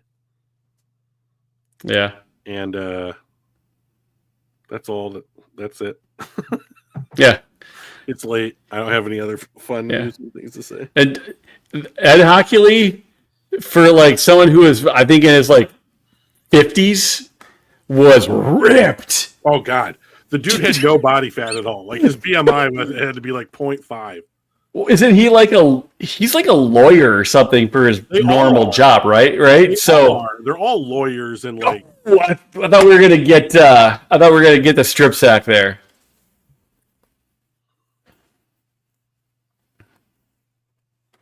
But yeah, I mean, like, I've always heard lawyers as working 80 hours, billable hours, rack it up, that kind of stuff. Where does he have time to get ripped like he does? Well, I mean, like, the firm probably has a gym membership or some workout place in the building, and there's lots of different kinds of lawyers. I mean, like, I think the Suits version of lawyers that we see are like high-end corporate, Yeah. Like defense attorneys or prosecutors who have like super high stakes because that makes for good television. But like, I think there's a lot of people that are like, my best friend in high school married a woman who was a lawyer, but she only does research for other lawyers. Like a research assistant kind of portion of the... Like, her firm would get hired by another firm or like other lawyers in her firm to basically be like, I have this case. I need court. Yeah, give me precedents, right? Go and find the precedent, like bibliography this shit for me. And that was her job, Yeah. And I don't know what kind of hours she worked, but we always hung out like when we would have dinner and stuff. So, I mean, like, I'm sure it was more than 40, but it wasn't 80. So, touchdown. Yeah. Josh Dabbs, rushing touchdown. Okay, so this is very much like the end of the Detroit Buffalo game. Uh-oh. Except we're in the lead this time. Instead of trying to get back in the lead. So Kirby slides into some camera equipment here at the end of this. What are we doing? Like, this is obviously a fucking touchdown.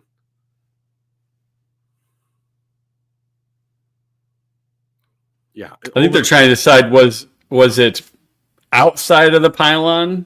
If it's over or the inside, pylon, it counts. Yeah. It doesn't have to be inside. It can be the pylon extends up in the air to eternity. So it's still right. Oh! Wow, oh, Moody! Terrible game for Moody.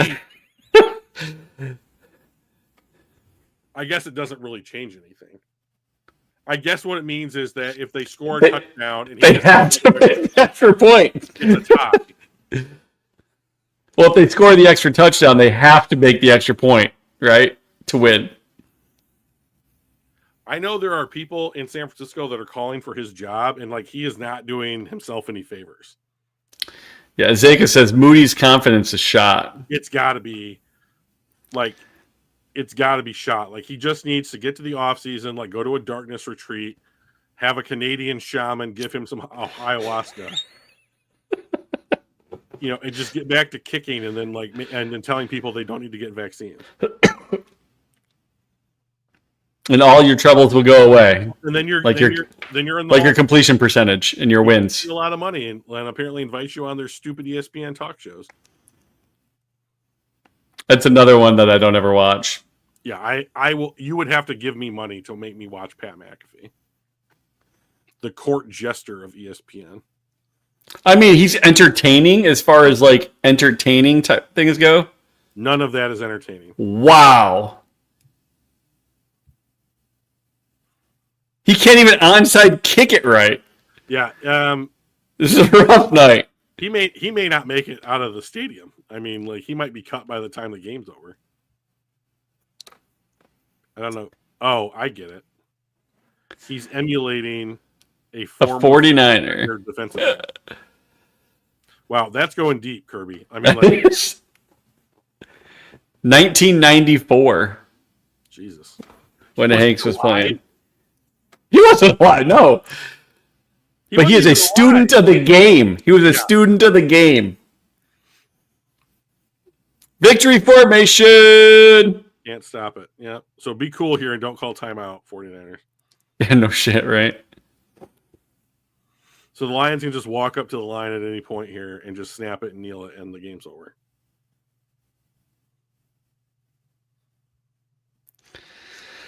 $74 points scored in this game. If the over-under was 70, would you have gone over? No. Like, Jesus. That's crazy. Like, a 70 OU is pretty crazy. Okay, great. So we're at 14 wins. Fuck you, cameraman, for bumping into my quarterback. 5th game with 40 or more points scored. Ziegler says, this offense is unstoppable.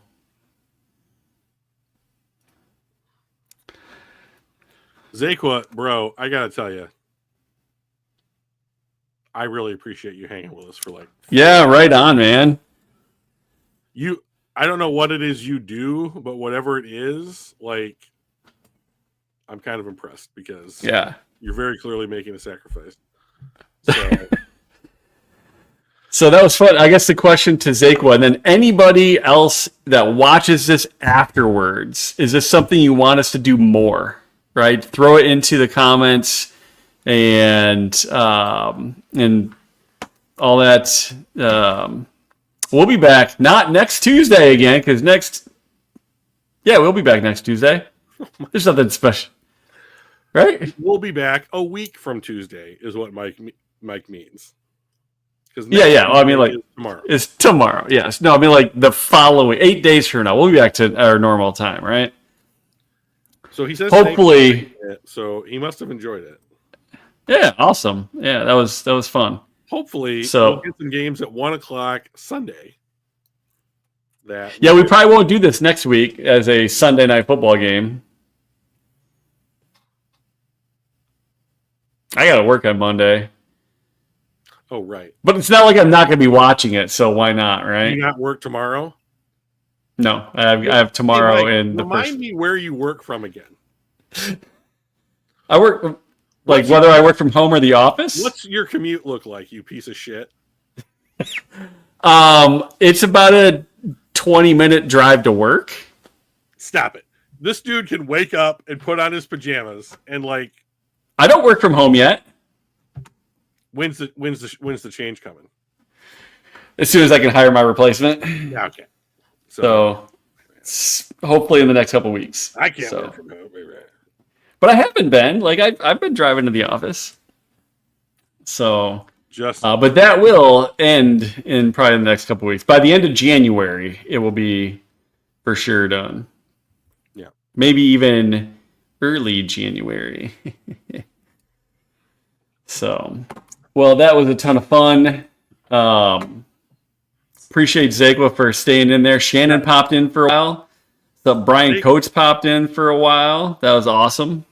I know that Brian does the draft show with us every year now, but I got to give Zakwa streamer MVP. I mean, no one has shown as much value in our stream as Zakwa has. He's always always polite.